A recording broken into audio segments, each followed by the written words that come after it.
What if the fate of the world hinged on a single, blood-soaked clash, one that could shatter empires and ignite the flame of civilization? Picture this, a battlefield humming with the anticipation of destiny, where knights clad in rusting armor and peasants wielding pitchforks face off against an unseen tide of darkness.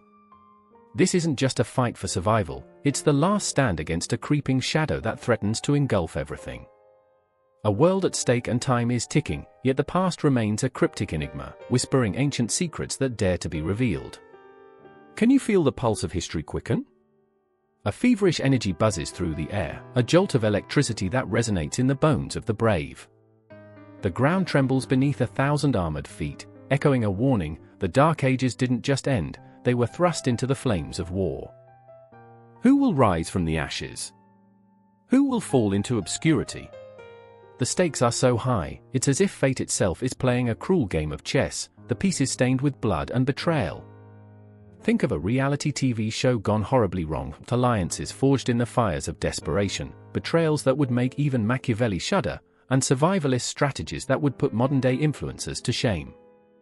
This is not the sanitized medieval times of fairy tales. This is grunge and grit, a tapestry woven with the threads of desperation, hope, and unrelenting ambition.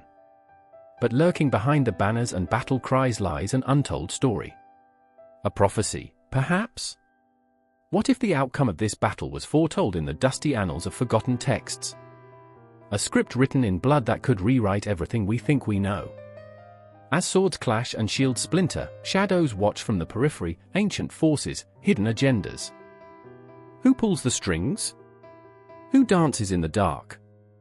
Here's the kicker: it's not just knights and nobles sparring for glory, it's commoners, mystics, and even the unlikeliest of heroes, an ex-baker turned warrior, a cunning herbalist with a taste for revenge, and a jester wielding wisdom like a hidden blade.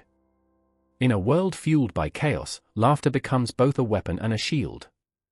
As the dust rises, obscuring the faces of the fallen and the victorious alike, one thing becomes painfully clear: the echoes of this battle will seep into the future, shaping destinies not yet imagined. Each clash of steel is a thunderclap heralding the dawn of a new age. But at what cost?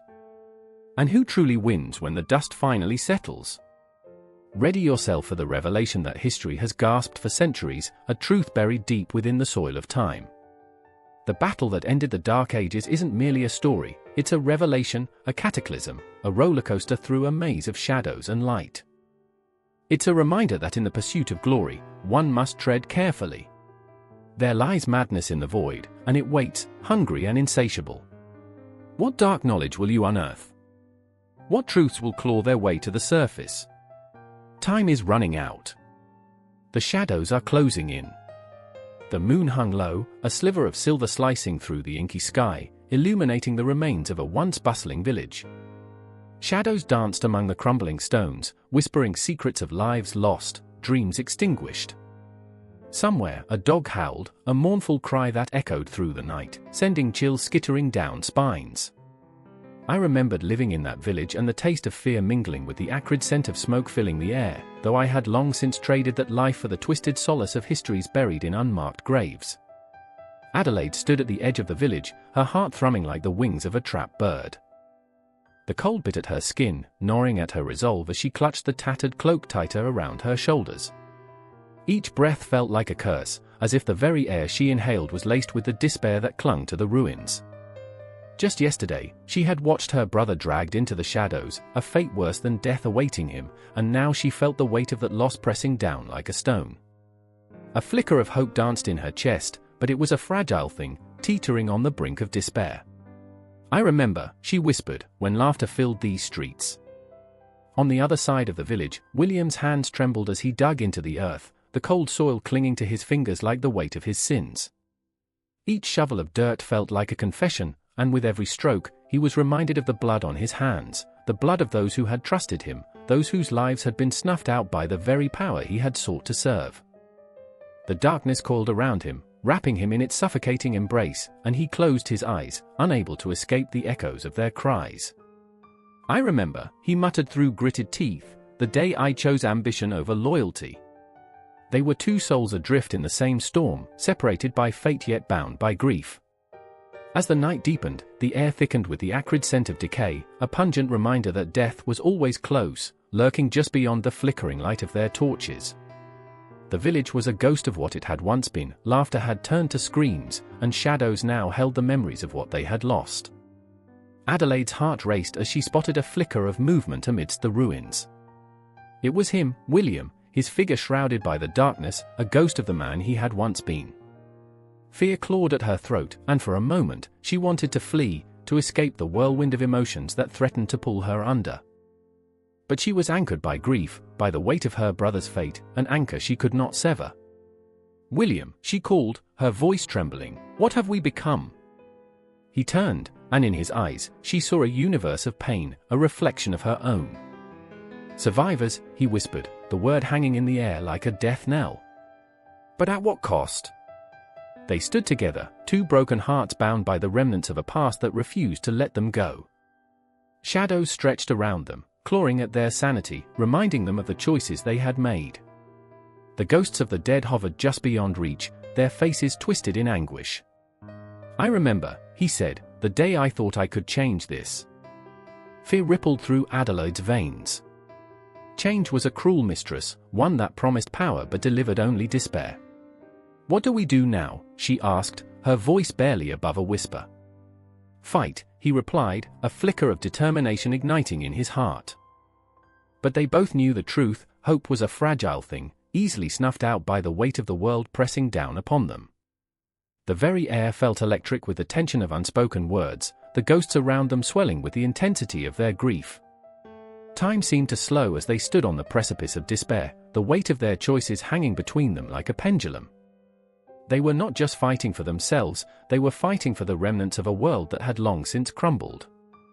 Each heartbeat echoed in the silence, a reminder that they were alive, yet so painfully aware of the impending darkness. "Adelaide," he said, and her name felt both like a prayer and a curse. "What if we're too late?" The question hung like a noose, tightening around her throat. She could almost hear the ticking of a clock, each second a reminder of the fleeting nature of time, the inevitability of fate. "I remember," she whispered, "when we thought we could change the world." But now, the world lay in ruins, and they were left to pick up the pieces. As the moon cast its silvery light on the remnants of their lives, they stood on that knife edge of despair, hearts racing, breaths shallow. The night held its breath, waiting for the inevitable clash between hope and despair, between the light of their dreams and the encroaching darkness. Only then, with the weight of the world pressing down on them, did they realize that the true battle lay not just against the shadows around them, but within themselves.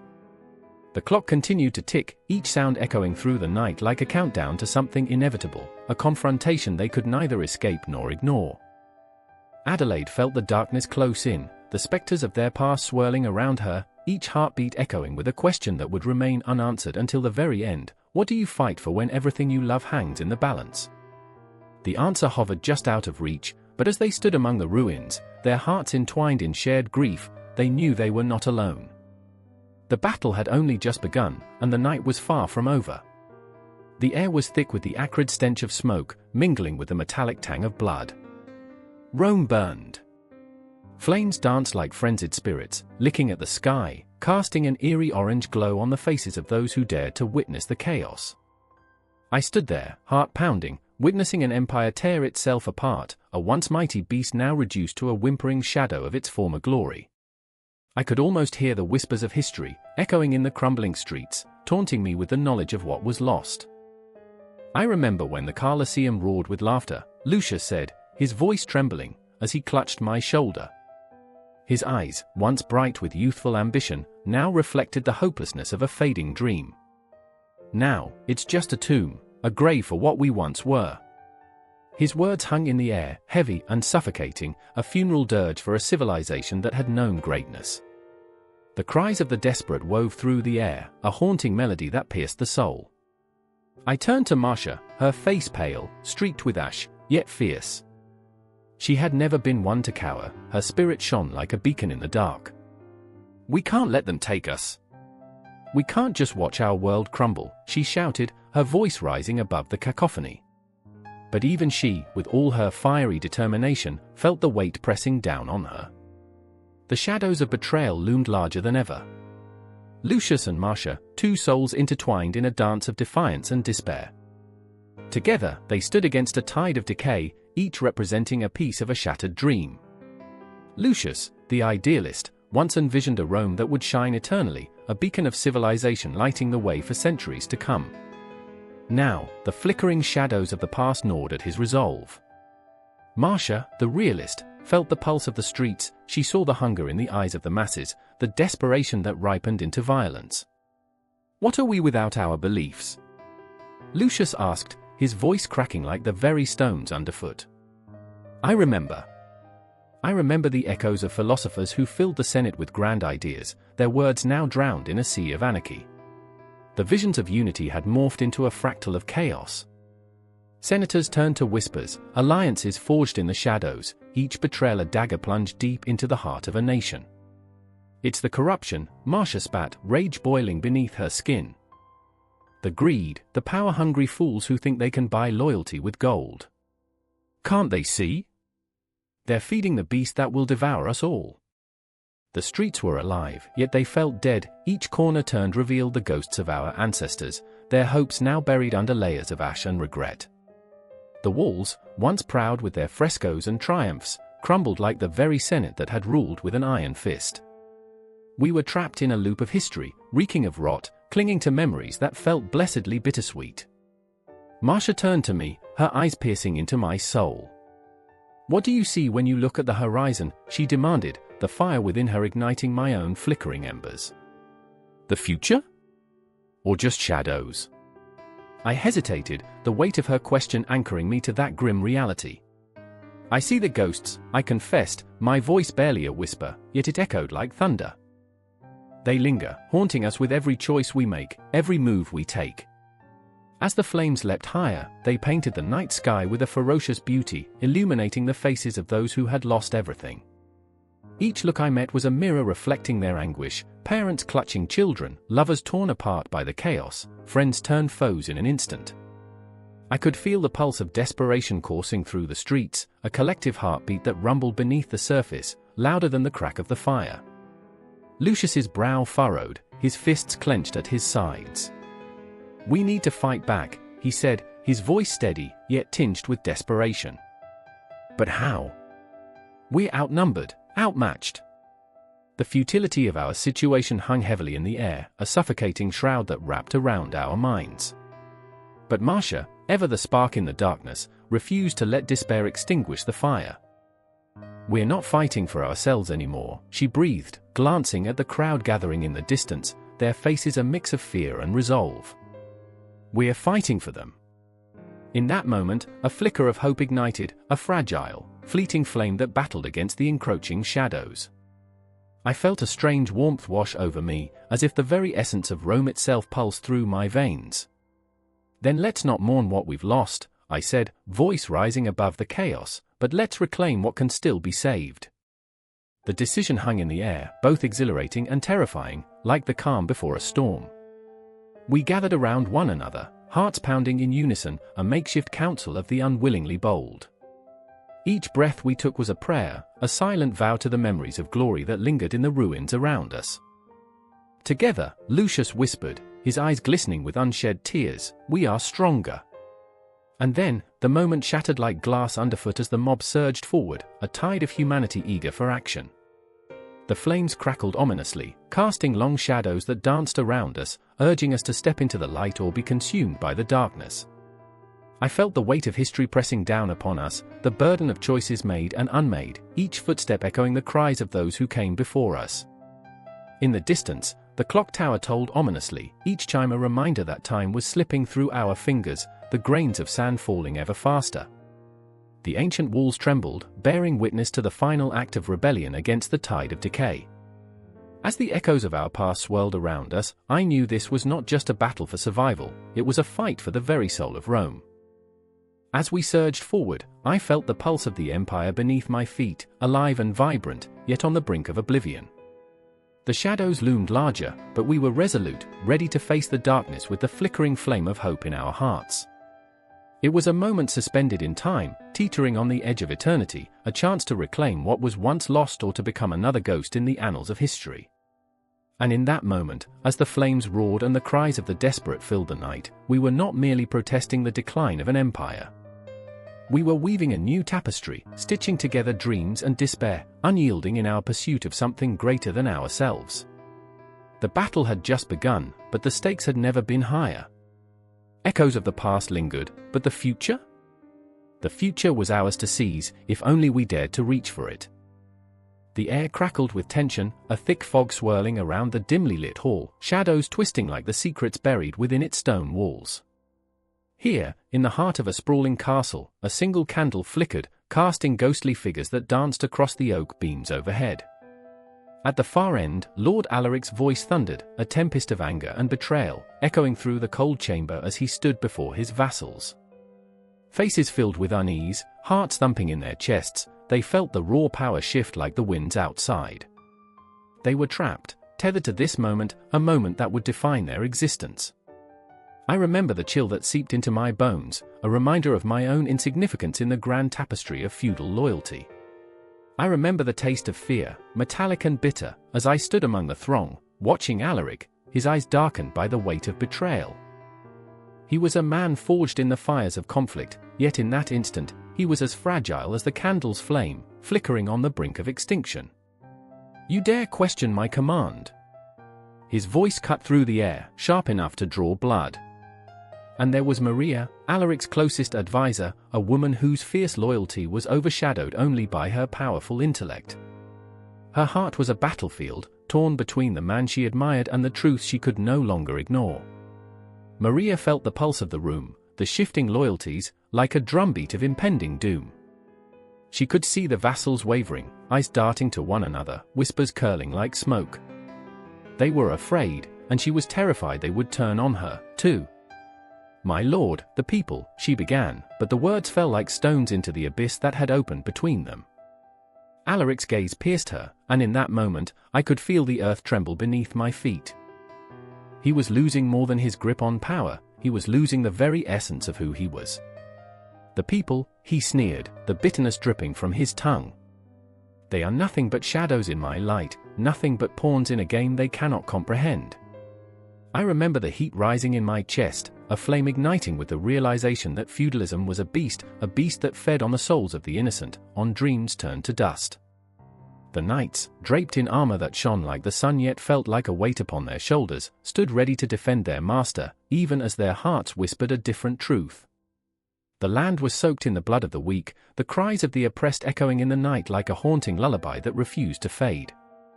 And then there was Edric, a peasant with dirt under his nails and dreams woven from the fabric of despair.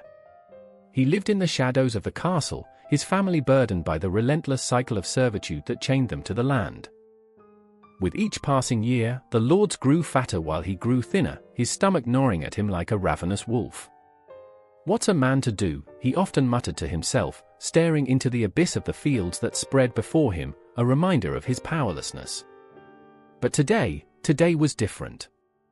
Today, the air felt electric with a spark of rebellion. "Enough!" I remember whispering, sensing the tide shifting. My heart soared and sank with each word that fell from Edric's lips, echoing in the hollow recesses of my mind. "You may have the land, but you don't own us." His voice trembled, yet it rang with the courage of generations yearning to break free. "We toil and bleed, and for what? A crust of bread and a promise that never comes." Gasps echoed throughout the hall, a wave of shock crashing against the stone walls. Alaric's eyes widened, fury sparking like wildfire. "You dare speak to me of promises?" Edric stepped forward, the fires of his anger igniting a rebellion within the hearts of those who had long been silenced. "You're a lord, yes, but you're a coward. You hide behind your walls, while we face the grim reaper daily, starvation, disease, and death. You think we're too weak to rise? You think we're too broken?" Tension hung thick in the air, every breath a labor, every heartbeat a drum heralding the end of an era. I could feel the weight of history upon us, an echo of centuries past when the rise of feudalism and its power structures had strangled the soul of humanity. The system, with its iron grip, had turned men into mere objects, pawns in a game played by those who cared little for the lives they shattered. Alaric's laughter, cold and hollow, broke the silence like glass shattering on stone. "You think you can challenge me? You think you can awaken the dead?" But the flicker of hope had ignited in the hearts of the lost and forgotten. Maria stood at the precipice, caught between duty and the haunting whispers of her conscience. She saw Edric's spirit rising, raw and unyielding. She saw the faces of the vassals, drawn into the maelstrom of conflict, some eager for change, others clinging desperately to the past. In that charged atmosphere, I felt the world shift, the very fabric of feudal society fraying at the edges, ready to unravel. The agony of betrayal clawed at me, the weight of ancient injustices threatening to pull us all into the depths of despair. I remember the clock ticking, each second echoing like a heartbeat against the stone walls, counting down to an inevitable confrontation. Time itself seemed to hold its breath, waiting for the moment when the dam would burst, when the clash of ideals would erupt like a storm. And then, as Alaric's rage reached a crescendo, a silence fell over the hall, heavy and suffocating, a moment frozen in time. I could feel the walls closing in, the shadows stretching long and ominous, whispering secrets of the past, present, and future. The rise of feudalism had birthed monsters, but now, in this flickering candlelight, there was a chance for voices long silenced to rise, to be heard, to scream against the darkness. The confrontation loomed, a storm ready to break, and we stood on the brink, heartbeats synchronized with the pulse of history, knowing that this was but the beginning of something greater. The church bells clamored, their jarring chimes cutting through the air like shards of glass, echoing against the stone walls of the village. I stood frozen in the shadows, heart pounding, breath hitching in my throat as the townsfolk gathered, eyes wide, whispers swirling like the dust kicked up by their frantic feet. Faith was a storm, twisted and chaotic, both sanctuary and battleground. I could feel the tension in the air, thick and electric, heavy with unspoken fears, and the haunting question lingered like the smoke of a burning candle, is our God the same? Across the square, Miriam knelt, her palms pressed together, pleading silently with a sky that felt unyielding. I saw the tremor in her hands, the way her lips moved without sound. She was a woman tormented by love and loss, her husband claimed by the very faith that now divided us. She believed that God would bring him back, that her prayers could resurrect the dead. But what if the dead were better off? I swallowed hard, guilt gnawing at me. I remembered my own prayers, words offered like offerings to a phantom. They had never returned anything but silence. "Do you think he hears us?" Samuel's voice cut through the din, rough and raw, like a wound that had never healed. He stood beside me, his brow furrowed, eyes haunted. He had walked the path of doubt, and I could see it in the way he clenched his fists, the way he flinched at the thought of Faith's betrayal. He was a man burdened, shoulders heavy with the weight of collective sorrow. Or are we just screaming into the void? I wanted to reach out, to comfort him, but my hand felt paralyzed, like a branch snapping under the weight of too many seasons. What could I say? That Faith had once been a light? That it had promised warmth but left us shivering in the cold? The truth was a bitter pill, lodged in the throat of our community. It was a chasm we stood on the edge of, a rift that had grown wider with each passing day. I could see it in the faces around me, the flickering hope, the burgeoning despair, and the silent, aching question, where do we go from here? The rumors had begun to stir like a summer storm. Voices rising, accusations flying. Some said it was sin that had brought calamity upon us, others whispered about dark forces at work, demons lurking behind every shadow. I felt the air thicken with tension, the very fabric of our lives fraying at the edges. I wanted to scream, to cry out against the absurdity of it all. How could faith be both a refuge and a dagger? Why did our souls feel so bruised when intertwined with the divine? A rustle broke through the static of anxiety. From the throng emerged Father Gideon, his presence a stark contrast to the chaos. His robes billowed around him like storm clouds, face set in grim determination. He was a man of conviction, yet his eyes betrayed a flicker of doubt. "Brothers and sisters," he called out, voice steady as a drumbeat, drawing us closer like moths to a flame. "We stand united in our faith, but also in our struggles. This darkness is a trial, and we must confront it together, not as adversaries but as one body in Christ." But even as he spoke these words meant to unify, I could see the fractures forming beneath the surface. I glanced at Miriam, her eyes shone with unshed tears. She wanted to believe. But could she reconcile the God of love with the God of loss? Is this unity worth the price of our pain? She whispered, though the question hung heavy over all of us, a spectre cloaked in doubt. Samuel took a step forward, the tension crackling around him like dry leaves underfoot. But what if this unity is a lie? His voice quaked, a storm threatening to break loose. What if our faith is tearing us apart? We pray for healing, yet we wound each other with our beliefs. A ripple of unrest washed through the crowd, whispers igniting like kindling, and I felt my heart race. We stood at the precipice of something greater, something terrifying.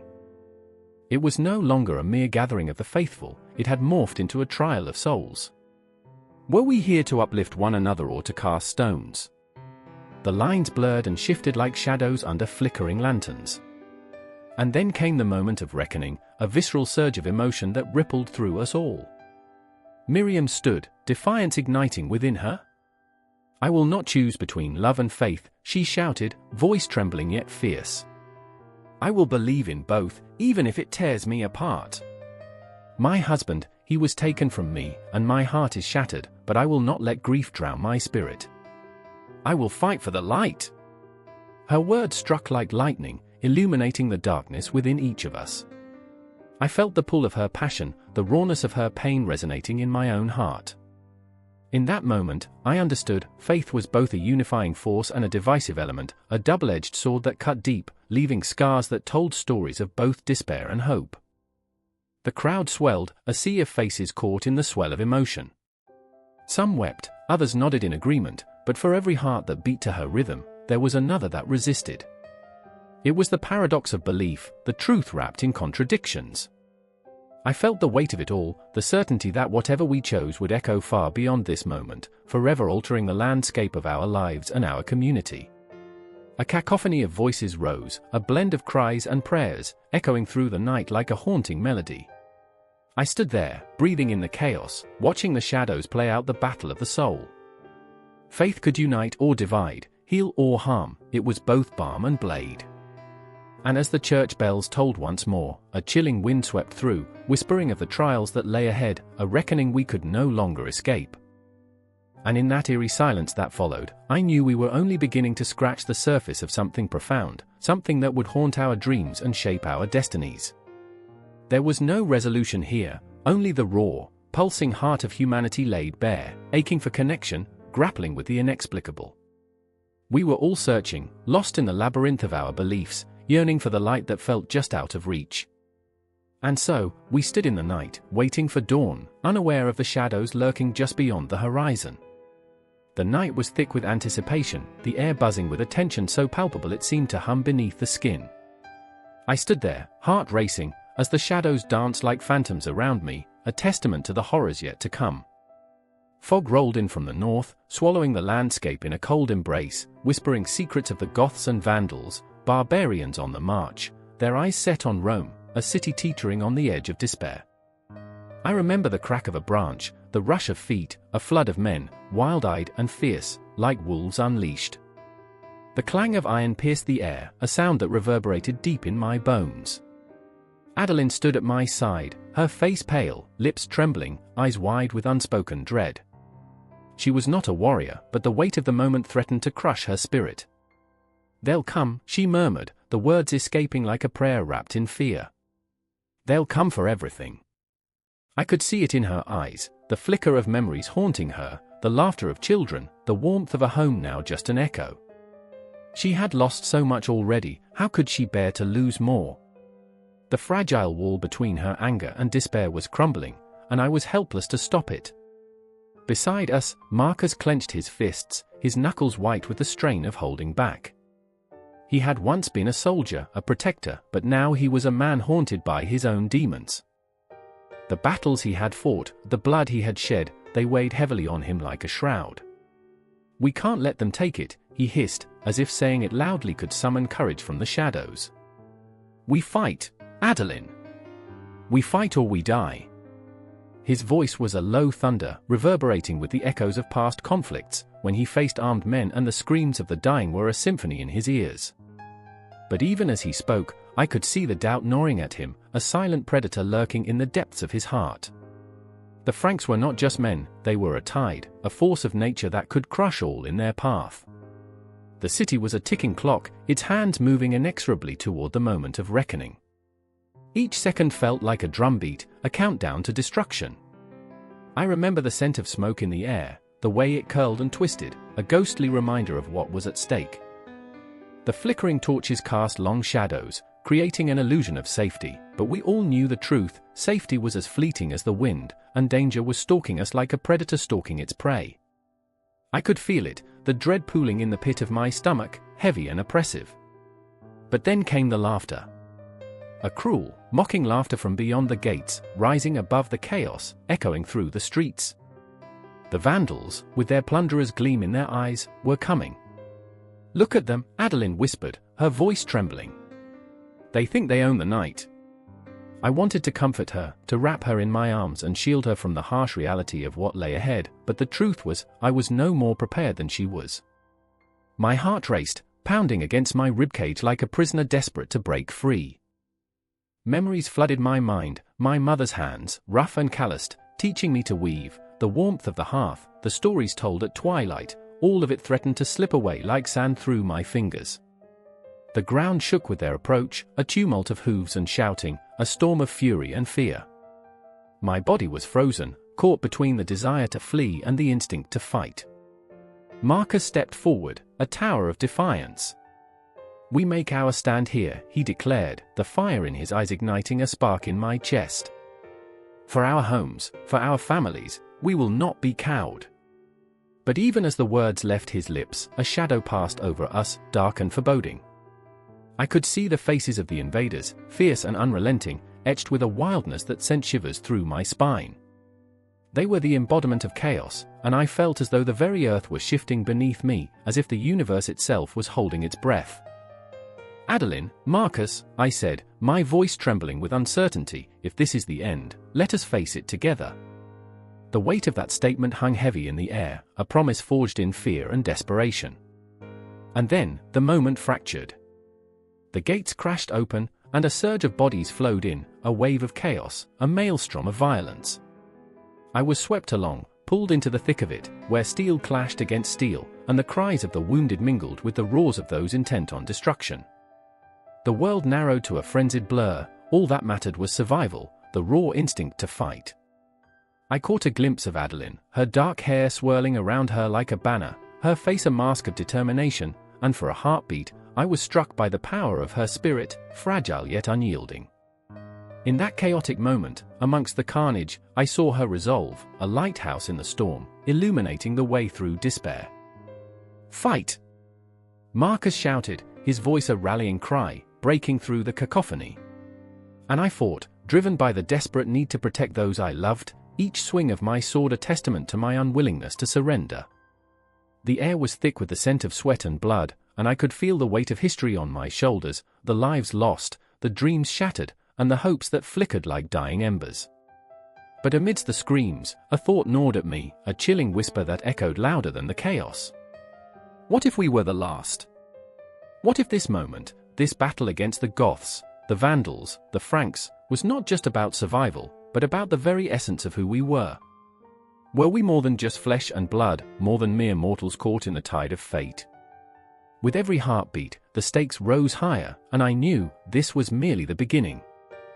The shadows were lengthening, the night was far from over, and the true cost of our struggles lay ahead, waiting in the darkness like a predator poised to strike. The battle raged on, a relentless tide that threatened to consume us, but I held on to hope like a fragile thread, weaving it into the fabric of a story that was far from finished. The darkened skies hung heavy over the Carolingian Empire, an oppressive weight, thick with tension, as if time itself had paused to listen to the unyielding heartbeat of history. Somewhere in the shadows of a cold stone castle, Charlemagne stood, his hand poised over a map, the flickering candlelight illuminating the tension etched deep in his brow. He could feel the pulse of his empire, throbbing with ambition and fear, a paradox that threatened to consume him whole. "Where is she?" he muttered, his voice a low growl, a mix of desperation and determination. His heart raced, for the woman he loved, his beloved wife, the fierce and fiery Hildegard, had vanished into the night, swept away by whispers of betrayal and treachery. The air crackled with uncertainty, every breath tasting of dread, his mind a tempest of worry and love. I remember the last time I saw her. Her laughter rang like silver bells, bright and unyielding. "You cannot rule this world alone, Charlemagne," she had said, her eyes sparkling with mischief. "You are not a god, just a man with a crown, and a very large sword." But that laughter was now a haunting echo, swallowed by the encroaching shadows. Outside, the wind howled like a restless spirit, mocking his fear, teasing the corners of his mind with unanswerable questions. Could he trust his own knights? Could he trust himself? In the distance, the clatter of hooves shattered the silence. They were coming for him, a battalion of loyal men, but loyalty is a fragile thing, easily toppled like a house of cards. Among them was Roland, the fiercest warrior, the embodiment of strength, a man who had sworn to protect Charlemagne with his life, yet even he bore the weight of doubt. I remember the moment Roland's eyes met mine, a flicker of uncertainty, a crack in the facade of unwavering loyalty. Could I bear to lose him too? As Roland entered the chamber, the tension twisted the air between them. "Sire, the council grows restless. They fear for your reign. They fear for you." His voice was steady, but there was an unspoken fear lurking beneath, a deep-seated worry that threatened to explode like a dormant volcano. "Tell me, Roland," Charlemagne replied, his voice a mere whisper, "do you fear me?" The question hung in the air, heavy and foreboding. Roland's gaze fell to the floor, the silence stretching like an unending abyss. "I fear for you, sire. The empire is fracturing. Enemies gather in the shadows. They want to see you bleed. Bleed." The word struck like a dagger to Charlemagne's heart, a visceral reminder of the stakes. The empire was not just a title, it was the world he had forged through blood, sweat, and unyielding resolve. He was more than a king, he was a father, a lover, a man who had dared to dream of uniting a fractured land, of carving a legacy that would echo through the ages. And yet, the chaos loomed, an insatiable beast ready to claw away everything he had built. The vision of Hildegard's smile, her laughter, a sweet cocoon of warmth, dissolved into the cold reality of betrayal. He remembered the night they had danced under the stars, her head resting on his shoulder, oblivious to the darkness creeping closer. "Together, we are unstoppable," she had whispered, her breath warm against his skin. But now, shadows lurked at the fringes, whispering words of doubt, sowing seeds of distrust. He was losing her, and with her, his grip on everything he held dear. "Tonight, we ride," Charlemagne commanded, his voice a blade cutting through the thick air. "We will find her. We will hunt the darkness before it devours us whole." Roland nodded, eyes burning with a fierce loyalty that ignited something deep within Charlemagne, a flicker of hope in a tempest of despair. Together, they would ride into the night, a pair of warriors forged in the fires of loyalty and fear. As they prepared to leave, the castle's corridors felt like a labyrinth, twisting and turning, echoes of ghosts lingering in the air, those who had come before, those who had ruled, loved, and lost. What ghosts would haunt him? What shadows would linger after this night? Outside, the night was a cold embrace, choked with the scent of wet earth and impending rain. Charlemagne mounted his horse, heart pounding like a war drum, the rhythm echoing in the vast silence that surrounded him. The moon hung low, a pale sentinel watching over the chaos about to unfold. In the distance, the flicker of torches danced like fireflies, a reminder of the enemy lurking just beyond the reach of the light. He could feel it, the impending doom, the unrelenting march of destiny. But he could not turn away. I remember the stories that my father told me, of kings and queens, of battles fought and won. But this was no fairy tale, this was real, raw, and dripping with the weight of responsibility. This was not just about a king's quest for power, it was about love, fear, and the haunting realization that everything could slip through his fingers like grains of sand. As they rode into the darkness, hearts pounding, breaths shallow, Charlemagne felt the weight of his empire on his shoulders, a burden that threatened to crush him. But amid the fear and uncertainty, there was a fierce determination burning bright, a desperate hope that pushed him forward, deeper into the night, deeper into the unknown. For in the shadows waited fate, and he was not alone. Together with Roland, they would face whatever terror awaited them, driven by love, by loyalty, by the unyielding desire to protect all that was sacred. But would it be enough? Would love conquer the shadows that threatened to engulf them? Or would they, like the countless souls before them, become mere whispers in the annals of history? In that moment, under the vast, indifferent cosmos, everything hung in the balance. Silence loomed, a pregnant pause, and the world held its breath. The night was alive, and the darkness beckoned them closer, promising an encounter that would forever change the course of their lives. As they rode on, the past and future collided in a symphony of emotion, leaving only the sharp, visceral present, the weight of a kingdom poised on the edge of oblivion. The fog lay thick, like a shroud over the moonlit village, whispering secrets of forgotten souls. The clang of metal on metal echoed through the air, a harbinger of chaos. I stood frozen, heart racing, as shadows crested the hill. They came, relentless silhouettes against the twilight, their eyes glinting with fury and hunger. Vikings. Norsemen. Raiders. They didn't just invade, they dismantled lives, unraveling existence with each swing of their axes. I remember the moment when the world tilted. I can still hear the terrified screams that turned the air thick, suffocating. I remember Helga, her golden hair swirling like the sea, eyes wide with disbelief as she clutched her child against her breast. "They can't be here," she cried, voice trembling, yet fierce, a lioness facing a storm. But storms do not listen, they only rage. I remember the way the flames licked the sky, painting everything in hues of despair, illuminating the faces of the damned and the desperate. Then there was Eric, a blacksmith, whose hands shaped iron but whose heart forged hope.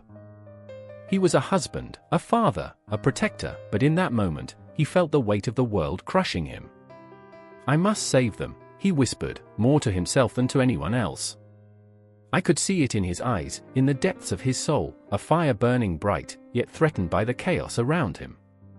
His heart raced, pounding like war drums, as he gathered what courage he had left.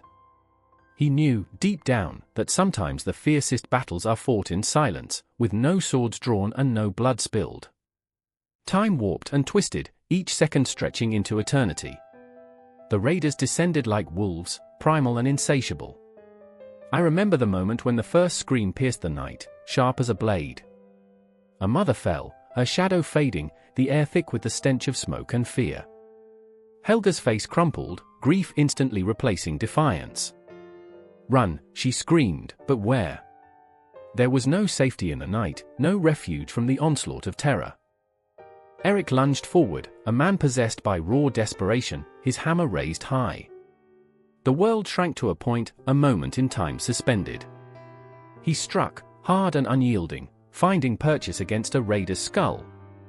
The crunch of bone echoed, a sickening sound that reverberated through the night, but there were more. Always more. They poured into the village like a tide, relentless, cruel. It was overwhelming, a symphony of chaos.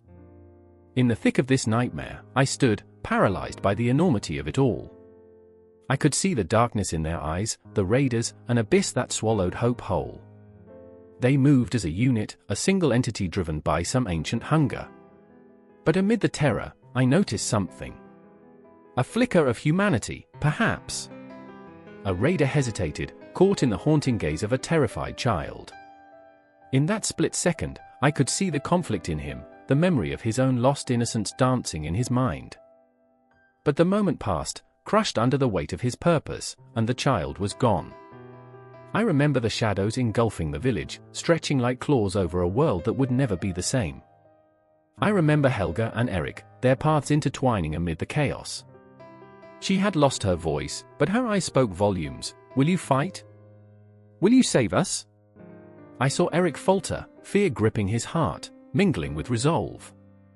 For the future, he murmured under his breath. For them. But what future could be born from flames? What legacy could rise from the ashes of despair? The villages would rebuild, yes, but the scars would remain, etched deep into the fabric of their souls. I felt the weight of that knowledge settle around my heart like a stone. Would they awaken tomorrow, blinking in the light, forever haunted by the shadows of last night? Just then, a cry rang out, shattering the air like glass. A raider, towering and fierce, caught sight of Eric and charged, a whirlwind of fury. Time slowed. I could see the muscles tense in Eric's arm as he swung his hammer, a desperate arc through the air. Blood sprayed like dark rain, and I felt it on my skin, hot and vivid like a warning.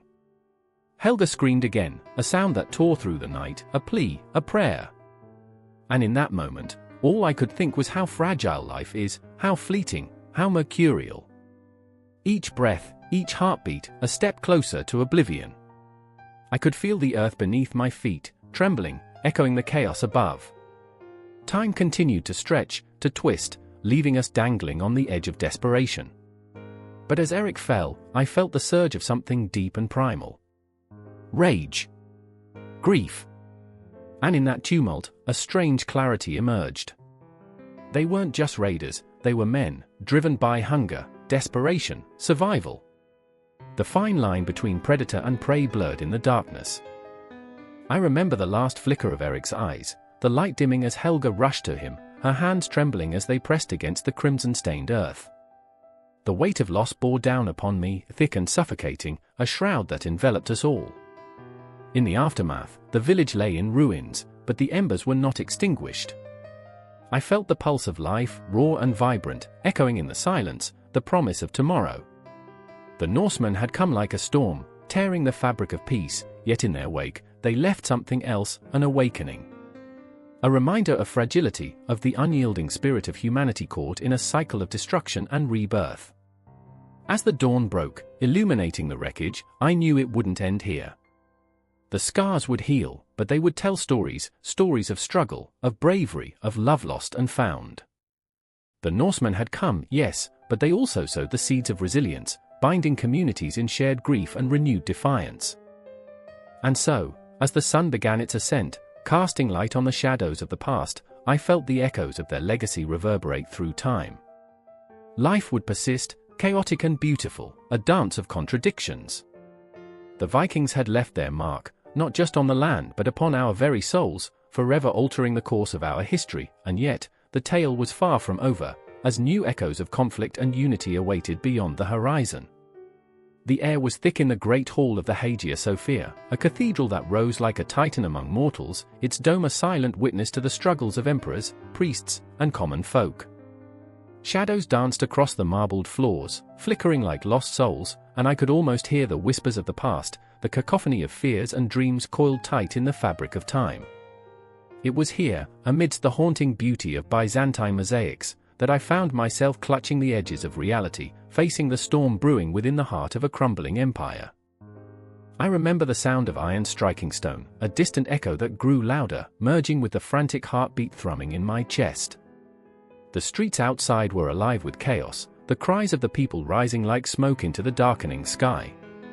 In the midst of this tumult, there was Alexios, a soldier burdened with the weight of a world that felt both vast and suffocating. His brow glistened with sweat as he fought through the throng, eyes wide with desperation. He had loved and lost, a depth of feeling that carved his soul into jagged edges, and now, face to face with the very real threat of rebellion, he was caught between loyalty and the gnawing hunger for freedom. "Do you see them?" he shouted, voice raw, cutting through the air. "They're hungry for blood, for change, like wolves circling, waiting for the chance to pounce." I could feel the heat of his fear, the palpable electricity between us that crackled like impending thunder. His hands trembled as he reached out, fingertips brushing against my arm, anchoring me in the storm of his turmoil. Was it courage or was it despair that drove him onward? I couldn't tell. And then there was Eleni, a woman whose beauty was both a blessing and a curse. She moved through the chaos with an uncanny grace, her long, dark hair flowing like an inky river behind her. Her heart had been shattered too many times to count, each piece a memory, a lover lost to the relentless tides of war and fate. "They come for us, Alexios," she murmured, her voice a hushed lullaby against the thrum of the city. "But what will we become if we don't fight back? What shadows lurk within us if we bow our heads?" The way she spoke seemed to weave a spell, drawing the air tighter around us, wrapping us in an embrace of both hope and dread. In that moment, the world outside melted away. The distant clash of swords, the cries of the angry mob, it all became a mere backdrop to the tempest within. I felt the weight of Eleni's gaze, the piercing clarity of her words hanging in the air like a promise wrapped in uncertainty. I remember the light in her eyes, a flickering flame against the encroaching dark. There was something haunting about it, a reminder of the fragility of human desire, and how love can be both a sanctuary and a prison. "Time is slipping through our fingers, like grains of sand," I whispered, feeling the tremors of the past pulse within me. "What will we do when the sun rises tomorrow?" It was a question steeped in dread, the specter of an uncertain future looming larger than life itself. "Tomorrow," Alexios said, a fierce determination igniting within him. "Tomorrow, we fight. Not just for our lives, but for the legacy we leave behind. For the memory of those who came before us." He was a man reborn in that moment, a warrior carved from desperation and desire. I could taste the resolve in his words, a bittersweet concoction that filled the air with both promise and terror. But shadows whispered secrets, ghosts of decisions not yet made. The Byzantine Empire was splintering, caught in the throes of its own contradictions, the weight of tradition clashing with the fire of revolution. Each heartbeat echoed with the knowledge that history was a fickle mistress, allowing no respite, no mercy. I felt the walls of Hagia Sophia close in, a cosmic reminder of the fragility of empires built on sand. Eleni stepped closer, her hand entwining with mine, a lifeline amidst the encroaching chaos. "We carry the past in our veins," she said, voice trembling but fierce. "It courses through us, shaping our choices, driving us toward the precipice." The urgency in her tone sent a shiver down my spine. Here, in this sanctified space, the weight of our ancestors loomed large. Their dreams, their failures, lingered like ghosts, their whispers weaving through the air, urging us to remember. The city outside erupted, the sounds of destruction a visceral symphony. I could feel the pulse of the crowd, the desperation intertwining with rebellion, and it was intoxicating. It was a call to arms, a siren song promising change yet soaked in the blood of those who dared to dream. The ghosts of history clouded my vision, shadows of emperors past, their crowns heavy with the weight of decisions made, the lives lost in the pursuit of power. "Do you fear what tomorrow will bring?" I asked, my voice barely a whisper, but the tension between us snapped like a bowstring. "We cannot afford fear, we can only embrace the unknown," Alexios replied, his eyes burning with a resolve I had never seen before. His passion was raw and infectious, igniting a flicker of hope in the pit of my stomach. "We are the architects of our own destiny, even if it means facing the abyss. Will we survive?" Eleni's voice trembled, vulnerability slipping through her carefully constructed facade. "Or will we become mere shadows, lost in the annals of time?" In that moment, I realized our stories were intertwined, a tapestry of yearning and pain, woven together by the threads of history. I was no longer a mere observer, I was part of this grand narrative, and the weight of it crushed down on my shoulders like an iron cloak. The walls of the Hagia Sophia began to tremble with the echoes of our fears and hopes, the pulse of a city on the brink of collapse. As dawn broke, painting the horizon with hues of crimson and gold, I felt the world shift beneath us. Each breath was a prayer, each heartbeat a reminder of the struggle ahead. The past loomed large, and the specter of the Byzantine Empire hovered like a dark cloud, a legacy both glorious and tragic. We stood at the edge of a precipice, bound by an unspoken promise to fight for our future, even as the shadows of history wrapped tighter around us. I could feel the chorus of our ancestors urging us on, their voices rising above the chaos, filling the air with both dread and hope. The stage was set, the curtain was about to rise on a new act in the theater of time. The question lingered heavy in the air, would we rise like phoenixes from the ashes, or would we become mere whispers in the wind, lost forever in the labyrinth of history?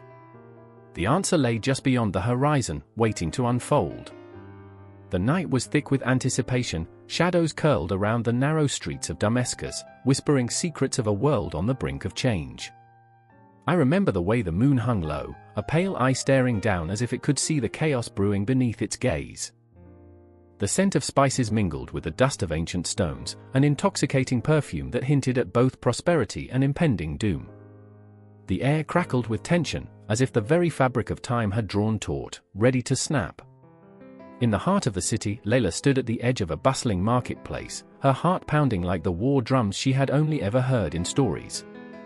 She was a scholar, an unyielding seeker of knowledge, but tonight she felt like a ghost haunting her own existence. Clutching a scroll, the ink still glistening from her labor, she felt the weight of the world pressing against her chest. "I remember," she whispered, the words escaping her lips like a prayer, "the nights when knowledge was a treasure, not a weapon." Her thoughts drifted to Tariq, a fierce warrior, his spirit as restless as the shadows that danced around them. Days spent training under the blistering sun had hardened his resolve, but within him simmered a conflict that churned like the desert sands. He was a man torn between duty and desire, between fighting for the glory of the empire and the dreams of a woman who saw the world not through the lens of conquest, but through the lens of possibility. "I remember," he would say, the look in her eyes when she spoke of stars, of planets, of the universe beyond our reach. How could I fight when all I wanted was to gaze at the heavens with her? But tonight, the heavens seemed to mock him. The clash of steel rang out, sharp and furious, echoing off the walls like a warning bell. Each strike told a story of blood, honor, and the weight of choices made in the heat of battle. The empire was expanding, a ravenous beast devouring everything in its path. And as Tariq fought, he felt the pull of the world he was leaving behind, the laughter of children, the warmth of Layla's hand in his, the shared dreams of a future that felt so close, yet so impossibly far away. The clash of swords was thunderous, a symphony of chaos. I remember standing there, cloaked in the shadows, the air thick with the metallic tang of fear. To witness the frenzy was to understand the fragility of life. Men fought not just for land, but for their very souls, each blow a desperate plea for belonging, each fallen soldier a dream extinguished too soon. It was a dance of death, beautiful yet grotesque, where valor and vulnerability intertwined. Then there was Samira, a merchant's daughter, her laughter a haunting melody that clashed violently with the reality of her existence. She moved through the market like a whisper, her silks flowing around her like the very rivers of knowledge Layla cherished. I remember, she would hum, the days when I could barter with dreams rather than blood. But now, she stood on the precipice of a brutal reality, where trade routes were cut by swords and alliances forged in smoke. The clash of cultures thrummed beneath the surface, like the pulse of the earth itself. In one breath, they shared ideas that echoed through the ages, the brilliance of mathematics and philosophy mingling with the rich tapestry of art and poetry. In the next, they were at each other's throats, fighting not just for territory, but for the very identity of their people. It was exhilarating and terrifying, a paradox of creation and destruction spiraling into chaos. Each heartbeat was a reminder of the stakes. Layla, Tariq, and Samira, 3 lives intertwined by fate, caught in the crossfire of empires rising and falling like the tides. I remember the moment when their paths converged in the heart of the battlefield, a place where ideals clashed with despair. Layla's voice, shaking yet resolute, broke through the cacophony, "We cannot let them take our humanity." Her words hung in the air, a delicate thread weaving through the chaos. Tariq hesitated, sword raised, caught between love and loyalty. The weight of his choices pressed down on him, a burden heavier than steel. The ghosts of his ancestors whispered, urging him forward, but Layla's eyes, those deep wells of wisdom and hope, held him captive.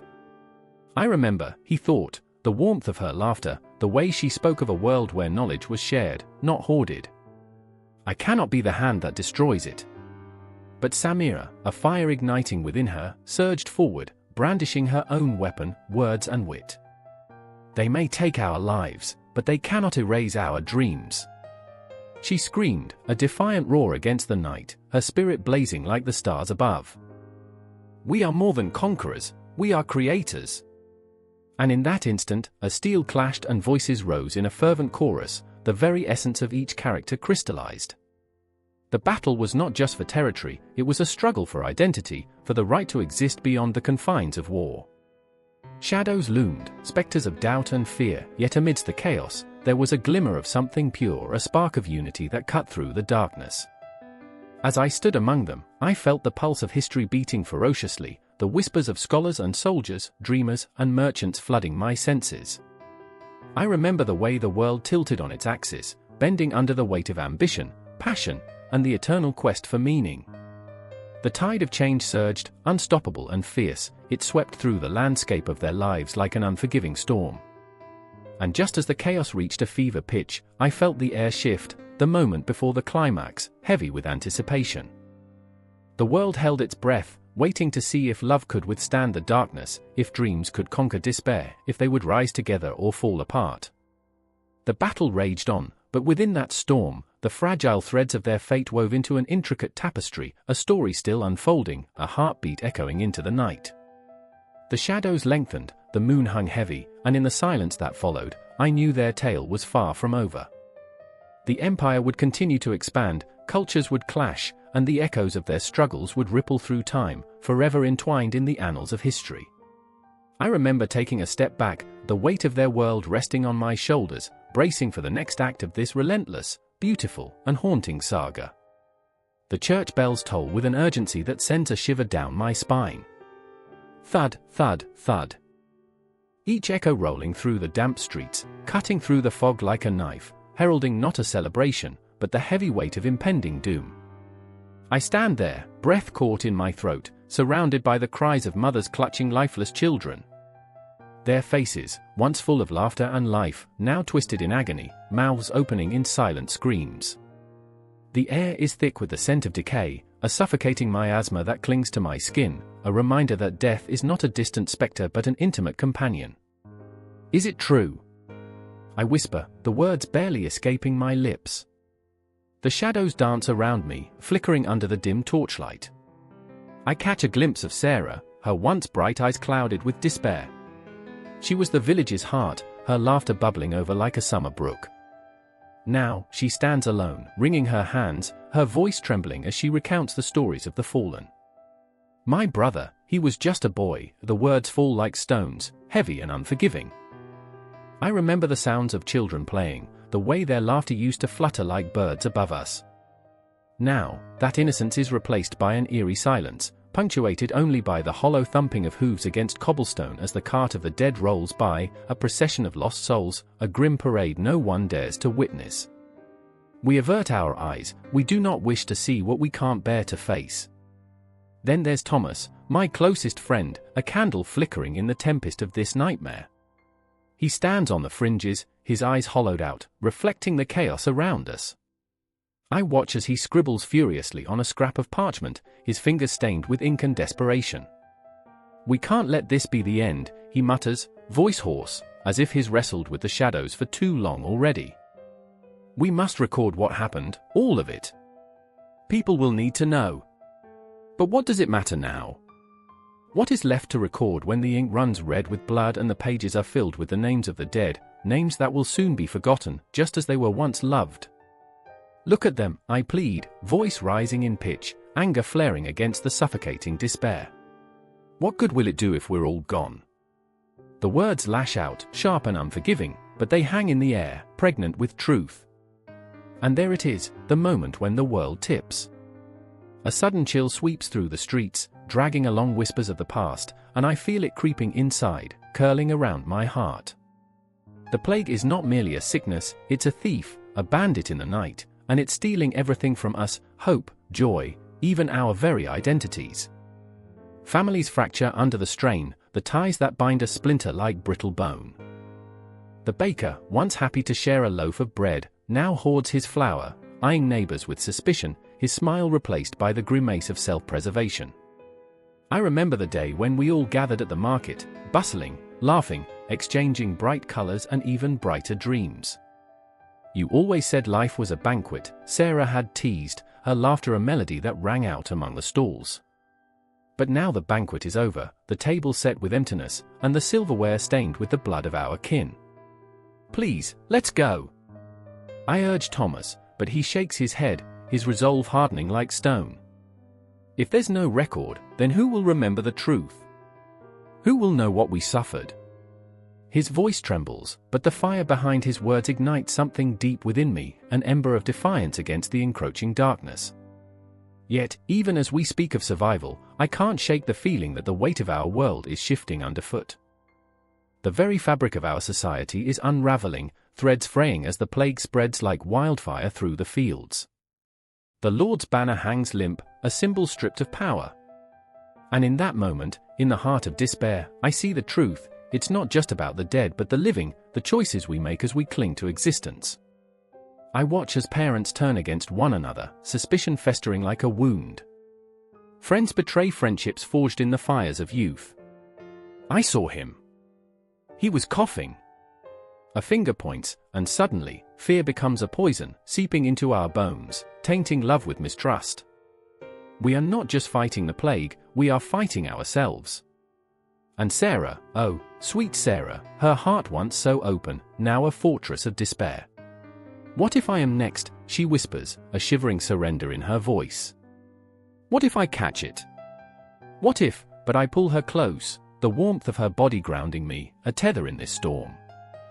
We survive together, I promise, though my own heart quakes with uncertainty. The clock tower chimes again, a haunting melody that echoes through the streets, each stroke marking the passage of time like a countdown to oblivion.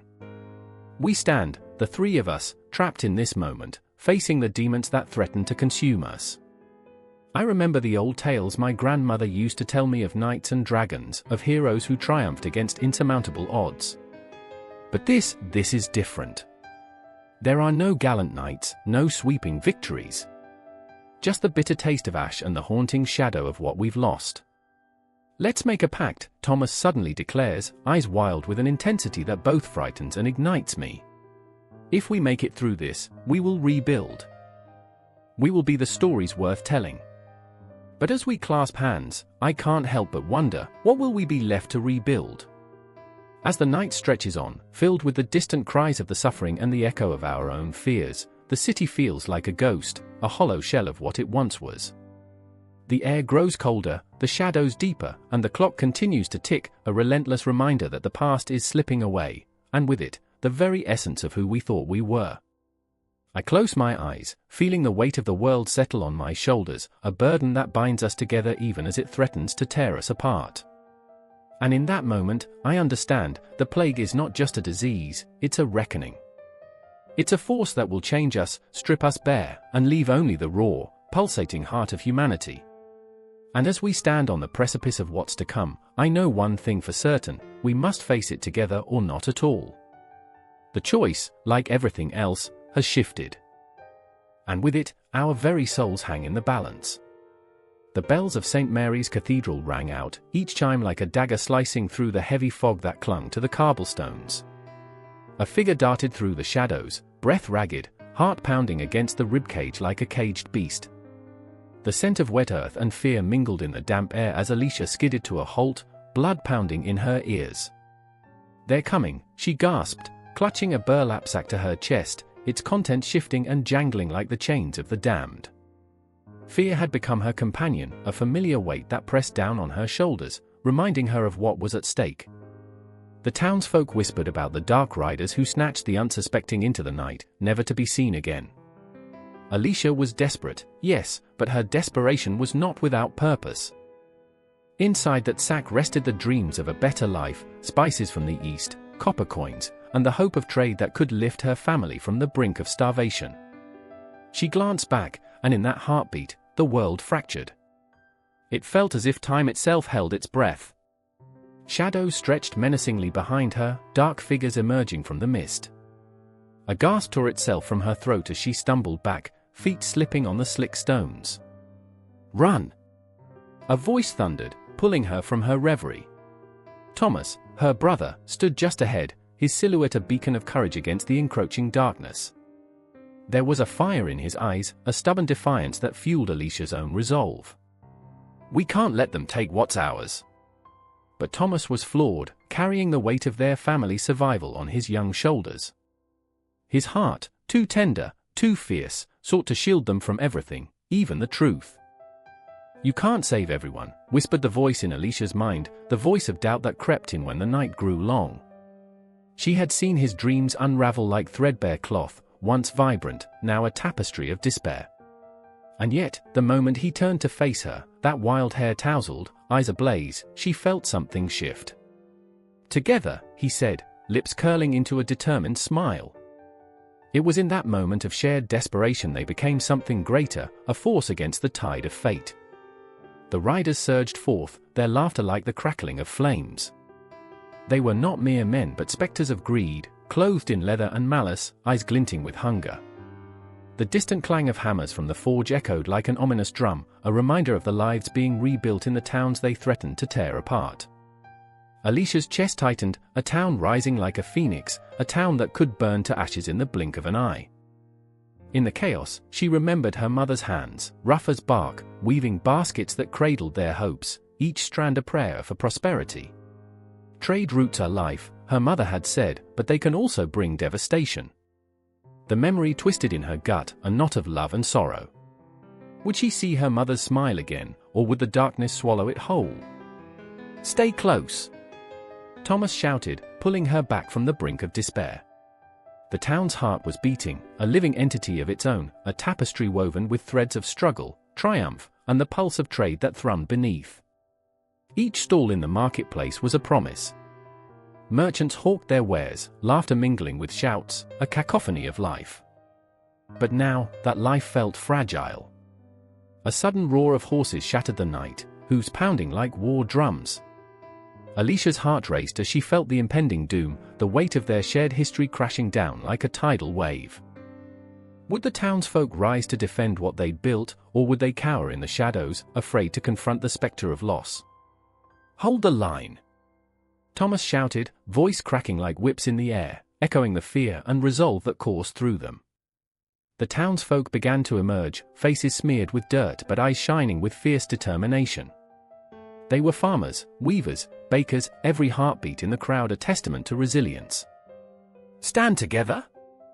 Alicia's voice rang out, raw and piercing, cutting through the fog and despair. "For our families, for our town!" As the shadows loomed, they began to form a wall, arms linked, bodies pressed together, each a pillar of strength, a flickering candle against the night. Beneath that shared weight, a pulse of hope flickered. Alicia felt it swell, a deep-rooted belief that they could withstand the storm.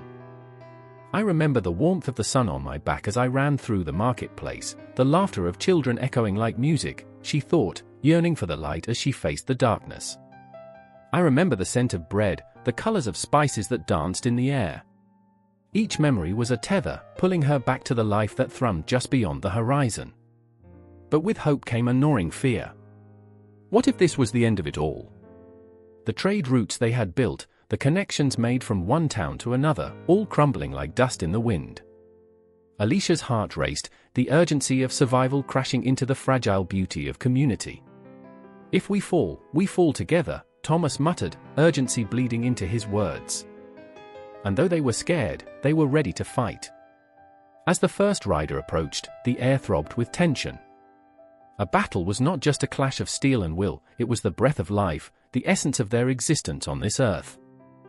The townsfolk braced themselves, a living wall of defiance. Alicia felt the tremors of uncertainty, the weight of their collective fears, but she also felt the flicker of something greater, a bond forged in the fires of adversity. Together, she mouthed, the word becoming a mantra, echoing in her heart. The riders, shadows against the pale glow of lanterns, halted, assessing the wall of humanity before them. In that moment of stillness, where breath mingled with anticipation, Alicia realized that this was not just a fight for survival, it was a fight for identity, for the future of towns that had become more than mere geography. The moon hung low, a watchful eye, as if the cosmos itself held its breath, waiting for the outcome of this clash of wills. The silence stretched, a taut wire ready to snap. And as Alicia stood at the precipice of that moment, she knew something would change. Either they would emerge victorious, or they would be swallowed by the very darkness they dared to confront. But in that moment, there was no turning back. The pulse of the town thrummed through her fingertips, and she felt alive, ready to face whatever would come next. The night held its secrets tight, and the trade routes would either weave their destinies together or tear them apart. But one thing was certain, the battle for their lives had only just begun. The clang of metal rings in the air, sharp and biting, like the chill of winter that seeps into your bones. I stand on the brink of chaos, the battlefield stretching before me, a tapestry of blood and glory, of pain and valor. Shadows of fallen men flicker like ghosts in the fading light, and I can almost hear their whispers, echoing the cries of honor from the depths of their graves. The scent of sweat and iron fills my lungs. Each heartbeat is a drum, a countdown to the unknown. I remember Sir Cedric. His armor gleams under the dying sun, a polished shell that barely shields the turmoil within. He stands tall, but his eyes betray him, flickering with doubt like the last candle at midnight. Honor, he always said, was a spark that ignited a man's soul, yet here he is, drenched in the bleakness of impending doom. I can see it in the way his fingers tremble slightly against the hilt of his sword, a desperate attempt to mask the weight of his fears. Those fears wrap around him like a noose, a reminder that chivalry is not about being invulnerable but about confronting the shadows that gnaw at your spirit. And then there's Elira, my heart caught in the snare of her fierce resolve. She moves like a spectre through the chaos, her dark hair a wild halo around her face, her eyes blazing with a fury that could ignite the heavens. A warrior in her own right, she embraces the sword as if it were an extension of her very being, yet I can see the crack in her armor, a chink created by the loss of the brother she swore to protect. For him, she whispers, her voice like a prayer woven into the fabric of the night, and I can feel the ghosts of her memory surrounding us, urging her on, entwining our fates with theirs.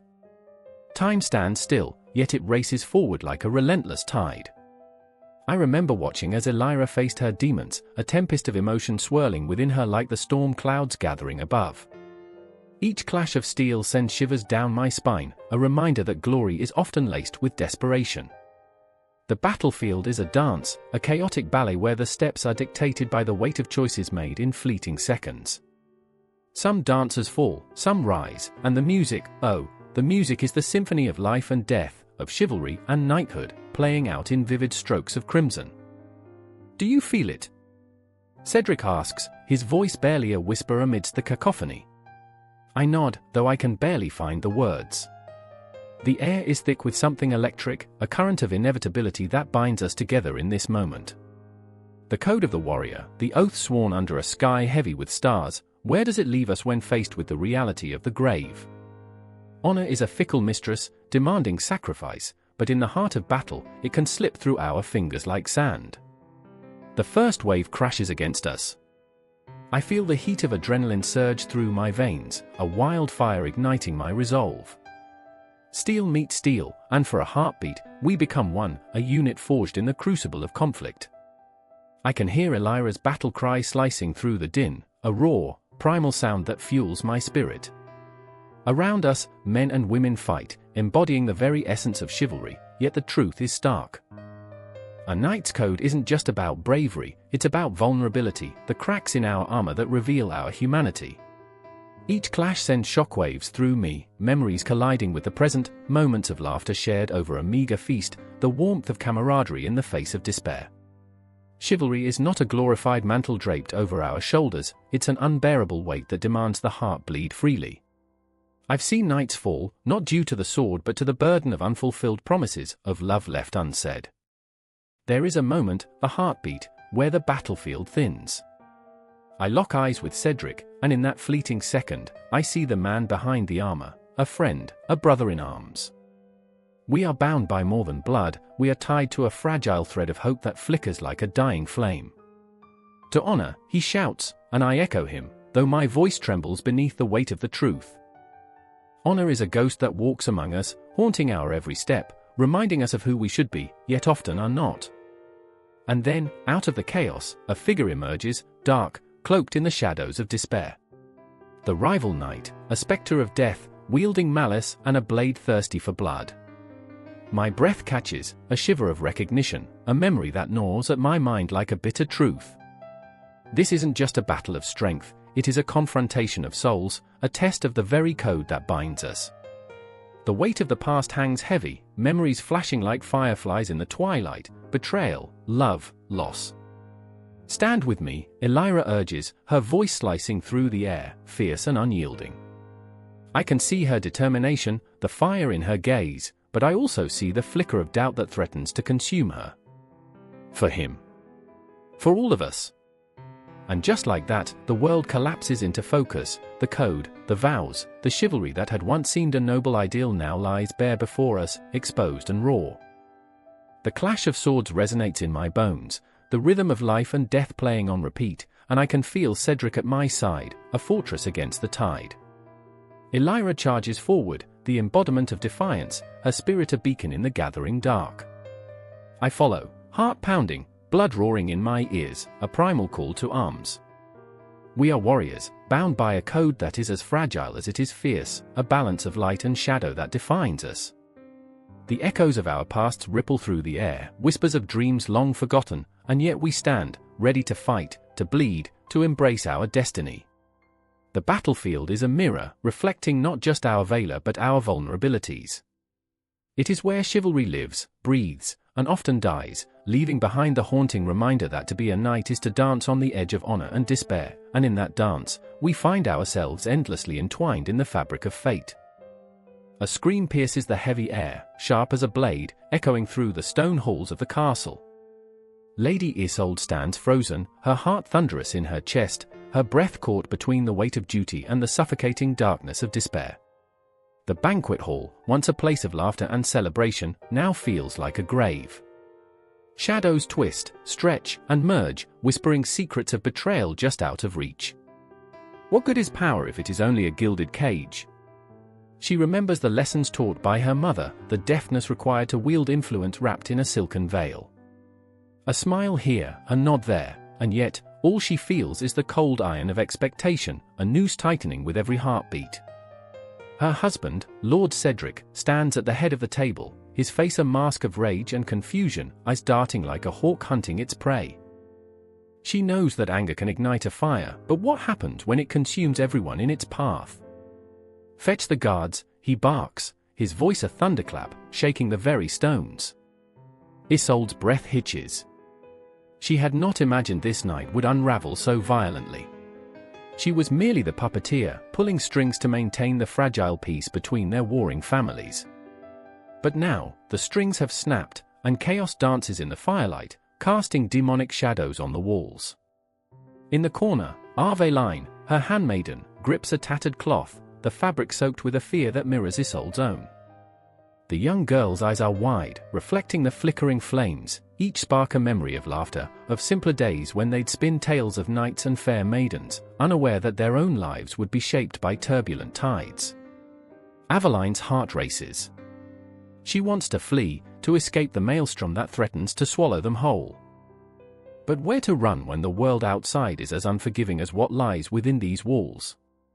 I remember the day we wed, Isolde whispers, her voice barely a breath, clinging to the memory like a lifeline. I stood there, radiant in white, dreams shimmering in the candlelight. I thought love would shield me, would grant me the power to carve my destiny. The irony coils in her stomach, bitter and heavy. Love had turned to ash, leaving only the bitterness of ambition and the constant need for survival. The rustle of fabric pulls her from her reverie. Cedric's eyes blaze with fury, his voice trembling. You dared to think you could outmaneuver me? This is treachery. The word hangs in the air, a curse that reverberates like thunder. Isolde feels the ground shift beneath her feet, the foundations of her carefully built world crumbling. But amidst her turmoil, she recalls the whispers of the women who came before her, those who navigated the treacherous waters of power with grace and cunning. The way Lady Marjorie had spoken, weaving tales that ensnared even the most hardened hearts, or how the witch-infused whispers in the village still echoed, carrying the weight of centuries, of women who had been labeled as mere shadows. They had wielded power through subtlety, through the art of seduction and the quiet strength of resilience. Do not mistake my actions for weakness, Cedric, she replies, her voice now sharp, slicing through the tension like a knife.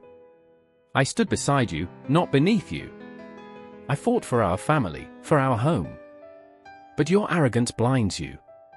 Aveline's heart races, torn between loyalty and fear. She can feel the tension crackle in the air, like a storm brewing just beyond the horizon. She remembers the tales of the queens who ruled with cunning, their influence felt even in the darkest corners of the kingdom.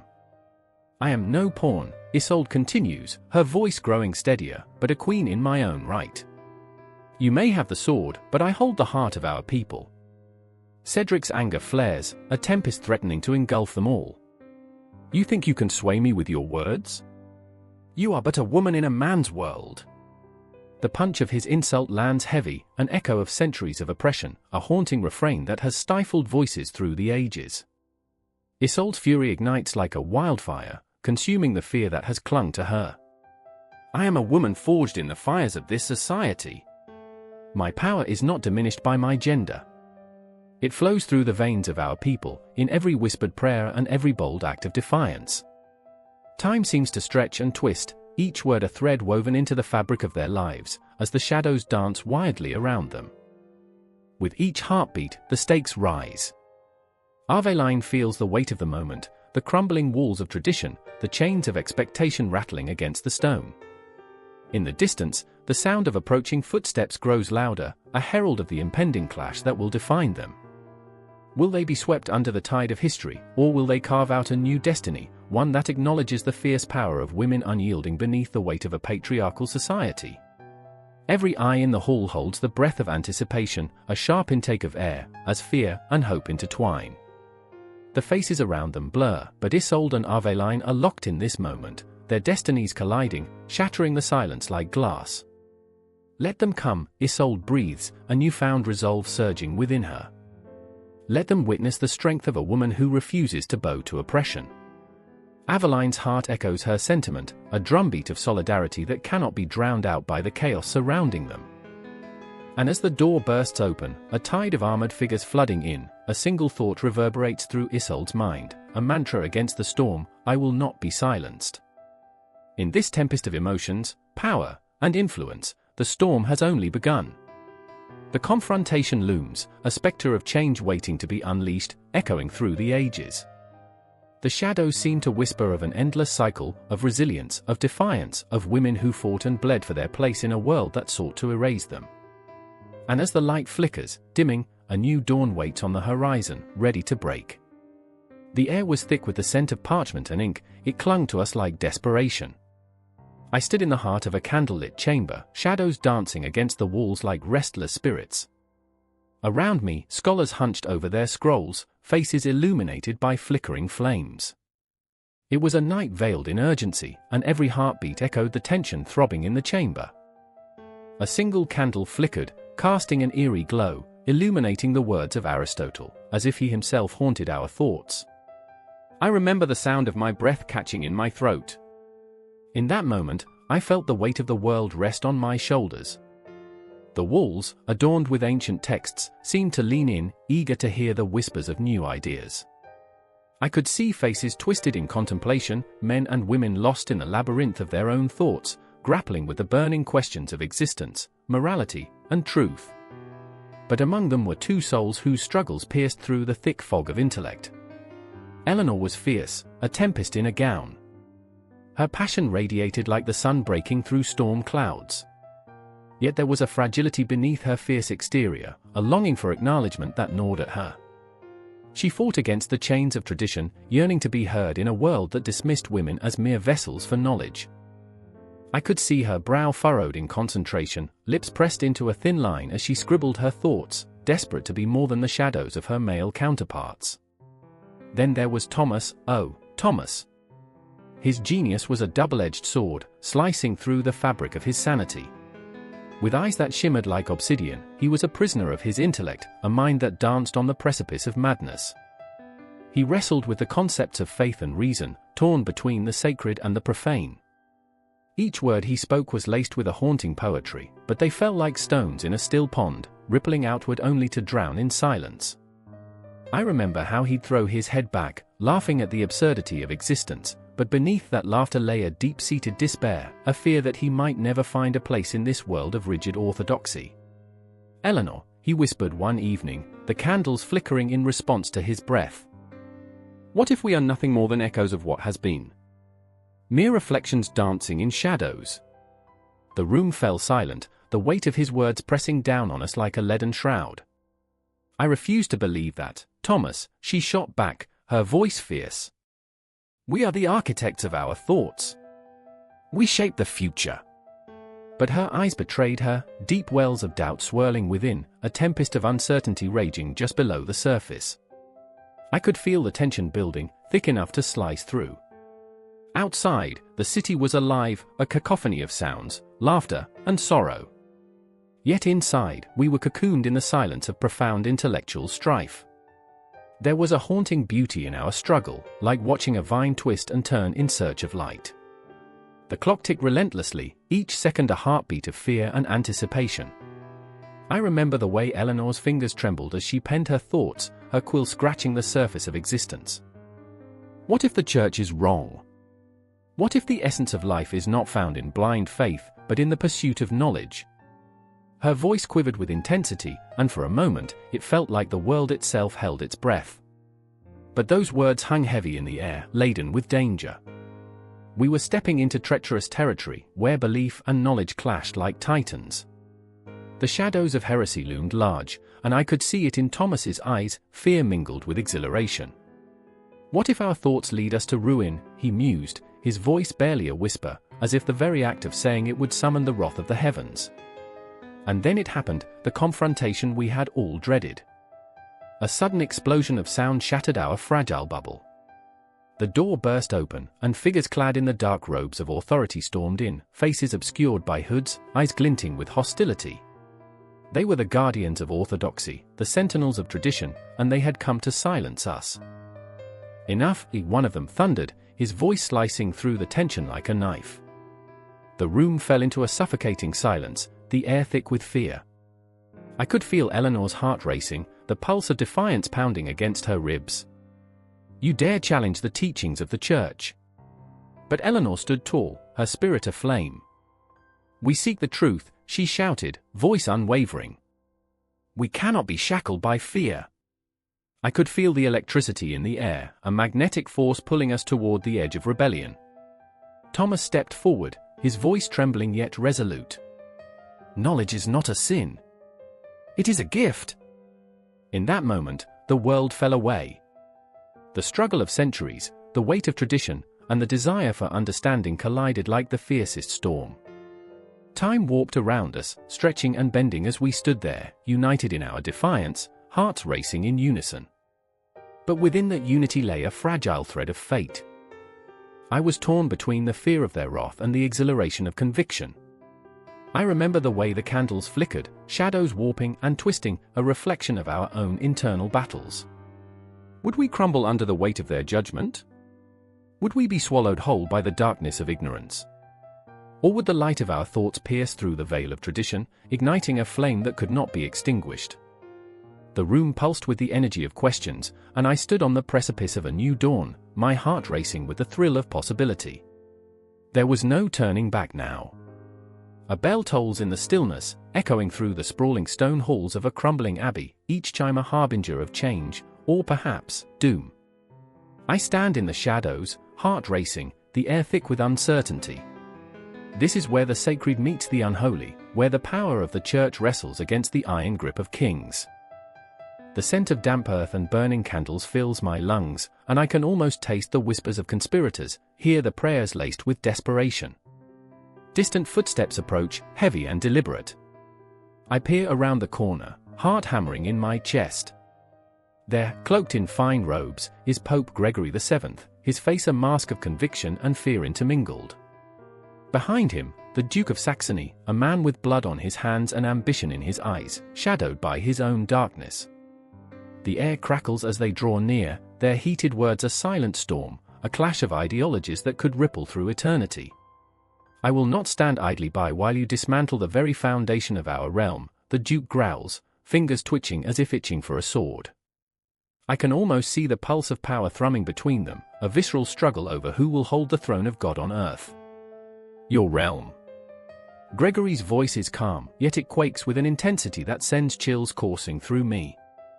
This is not merely a matter of politics, but of the soul of Christendom. I will not allow the church to be a pawn in your games any longer.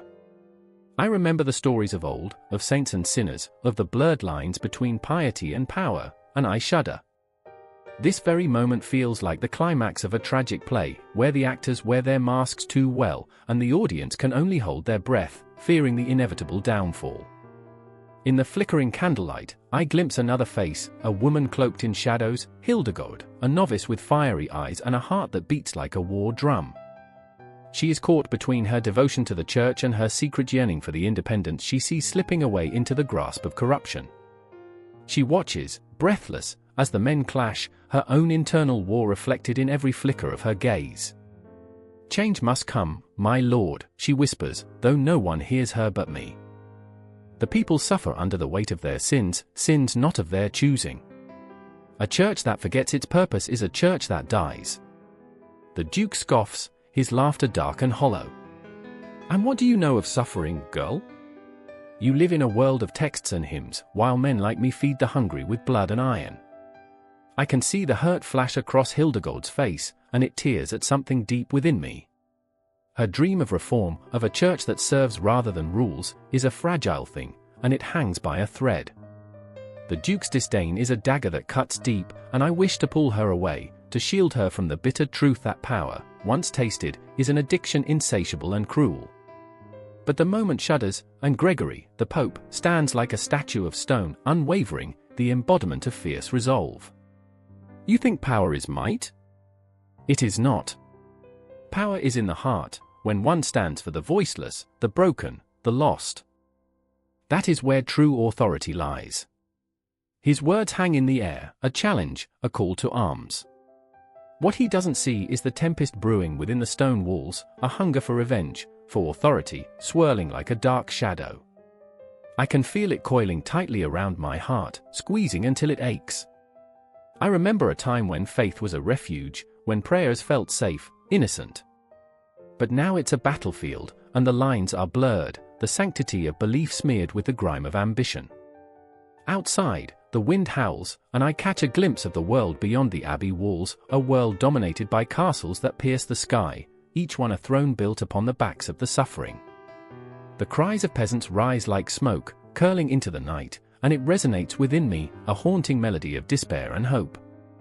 Suddenly, the Duke lunges toward Gregory, eyes blazing like forged steel. "You threaten everything I hold dear. I have built my kingdom with blood, and I will not let you tear it down with your holiness." Time slows, breath catches, and I feel the weight of destiny hanging in the balance. Hildegard's hands clench into fists, knuckles white, and I can almost hear her thoughts, a desperate plea for a different path. "This is not the way. We can change the church without turning to violence. There must be another way." But as the two men stand poised like gladiators ready to clash, I know there is no turning back. The world is replete with choices that lead to broken hearts and shattered dreams. The church, once a beacon of hope, has become a battleground where the innocents pay the price. Everything spirals, shouts, curses, and the echoes of history merge into a chaotic symphony that reverberates through my very bones.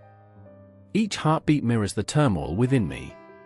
I remember the faces of those who came before us, their dreams buried, forgotten. I remember the laughter of children who long for a better tomorrow, their innocence lost in the shadows of greed. The air grows thick, electric with tension, as if the very cosmos takes a breath, holding its collective heart in suspense. Every moment, every choice, is a thread woven into the tapestry of fate, and I realize with gut-wrenching clarity that we're all entwined in this struggle for power, each of us a mere reflection of the world's darkness and light. Gregory stands firm, unwavering, his eyes fierce with determination, while the Duke's fury simmers dangerously close to the surface. And there, in the shadows, Hildegard watches, caught between the ancient ties of devotion and the desperate cry for change, her spirit a flickering flame amid the storm. This is a moment that will echo through time, a fracture point where ideals collide with reality, and the stakes are higher than any crown. And as the tension thickens, I draw in a breath, knowing full well that this is just the beginning. The threads of history are tightening around us, pulling us into the abyss of conflict, begging for resolution, yet offering none. I stand in that dimly lit abbey, heart pounding, waiting for the clash, knowing that what follows will alter the very foundation of belief and power. And the question lingers, haunting as the shadows, what price will we pay for change? The clock ticks, the bell tolls, and we are all here, on the edge of history, trembling with the weight of what is to come.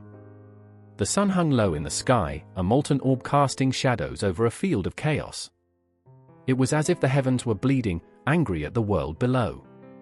A distant scream pierced the air, sharp and shattering, pulling me from my thoughts like a gnarled root tearing through the earth. The smell of smoke clawed at my throat, mingling with the metallic tang of blood. I remember standing there, frozen, the weight of fate pressing down like a heavy cloak.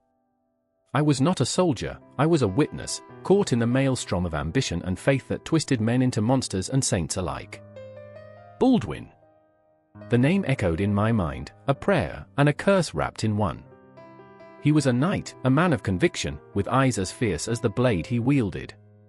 Yet beneath the polished armor lay doubt, buried like a corpse under layers of soil. I could see it in the way his hands trembled over his sword, the way he gritted his teeth, forcing his heart to align with the promise of glory and divine favor. For God, he would shout, but his voice cracked, and I wondered if he was trying to convince himself more than anyone else. I remember his laughter too, how it danced beneath the weight of his dreams, but even that felt like a distant memory now, fading like the light of day.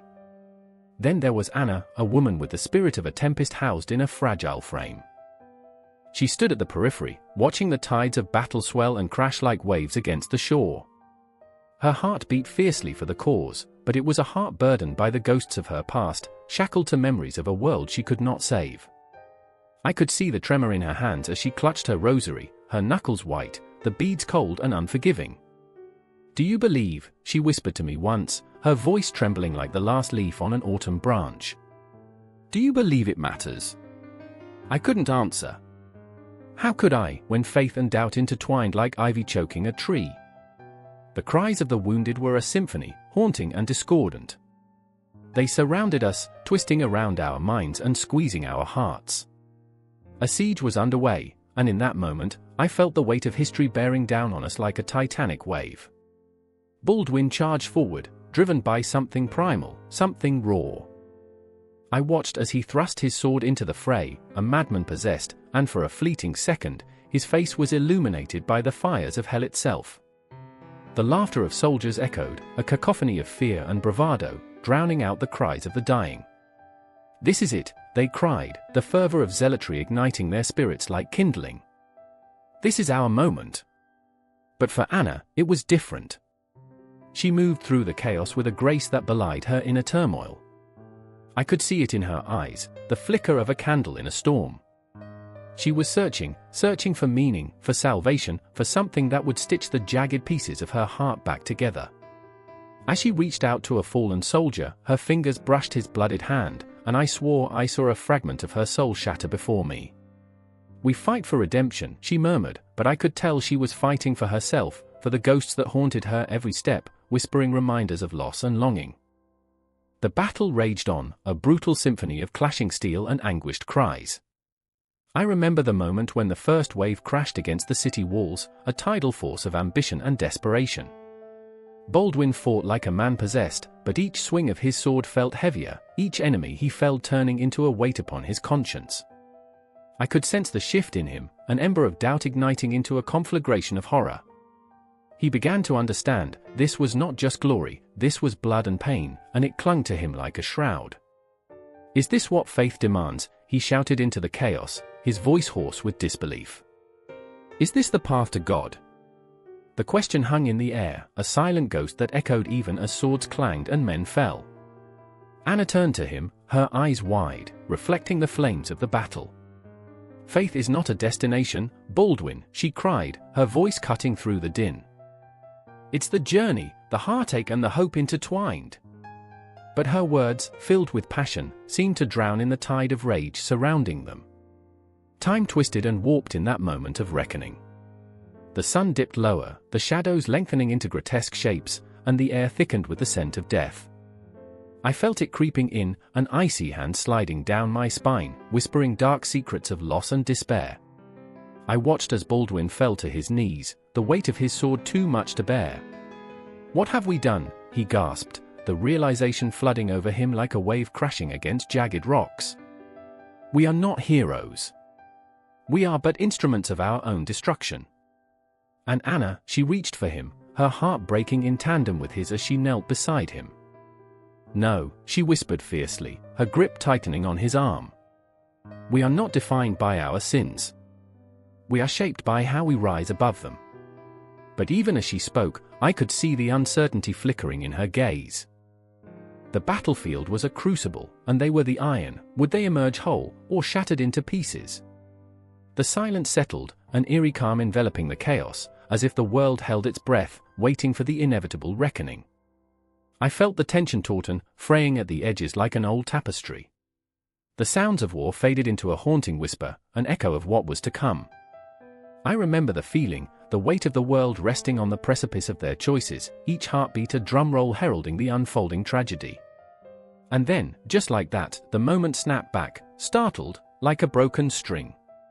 The cries rose again, a fevered chorus that echoed long into the night.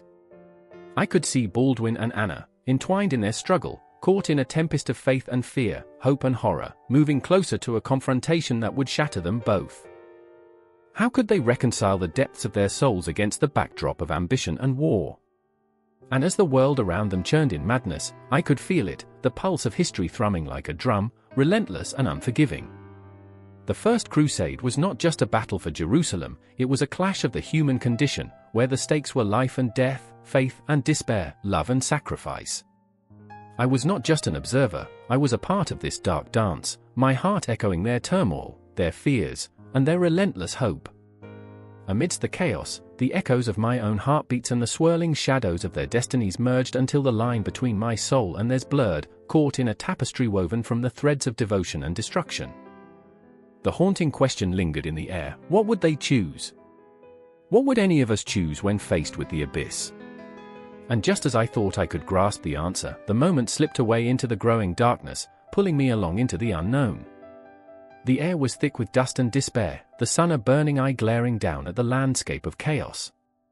I stood there, heart pounding, listening to the clanking of swords and the anguished cries of men as they carved their stories into history. It was a moment suspended in time, where hope clashed violently with fear, and destiny hung by a fragile thread. I remember the scent of sweat and blood, so metallic, so raw, that it clung to my skin, a constant reminder of what was at stake.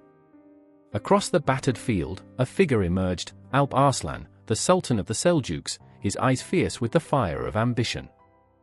I watched him, a tidal wave of resolve crashing over his features as he rallied his men, the very essence of courage and chaos distilled into one man. But beneath that steely exterior, I sensed a tremor, a flicker of doubt, perhaps the weight of an empire resting on his shoulders.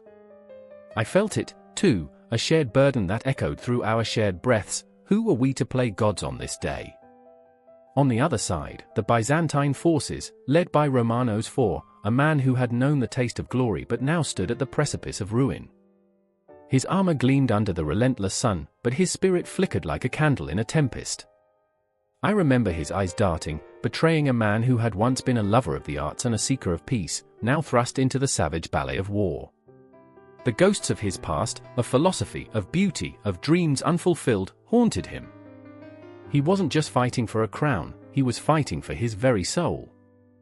I stood in the midst of it all, a witness to the fabric of humanity fraying at the edges. Each clash of metal was a heartbeat, a reminder that life could be extinguished in an instant, but in that same breath, I felt the pulse of something greater, a yearning for a legacy. Would this battle be a tale of horror or heroism? Remember! Alp Arslan shouted, his voice like thunder, cutting through the din of chaos. Remember what we fight for! His men roared, a wave of sound surging toward the enemy. It was a sound that resonated deep within me, calling forth my own desires, my own fears. I wanted to scream with them, to charge forward into the fray, yet I also wanted to retreat into the shadows, to know that history would not judge me for my cowardice. But retreat was impossible, the ground shook beneath us, trembling with the weight of our choices. I could see the lords of war, their faces twisted in rage, their mouths foaming with the promise of blood. It was as if the land itself was a living, breathing entity, grief-stricken and hungry for sacrifice.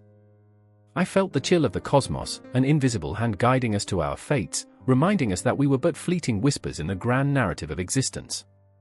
And then, the first clash. A cacophony of chaos erupted as swords met shields, the sound reverberating like the tolling of a distant bell. I could almost hear time itself laughing at our folly, counting down our moments as if they were grains of sand slipping through an hourglass. I could feel the dread pooling in my stomach, this was not a game, it was survival. I saw Romanos, his features contorted in desperation, his sword slicing through the air like a comet streaking toward its end.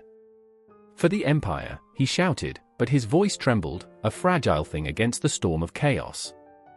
He fought valiantly, yet every strike felt like a desperate plea, a prayer to the gods who had long since turned their backs. I felt his pain as if it were mine, the weight of his dreams crushing him beneath its relentless pressure. Around me, men fell, brothers, enemies, friends. I watched as flesh met steel, as hope bled out on the grass, staining the earth crimson. I felt that familiar, sickening churn in my gut, the realization that none of this was beautiful. The glory of battle was an illusion, a cruel jest played by fate. I could see the lines drawn on Alp Arslan's forehead, the determination there mingling with the shadows of worry. Victory was a fickle mistress, it could smile upon you one moment and turn its back the next. In the center of this turmoil, I caught a glimpse of Alp and Romanos, two forces of nature locked in a deadly embrace. Their eyes met, and for a heartbeat, everything froze. I saw recognition there, a ghostly understanding that transcended the battlefield. They were not just warriors, they were men, haunted and flawed, grappling with the immense weight of their legacies. Their confrontation was not merely a clash of swords but a collision of worlds, a fight for the future that would echo through the annals of time. In that fleeting moment, I felt the pulse of history beneath my feet, a rhythm that demanded attention, that begged to be heard. They were not just fighting for territory, they were wrestling with the very essence of existence, power, identity, and the inevitable march of time. As the sun dipped lower in the sky, casting long shadows across the blood-soaked ground, I felt it, the shifting balance of power. It was a dance of despair and hope, and I was caught in its grip, unable to look away. I remember the cries of the fallen mingling with the whispers of the living, a haunting chorus that would never fade. All I could do was watch, breathless and terrified, as the tide began to turn, a wave of fate washing over us, shifting, always shifting. The battle was not just a moment, it was a beginning and an end. A fractal of history, forever spinning. The cosmos watched, silent, as we carved our destinies into the earth. And as the night crept in, wrapping the world in darkness, I knew this was only the beginning. The theater of shadows loomed ahead, and the stories, the stories, had only just begun. The wind howled through the narrow streets of Toledo, pulling at cloaks and hearts alike. An eerie silence draped itself over the city, heavy with the weight of uncertainty. The air tasted like smoke, burnt offerings to long-forgotten gods. I stood there, a witness to history's cruel game, my breath shallow, gasping against the chill that wasn't just from the night. Was it fear? Or was it something deeper, something primal? I could feel it in my bones. I remember Manuel, his eyes, blue as the ocean, filled with a tempest of emotions. He was a soldier, but more than that, he was a brother, a friend, and a man in love with a dream that felt impossible. "Tonight, we fight," he whispered, determination crackling in the air like distant thunder. And then there was Sophia, fierce and unyielding, a woman whose heart beat for her family but also for the land that had been stained with blood and sacrifice. She clutched a dagger that glinted under the pale moon, her fingers trembling as if cursing the fate that led her here. "We have to protect what is ours," she murmured, her voice a soft storm that stirred the shadows. "But who are we if we lose ourselves in the fight?" A distant clang echoed through the streets, a bell tolling for the fallen, or perhaps for the souls yet to be lost.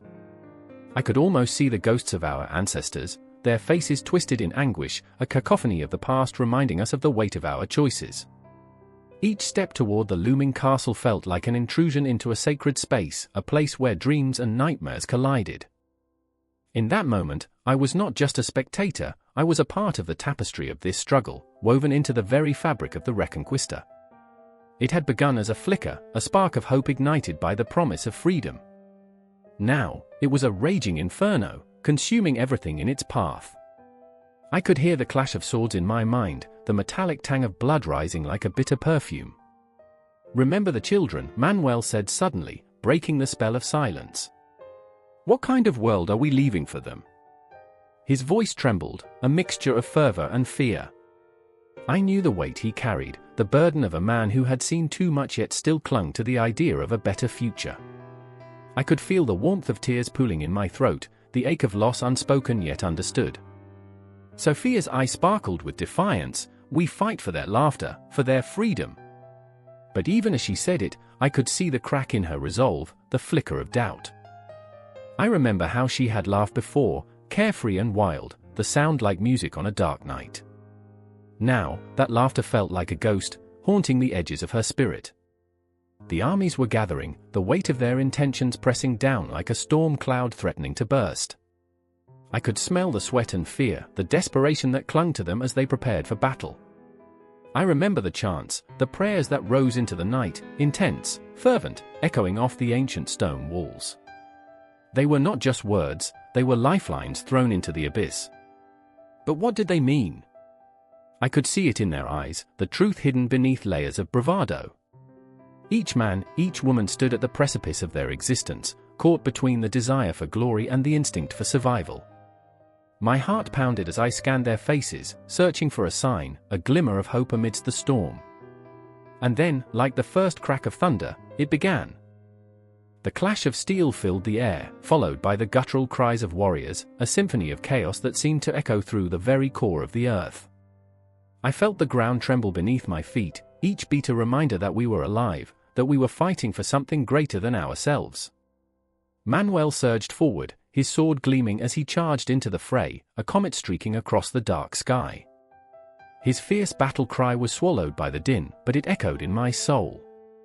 "For the land! For the future," he yelled, his voice a beacon of light piercing through the darkness. I wanted to scream, to run with him, but fear held me captive, paralyzed in the shadows.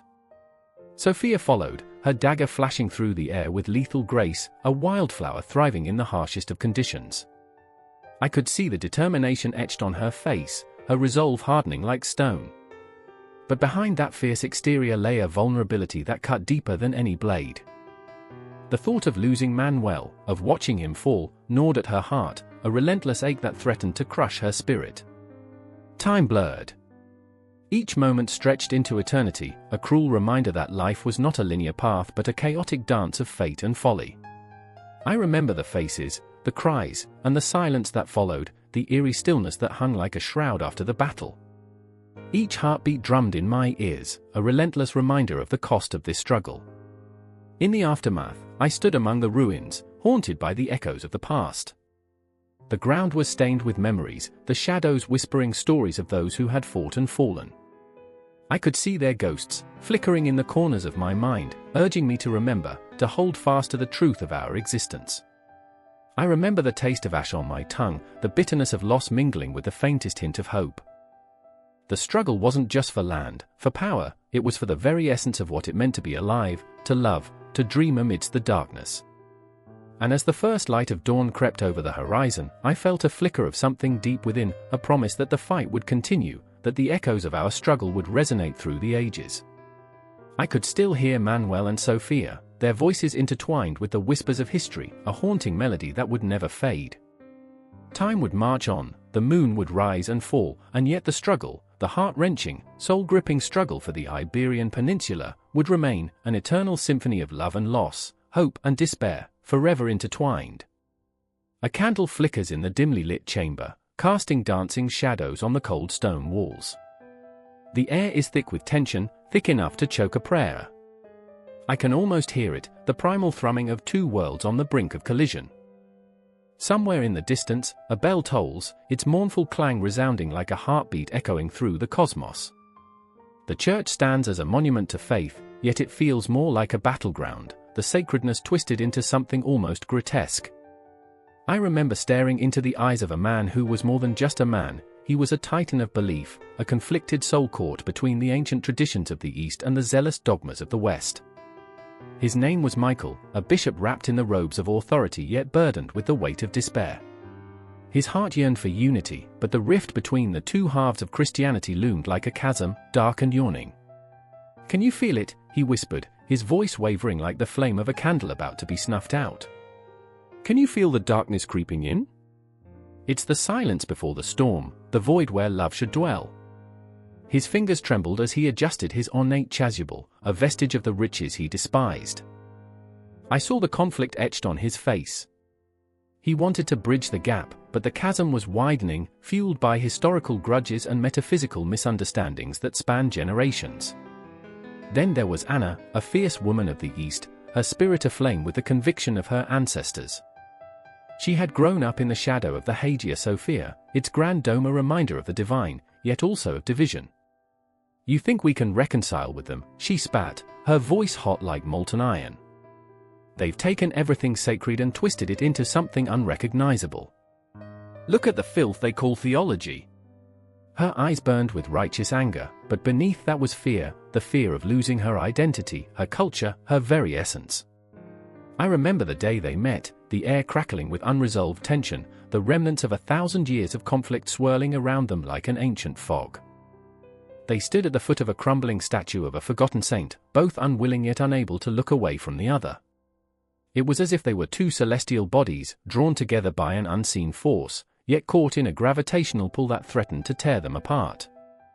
The whispers of the people around them filled the space, a cacophony of opinions and judgments. I could feel their eyes, hot and judgmental, piercing through me. "Look at the bishop, selling his soul for peace," hissed one voice.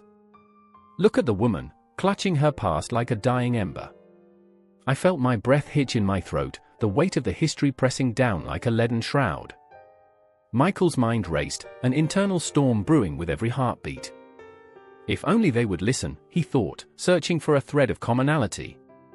If only we could bridge this divide, he dreams, knowing full well that dreams are notorious for shattering upon the cruel rocks of reality. But they are so entrenched in their beliefs, he lamented. He could feel the whispers of the past, the ghosts of saints and sinners alike, their voices a haunting symphony that echoed in his mind. And Anna, she was a phoenix rising from the ashes of a forgotten era, yet struggling under the weight of expectations. "They think they know faith," she seethed, rage seeping from every pore. "But their understanding is a hollow shell, devoid of the spirit. I have tasted the essence of the divine, and it is not what they preach." Each word felt like a knife, sharp and unyielding, slicing through the fabric of her own insecurities. Am I wrong to believe in my own truth? The dilemma twisted her heart in a way that felt almost unbearable. Their eyes met, a flicker of understanding igniting between them, a spark in the darkness. In that instant, time stood still. The world paused, holding its breath, as if the very cosmos was waiting for the outcome of this collision. Can we find common ground, or is this the end? Michael's heart raced, a wild drumbeat of desperation. Am I destined to be a pawn in this great game of faith? What do you believe? Anna's voice cut through the silence, raw and unfiltered. Do you believe that love, real love, can transcend all this? She gestured wildly, encompassing not just the room but the very essence of their fractured worlds. Because if you don't, we are lost. I could feel the weight of her challenge settling like a leaden cloak across the room. The air crackled as they wrestled with their convictions, their fears, their hope. I was caught in the undertow, adrift in their tumultuous seas. This is not just a personal conflict, I thought, feeling the enormity of their struggle in my bones. This is the heart of a civilization tearing itself apart. The shadows shifted, the candle sputtered, and I knew something had to break. Would it be Michael's desire for unity, or Anna's fierce commitment to her heritage? Would the ancient voices of the East and West finally find harmony, or would they be lost to the echoes of bitterness? I remember the clock ticking, each tick a countdown to an inevitable confrontation. The night outside grew darker, the world beyond their debate fading into obscurity. Yet inside, the storm raged on, hearts beating like war drums, determination warring with despair. In that moment, everything felt alive, raw, electric, and terrifying. I could taste the iron tang of fear mingled with the sweet hope of possibility. The very foundations of their beliefs trembled under the weight of their emotions, and I knew, deep within my very core, that this was only the beginning. The candle flickered once more, casting long shadows that danced like specters across the walls, and I could only watch, breathless, as the boundaries between them blurred, the lines of faith and identity threatening to unravel before my eyes. The air crackled with tension, thick enough to choke on, as the king's blood-soaked banner flapped wildly in the wind.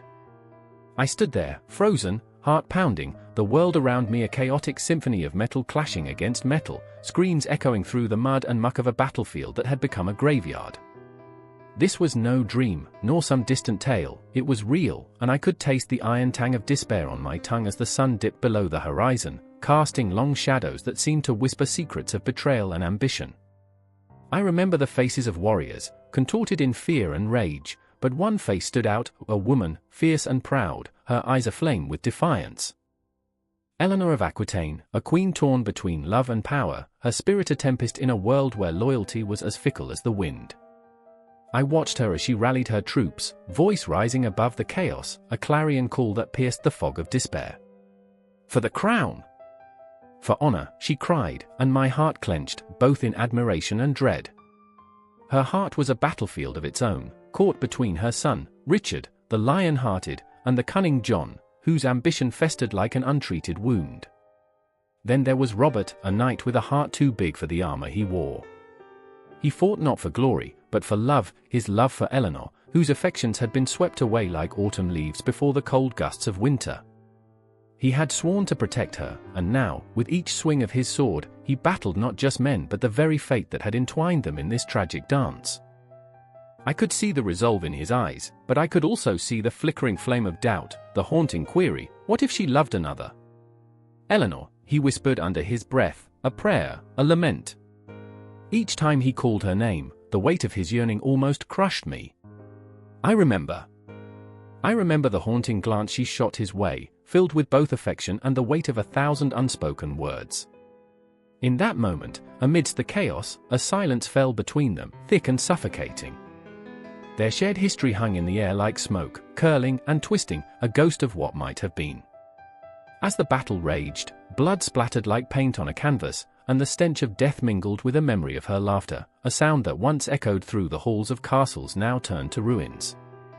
I imagined their lives as children, playing in sun-dappled meadows, chasing dreams that now felt as distant as the stars. A cruel twist of fate had woven them into a world where shadows loomed larger than life, and each heartbeat echoed the inevitability of loss. The clash of swords became a grim rhythm, a beat that pulsed through the very fabric of existence.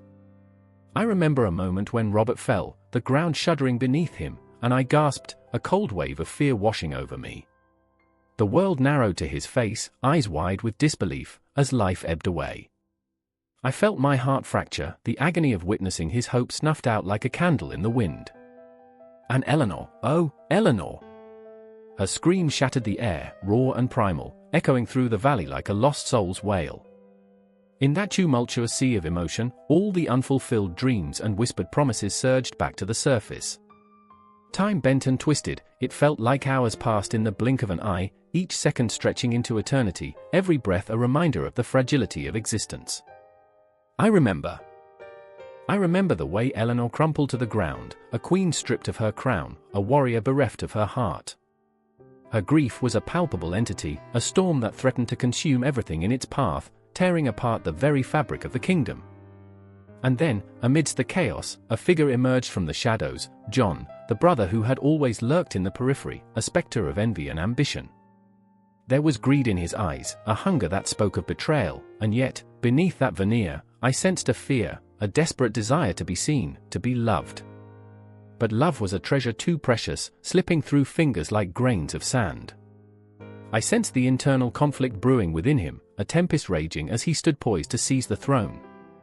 Everything you touch turns to ash. I wanted to scream, but instead, I watched, entranced by the dark ballet of human ambition. I could see the ghosts of the past haunting him, the weight of expectations both crippling and intoxicating. Power was a poison, a seductive whisper that promised glory but delivered only heartbreak. In that moment, as he raised his sword, I felt the earth tremble beneath my feet, a prelude to the inevitable. The world was collapsing, and I was caught in the maelstrom.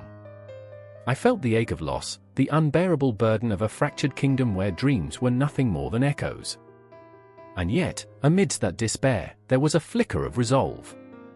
Eleanor, rising from the ground, blooded but unbroken, her spirit burning brighter than the flames that consumed the battlefield. She squared her shoulders, and for a heartbeat, I thought she might rise like a phoenix from the ashes of her grief. "Do not let my son's death be in vain," she cried, voice trembling but fierce, igniting a fire in the hearts of those around her.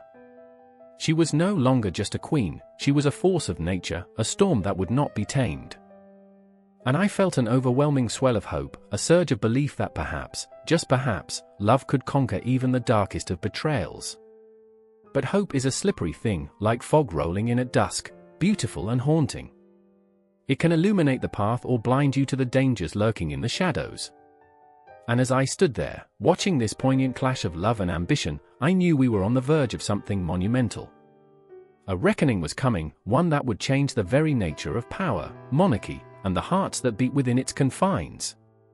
I remember the twilight settling over the battlefield, a silent witness to a saga that would echo through time. The clash of swords faded into the background, replaced by a deeper resonance, the pulse of destiny itself. The rise of monarchies was at hand, an intricate web of love, betrayal, and the raw essence of what it meant to be human, and I was powerless to look away. The air crackled with tension, sharp as the steel weapons clashing in the distance. I stood at the edge of the battlefield, the ground beneath my feet trembling with the weight of history. It was here, in the muddy fields of Crécy, that ghosts of the fallen whispered tales of glory and horror. I could almost hear the desperate cries of men, voices lost in the chaos of war, absorbed by the dark, swirling clouds overhead. The sun, a reluctant witness, hung low, casting long shadows that danced like phantoms among the living. Thomas, a young archer, gripped his bow with trembling hands. His heart thundered in his chest, a primal rhythm of fear and determination. He remembered the warmth of his mother's embrace, the way her laughter sparkled like sunlight on a river, now a distant memory drowned in the stench of sweat and blood. "I should have stayed," he muttered, his voice a choked whisper. "I should have listened." He was just a boy, yet here he was, staring into the abyss, a mere pawn in this relentless game of kings, with arrows flying like angry wasps. The weight of his choices pressed down on him, suffocating under the weight of a crown he was never meant to bear. Then there was Eleanor, a woman disguised as a man, her heart ablaze with a fierce rebellion that defied the very fabric of society. She had lost a brother to this bloody feud, and vengeance coursed through her veins like wildfire. She fought not just for survival but for every woman who had ever felt invisible, confined to the roles of daughter or wife. As she lifted her sword, a glimmer of sunlight caught the blade, transforming it into a beacon of hope against the looming darkness. "For you, James," she whispered, her eyes shimmering with unshed tears that could fill rivers. In this moment, she was more than a soldier, she was a sister, a warrior, a defiance personified, a burning star in the cold void of this world. The battle erupted with a cacophony of sound, a symphony of clashing metal, the shrieks of horses, the staccato of arrows whistling through the air. I felt the vibrations in my bones, the way fear mingled with adrenaline. I was a mere observer, yet I was entangled in their struggles, their dreams, their nightmares. I remember the way the earth soaked in the blood of the fallen. I remember how the cries of the wounded pierced the silence that followed, a haunting reminder of the cost of ambition. As the English archers loosed their arrows, Thomas felt his heart race. Every shot was an act of defiance. He remembered the times when the only battles he faced were against his own insecurities, the shame of not being enough. "Fire! Fire!" the captain barked, and in that moment, he was no longer a boy but a warrior, a piece of the great machinery of war. Each arrow loosed felt like a prayer, a plea to the cosmos for survival, for redemption. In the chaos, Eleanor fought like a tempest, her sword weaving through the air with an elegance that belied the brutality around her. She remembered her mother's hands, calloused and worn, stitching fabric by candlelight, dreaming of a future where daughters could wield swords instead of needles. "This is my destiny," she screamed, her voice rising above the din, a battle cry that echoed through the ages. Each swing of her sword was a promise to those she had lost and those who would follow. But war is unpredictable, a cruel mistress that revels in despair. In a heartbeat, the tide turned. Thomas saw his comrades fall, one by one, their life force extinguished like flickering candles, leaving behind only shadows. The ground was slick with mud and blood, a grotesque tapestry of sacrifice. He dropped to his knees, the bow slipping from his grasp. "No! Not like this," he cried, a roar, guttural sound filled with agony. The universe felt indifferent, the stars above twinkling like distant memories, so far, so unattainable. Eleanor fought on, her breath coming in ragged gasps. She watched as familiar faces turned to mere silhouettes, the weight of their absence crushing her spirit. "I won't let you down, James," she shouted, yet the words felt hollow, echoing through the emptiness that the battlefield had become. The cries of the wounded filled her ears, a symphony of despair that cut deeper than any blade. She felt the weight of their collective anguish pressing against her heart, a reminder that hope is often fleeting, a wisp of smoke lost in the wind. Time stretched, a cruel trick played by the cosmos, as moments turned into eternity. I was there, feeling every heartbeat resonate with the anguish and resolve of these souls caught in a storm. There was no turning back, the stakes were too high, the blood too fresh. The battle raged on, an unending cycle of violence and loss, a testament to the folly of man. As the skies darkened, a chill crept into the air, a foreboding harbinger of what was yet to come. In that moment of despair, Thomas made a decision, a choice that would ripple through the tides of history. He rose, drawing strength from the ghostly whispers around him. "For my mother," he breathed, lifting his bow once more, the fire igniting within him. This was not just a fight for survival, it was a fight for meaning, for legacy, for the very essence of what it meant to be human amid chaos. Eleanor, too, found renewed purpose in the fray. Her sword became an extension of her will, slicing through the shadows that threatened to swallow her whole. "I am more than this," she roared, embodying every dream she had ever dared to dream. Her heart raced as she saw the faces of those who had been silenced, their memories fueling her fury. This was war, a crucible that forged not just warriors but legends. As the battle raged on, two souls intertwined in their struggles, bound by fate and the blood-soaked earth beneath them. The intensity of their emotions crackled like lightning in the stormy sky, fear, rage, hope, and despair swirling together in a dance as old as time itself. And just like that, the world held its breath, teetering on the edge of the impossible. In the heart of the storm, in the midst of chaos, their stories unfolded, a tapestry woven with threads of love, loss, and unyielding defiance. The echoes of the past lingered, reminding us that in the darkest nights, stars are born, flickering against the void, insistent and bright. The 100 Years' War was not merely a conflict, it was a turning point, a crucible of human emotion that would resonate for generations to come, an indelible mark upon the tapestry of time. The sun hung low, a fiery orb bleeding into the horizon as chaos erupted on the fields of Hastings. It was not just blood that stained the grass but the weight of dreams and destinies shattered beneath the clamor of steel and the cries of the dying. I remember that day, the air thick with the smell of sweat and fear, the ground trembling as men clashed like thunder. A chill slithered down my spine, an omen of the horrors to unfurl. The sky, a bruised canvas of twilight, mirrored the souls of those who fought, each moment stretching into infinity. Harold Godwin's son stood at the crest of Senlac Hill, his heart pounding like a war drum. The heavy crown of England sat uneasily on his head, a reminder that leadership often felt like a curse more than a blessing. He had come from humble beginnings, a man molded by battle, yet here he was, teetering on the brink of annihilation, the weight of his kingdom pressing down upon him like a stone. I remember his grip tightening on his sword, knuckles white against the hilt, as he surveyed his troops below, a motley collection of men bound by loyalty and terror. Their faces were a tapestry of resolve and dread, flickering like candle flames in a tempest. And then there was William, Duke of Normandy, a figure carved from ambition and resolve. His steely gaze pierced through the chaos, a man who had tasted betrayal and risen from the ashes like a phoenix. The distance separated him from Harold like a chasm of fate, yet deep down, the two were bound by the same threads of longing and desperation. He stood tall, an imposing silhouette against the dying light, his voice echoing commands that cut through the din like a knife. Each order was a promise, a declaration of war against a man whose legacy hung in the balance. Onward, he bellowed, his voice a roaring tide that swept across the field.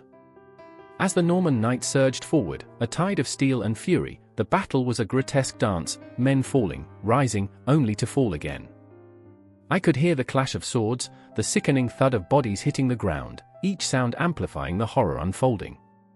Harold! Harold! The name echoed, a haunting chant rising from the throats of his men, a desperate prayer woven into the fabric of war. I remember the glimmers of fear in their eyes, the realization dawning that this was not just a fight for land but for their very souls. They were not mere soldiers, they were fathers, sons, brothers, men who had laughed and cried, who had dreamed of peaceful harvests, not this cacophony of slaughter. But in that chaos, I saw Harold's resolve harden, a flicker of defiance igniting within him. He recalled the stories of his youth, of the hearth fires and the laughter echoing in the halls of his home. Each memory was a ghost, whispering in his ear, urging him to fight, to protect the world they had built. The weight of those memories surged through him, fueling a fire that threatened to consume him. But with each breath, as arrows rained down like deadly rain, he felt the grip of despair tightening. The battle raged on, a storm of flesh and metal, each clash a heartbeat of history. I saw faces contorted in agony, the horror etched in every scream that punctured the air. The ground became a graveyard, swallowing dreams as men fell, their life's blood seeping into the earth, a sacrifice that would echo through time. And then it happened, like a thunderclap, the fateful strike that would turn the tide.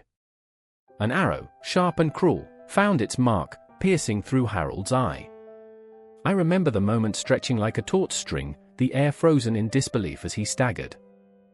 For a heartbeat, the world around him faded, leaving only darkness and the ghostly whispers of those he had lost. Harold!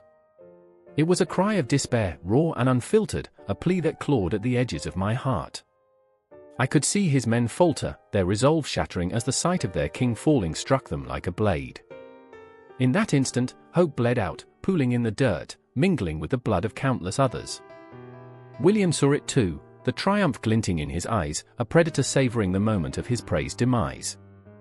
He surged forward, a whirlwind of fury, intent on sealing his victory. The clash of swords became a symphony of death, his knights pressing forward, relentless in their pursuit of glory. But amidst the chaos, I remember the surreal calm that enveloped me, the war fading into a distant echo as I was drawn into the depths of Harold's final moments. The world around him blurred, colors swirling into a grotesque painting of despair, and in that stillness, I could feel his heart racing, a final rhythm, a fleeting wish to hold on to life, to grasp the threads of what was about to be lost forever. As the dust settled, the battlefield transformed into a harrowing silence, punctuated only by the groans of the wounded and the distant cries of victory. I could almost hear the ghosts of the fallen lamenting, their shadows reaching out, grasping for the warmth of the living. The victory of William was a bitter pill steeped in sorrow, an empire won at a cost that echoed through the ages. Harold's legacy, etched into the soil of Hastings, spoke of heartbreak and loss, a reminder that power comes with a price, often paid in blood and shattered dreams. The air hung heavy with the whispers of the past, of men who fought not just for land but for the essence of who they were. In the aftermath, the echoes of despair lingered. Spectres of memory danced upon the battlefield, brothers turned enemies, dreams turned to ash. The sun set on Hastings, but the darkness was only beginning. The Norman conquest was not just a battle, it was a chapter in the human saga, a story of ambition, love, and betrayal that would resonate through time. I remember feeling the weight of history pressing down, an unbearable heaviness that would thrum through generations. The dust of Hastings became a stage, a haunting ground where the echoes of the past would entwine with the hopes of the future, never truly fading, always lingering, forever a part of us. The air was thick with a silence so profound it felt like the world held its breath. A lone figure stood in the center of the square, eyes wide and wild, chest heaving in a panic that mirrored the chaos around him. The streets of Florence, once bustling with life, now lay draped in a shroud of terror. Shadows flickered, darting between the collapsing buildings, and the stench of death lingered like smoke, curling into the nostrils of those who dared to breathe. I remember the first time I saw it, the way the sun cast an eerie glow over the cobblestones, highlighting the bodies, littered like discarded dolls, faces frozen in expressions of horror. Matteo, my friend, stood there, gripping the edge of a cart, knuckles white as if he could crush the very wood beneath his fingertips. His heart pounded like a war drum, drowning out the wails echoing in the distance, the cries of mothers searching for their children, of lovers separated by a cruel twist of fate.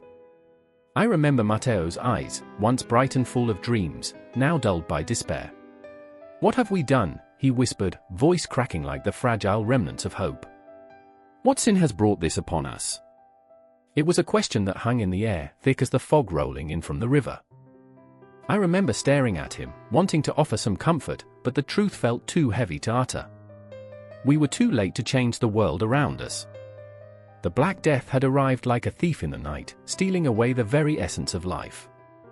It snatched away fathers and mothers, children and lovers, leaving behind only echoes of laughter that once danced through the streets. In the shadows, Elia watched, her heart a tempest of grief and anger. She had lost her brother, a boy with a smile that lit up the darkest corners of her soul. It had taken him in the dead of night, the telltale signs of sickness creeping upon him like a thief, wrapping him in its suffocating embrace. She could still hear his laughter, still feel the warmth of his hand in hers. "I will find you," she had whispered before the fever took him. "I will hold you again." Now, those words lay heavy on her tongue, a promise broken by the cruel twist of fate. "Why do you linger?" she shouted at Matteo, her voice raw and jagged. "You think this is a time for despair? Fight! Fight for those who can't." Her eyes sparked with a flame that defied the death surrounding them. I remember how she looked, fierce yet broken, a warrior caught in the grip of heartbreak. Her hair whipped around her face like a dark halo, an echo of defiance against the encroaching shadows. But Matteo stood frozen, paralyzed by the weight of his own guilt. "What is fighting worth, Elia? What can we do against something so monstrous?" He gestured to the bodies, to the ruins of a life once vibrant. "We are nothing, mere dust in the face of death." "Dust can create storms," she shot back, her voice rising, fierce. "And storms can change the world." I remember the fire in her words, each syllable a call to arms, a plea for survival. And in that moment, the tension crackled like lightning. They were two souls standing on the precipice, one clinging to hope while the other dangled from despair. "We can't just stand here." Elia's voice rang out, a melody of desperation. "We can't let this darkness swallow us whole." I remember the way the shadows stretched, creeping ever closer, as if the very night conspired to snuff out their light. The city had become a graveyard, a place where laughter had turned to silence, where love had become a distant memory. And yet, in the depths of that silence, a whisper stirred, a promise that life could still exist even amidst the chaos. There was a moment, a heartbeat, when I felt the world shift. It wasn't the ground beneath my feet, but something deeper, a realization that even in the face of such horror, the human spirit could rise. I watched as Matteo clenched his jaw, a spark igniting in the depths of his despair.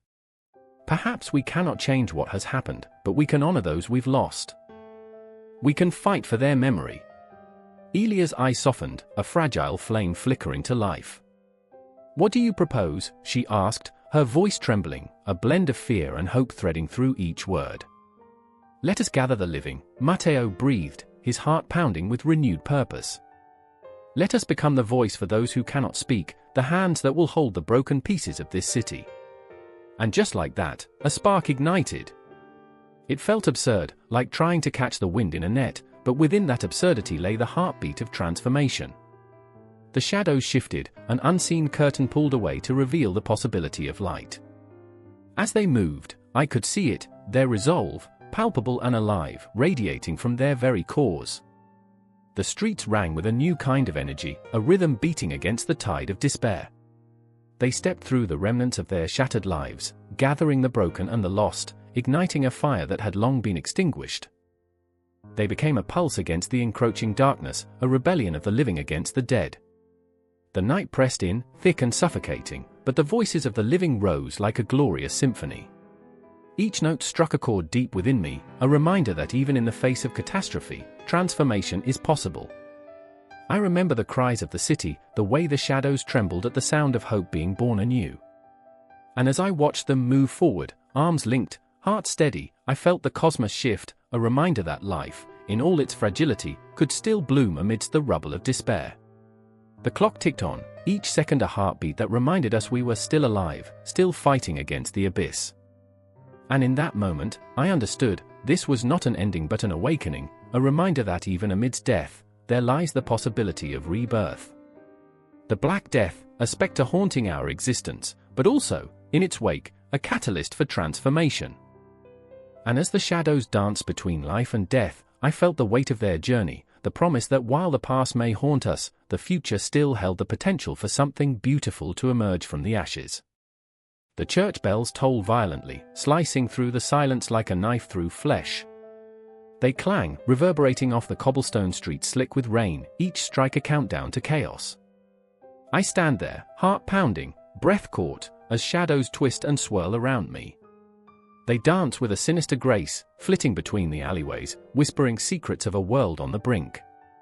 Panic claws at my throat, and I can taste the coppery tang of fear. Is it time? I breathe, my voice trembling like the leaves in the wind. My fingers twitch, the pulse of 1,000 regrets thrumming in my ears. Giovanni, my brother, stands beside me, his eyes dark pools of uncertainty. The weight of expectation hangs heavy on his shoulders, pulling him deeper into the abyss. He clutches a tattered scroll, the paper wrinkled and stained with sweat and ink, a map to what we believe could change everything. Time is a fickle mistress, he mutters, an attempt at humor that falls flat, echoing in the haunting silence. But the look on his face turns the joke sour. Giovanni, with dreams burning in his chest, once believed we would shine like the sun, but here we are, caught in a tempest of shadows. He always had that spark, that insatiable hunger for knowledge and truth, but the truth can be a cruel tutor. The Renaissance is dawning, they say, a time of rebirth and brilliance, yet here we stand on the edge, not quite dead, but not truly alive. Every heartbeat is a countdown, every breath a reminder that we are still shackled to the past, to the ghosts that haunt us. I remember our father, how he'd smile through his pain, whispering tales of the ancients as if their wisdom could wash away our sins. But those tales only serve as echoes now, reverberating through the corridors of my mind, each one a reminder of our failures. I shift my gaze, and the shadows seem to pulse, breathing in tandem with my despair. There, in the distance, a flicker of light dances, a candle flickering defiantly against the encroaching darkness. Francesca! She's our beacon, our hope. The woman who dances through the chaos with a wild abandon only she possesses. But I know the truth that lurks beneath her laughter, the ache of dreams deferred thick in the air, wrapping around her like a shroud. And she knows I see her. Our eyes lock, and in that brief moment, the chaos around us fades, it's just us, suspended in time, like a dream that refuses to end. You're late, she shouts, her voice a melody tinged with urgency, hope tinged with despair. What have you found? The words claw at me, a reminder of my failures. Nothing, yet, I reply. But inside, I scream, the truth gnawing at my insides. I'm a coward, standing on the precipice of greatness, too terrified to leap. We're running out of time, Francesca. The city burns. Then let it burn, she snaps, her passion igniting the air between us. We can't hide forever. The world is shifting, and so must we. There's a wildness in her eyes that terrifies me, a recklessness that ignites a flicker of longing deep within my chest. But the darkness weighs heavier than my desire. I see the flickering candlelight reflecting off her eyes, like stars trapped in a night sky. You don't understand, I whisper, my voice thick with dread, the fires will consume us all. She steps closer, the warmth of her presence igniting flames of guilt within me. And what if we don't fight? Her voice softens, and the intensity of her gaze lingers. What if we allow ourselves to be swallowed whole? The Renaissance isn't just a rebirth, it's a revolution. We could be part of something monumental. But I see the cracks beneath her bravado. I remember her mornings spent weeping over letters from her father, lost to ignorance and fear, the weight of his absence like a stone on her heart. We could lose everything, I remind her, and in my voice, I hear the tremor of a truth that haunts us all. The air thickens like fog, and shadows creep closer, wrapping their icy fingers around my throat. Giovanni steps forward, breaking the tension, his voice a low rumble. Then let us lose everything together. His words hang in the air, an invitation or a curse. I can feel the weight of destiny pressing down on us, pushing us further into the unknown. Are we brave or foolish? Do we flee from the shadows or take our place among the stars? Together, Francesca whispers, her voice a balm to my frayed nerves, a promise wrapped in fragile silk. But I know the cost. I feel the weight of history pressing against me, the echoes of failure, the ghosts of those who dared before us, only to be crushed beneath the weight of a world too heavy with darkness. And just like that, the moment shifts again. The bells toll, a sound that reverberates through the air, shaking the cobblestones beneath our feet. A call to arms, or a warning? The ground trembles as the city awakens, voices rising, whispers of rebellion echoing as the shadows in the alleys begin to shift, morphing into something more threatening. Now! Giovanni shouts, grabbing my arm, urgency painting his every word. We must go. Francesca's hand slips into mine, her warmth a flicker of light against the encroaching darkness. Together, we step into the chaos, the shadows dancing around us like specters, the weight of history at our backs, and the promise of something greater ahead. But with every step, I can't shake the feeling, time is slipping through our fingers like grains of sand. The Renaissance looms ahead, bright and terrible, but will we grasp it, or will we be consumed, lost to the night? The air hums with tension, the distant sound of laughter and screams melding into a cacophony of uncertainty. The city is alive, a creature of its own, and I can feel its pulse quickening. The clock ticks ever onward, a relentless reminder that we are alive, and yet, we are also on the brink of obliteration. I want to scream, to cry out against the weight of it all, but I find my voice frozen in my throat. We run into the heart of chaos, every heartbeat a question, every breath a prayer. The darkness stretches before us, and as I glance back one last time, the shadows swallow our past whole, leaving nothing but whispers hanging in the air like forgotten dreams. In the heart of a town cloaked in shadow, the church's spire jutted into the stormy sky, piercing the heavens like a knife hungry for blood. Thunder roared, a feral growl that rattled bones and sent chills racing down spines. Inside, the light flickered uncertainly, candles sputtering as though they sensed the dark tide looming. I stood there, breathless, my heart pounding against my ribcage, each beat a desperate plea for salvation. The scent of damp stone and burning wax filled my lungs, mingling with an unshakable dread. They were coming. A group of villagers, faces ashen, gathered in the nave. Their eyes were wide, frenzied, and fixed on the altar, where Father Anselm stood, his hands raised as if to seize the storm itself. His voice, a tremor of authority and fear, called for order in a time of chaos, but the words felt hollow, like echoes in an empty tomb. I could see it in his eyes, a flicker of doubt that threatened to consume him whole. A man of the cloth, carved from the very stone of tradition, yet his faith wavered, like the trembling flames before him. Beside him, a woman surged forward into the light, her name whispering through the shadows, Ilara. The townsfolk knew her well, she was the one who dared to speak truths that curdled in the throat. Her fiery spirit, a beacon against the oppressive weight of conformity, had once inspired hope. Now, she stood at the precipice of despair, her voice rising above the murmur, spilling forth words that dripped with urgency. We cannot let fear dictate our fate. The church, our church, has become a prison, shackled by the very power it claims to wield. Every word hung in the air like an unsheathed sword, sharp and glistening with the promise of rebellion. I could feel the tension crackle, a tightrope strung between fear and hope. But those words, the truth she wielded, came with a perilous price. I saw a flicker of recognition in Father Anselm's eyes, a deep, haunting sorrow that told me he understood. He was both guardian and prisoner, protector of a faith that had outgrown its glory. The villagers shifted uneasily, eyes darting between them, as if caught between a storm and an abyss. I knew their struggles, the weight of ignorance crushing their dreams, the chains of tradition wrapping around their throats. I remembered a time when I too had worn the blindfold, lulled into submission, believing the congregation's whispered hymns were the only music worth hearing.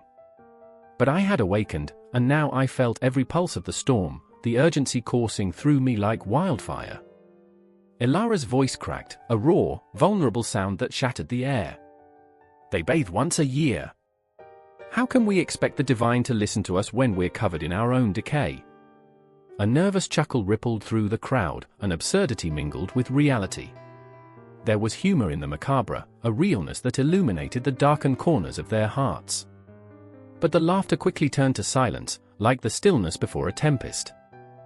The church, with its stained glass eyes that had witnessed centuries of suffering, bore witness to this moment, the moment when fear met defiance, and tradition trembled like a candle caught in an unyielding gale. Each breath was electric, every heartbeat a reminder of stakes high enough to reach the heavens. I could sense the weight of 1,000 ghosts hovering like specters, watching, waiting. Then came the crash, a door flung open, splintering the tension. A figure staggered in, drenched in the storm's fury, a silhouette against the flickering light. It was Thomas, a man bound by loyalty yet shackled by his own demons, torn between the power of the church and the desperate cries of the oppressed. The rain clung to him, a shroud of despair that mirrored the anguish in his heart. He was, after all, a soldier of faith, yet his faith was eroding, the very foundation crumbling beneath his feet. "Father!" His voice thundered, raw and ragged. "The townsfolk are restless. They whisper of rebellion, of a new dawn. What shall we do?" Father Anselm faltered, his gaze drifting to the altar, a sanctuary that now felt like a battleground, where power dynamics twisted like a serpent among the faithful. The weight of the mantle pressed down on him, suffocating, a reminder of promises made and broken. He was a man caught between duty and truth, the lines blurring until everything felt like a mirage. Elara stepped forward. "We must break the chains, Father. We cannot continue to follow blindly. Look around you, the people are crying out for change, for liberation from dogma that chokes the very essence of our souls." Each word struck with a fury that ignited the air, urging the villagers to rise, to awaken from their slumber. I felt the pulse of rebellion thrumming in my veins, a primal urge that demanded to be unleashed. It was fear and thrill, hope and despair, all swirling in a tempest of emotion. I watched the faces of the villagers, their resolve hardening, their hearts pounding in unison, and I knew in that moment that the church was but a vessel, a reflection of the power dynamics that had long since twisted its purpose. "Will you stand with us, Thomas?" Ilara's voice cut through, fierce and unyielding. "Will you stand against the tide that would drown us all?" His eyes flickered with uncertainty, a war waging within.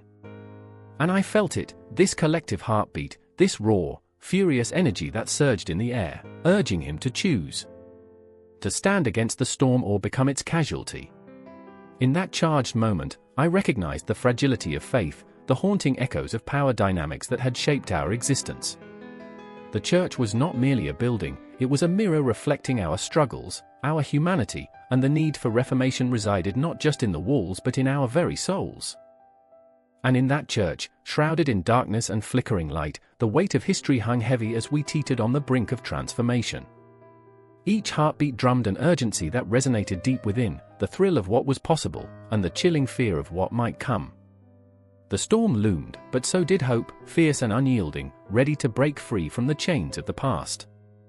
And as the thunder rolled above, promising upheaval, I felt it, the heart of the church, a throbbing, living entity, ready for the reformation it so desperately needed. The flickering shadows danced against the stone walls as the screams echoed, a haunting symphony that reverberated through the dank air. I stood frozen, heart thundering in my chest, as the sound sliced through the darkness, each cry, a fractured note of despair. The Inquisition was here. I could feel it, a suffocating weight pressing down, thick as the smoke that hung in the air. The light from the torches cast the faces around me in grotesque relief, eyes wide with terror, mouths twisted in silent prayers. I remember the smell, sweat mingling with fear, a heady perfume of desperation. I remember Elena, her hands clutching mine, fingers trembling like the last leaves clinging to a dying tree. "They'll come for us," she whispered, voice barely a breath. Her eyes were pools of liquid night, reflecting unspoken horrors, her faith a fragile thread fraying with every heartbeat. I wanted to soothe her, to promise that we would never be caught, but the truth clawed at my throat. I was afraid, too. Then there was Thomas, always the brave one with his boyish grin plastered across his face, a mask for the growing dread that gnawed at his insides. "We must fight back," he declared, voice a bold defiance against the encroaching shadows. But as I looked at him, the flicker of uncertainty deep in his hazel eyes belied the bravado. I could see him wrestling with doubt, trying to shield us from the storm that raged within him. It was as if he carried the weight of the world on his shoulders, and with every passing moment, the burden grew heavier. The Inquisition didn't just hunt for heretics, it fed on fear, a parasite thriving in the darkness of doubt.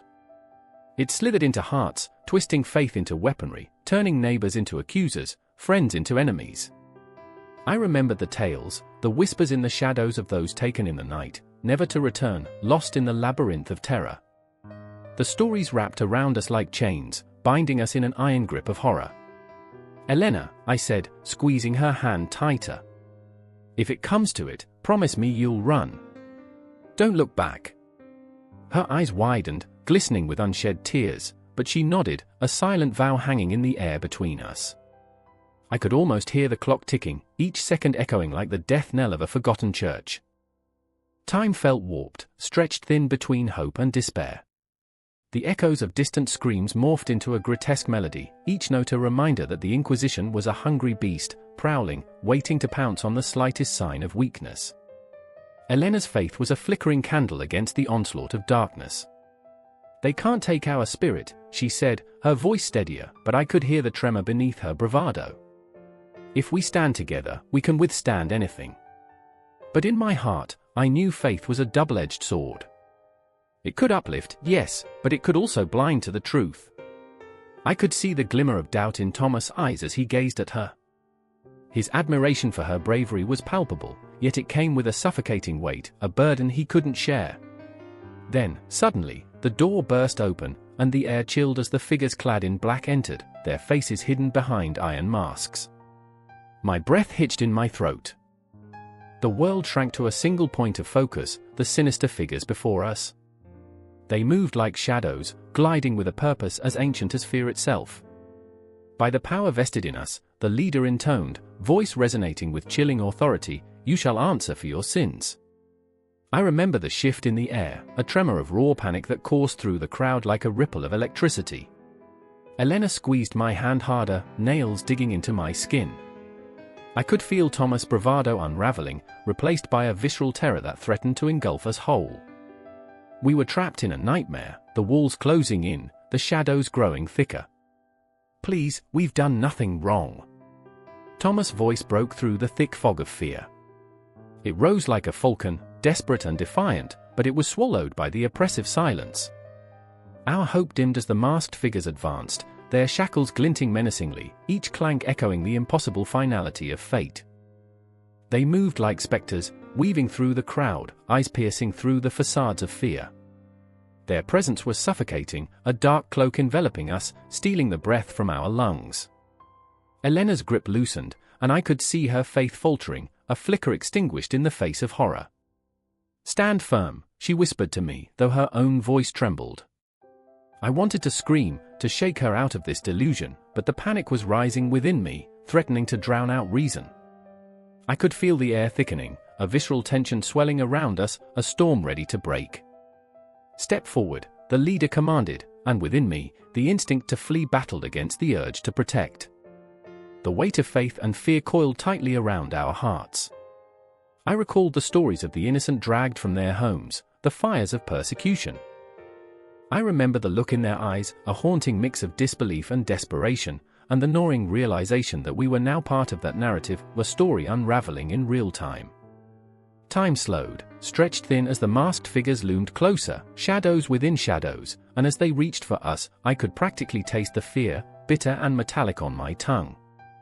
My heart raced, each beat a countdown to the unknown, and in that moment, the world outside ceased to exist. It was just the three of us, tangled in our fears, our faith wavering, our resolve tested. Together, I choked out, though the word felt hollow. I looked into Thomas' eyes, searching for a flicker of the boy who once spoke of bravery, but in its place was a flickering ember, dying out. And then the darkness closed in, suffocating us, faith, fear, and control converging into one shattering moment, a kaleidoscope of terror and heartbreak that spiraled into the abyss. And I knew, deep down, that whatever happened next would change us forever. The Inquisition had come, and we were caught in its merciless grip, the shadows whispering promises of pain and loss, and within that darkness, our destiny awaited, twisting like a phantom through the corridors of our minds. A thunderclap split the night, reverberating through the damp air, and for a heartbeat, everything froze. The villagers huddled in their homes, breathless, hearts pounding like war drums. Outside, the darkness breathed heavy with tension, thick and suffocating, as if the very essence of their existence was about to shatter. I stood on the edge of the village, my eyes scanning the horizon cloaked in shadows. I remembered my father's words echoing in my mind, "Unity is strength, but division is a blade." Tonight, that blade shimmered with the promise of chaos. My heart raced, not just from fear but from the intoxicating thrill of what was about to happen. Across the clearing, I saw Elena. Her hair billowed like a storm cloud, wild and untamed, her eyes glinting under the silver moonlight. She stood with her back to me, hands clenched at her sides, every sinew in her body taut with unresolved fury. She was a firebrand, sparking flames of rebellion in her wake, and I felt an ache deep in my chest. I remembered the warmth of her laughter during the harvest festival, the way she would twirl under the stars, a wildflower in a world of thorns. Now, she was a tempest personified, ready to erupt. "Darius," her voice sliced through the silence, sharp as a dagger, "they're coming for us." Those words reverberated in the air, laden with an urgency that made my skin prickle. I turned to face her, my mind swirling with the weight of our impending fate. They won't stop at the borders. They want everything. I felt my resolve harden, a shield forming around my heart. But what if we unite with the others? What if we stand together instead of falling apart? The word slipped from my lips, desperation lacing my tone. I could feel the ghosts of our ancestors whispering through the trees, urging us toward unity even as the skies threatened to swallow us whole. Elena spun around, her eyes fierce, yet I caught a glimmer of doubt there, a flicker of vulnerability. "Unity," she spat, the word venomous on her tongue. "Look around, Darius. We are a tapestry of broken threads. What is unity to a people who can't even agree on a single path? They'll tear us apart." And there it was, a truth as raw as the earth under our feet, a reminder of the fractures that marred our community.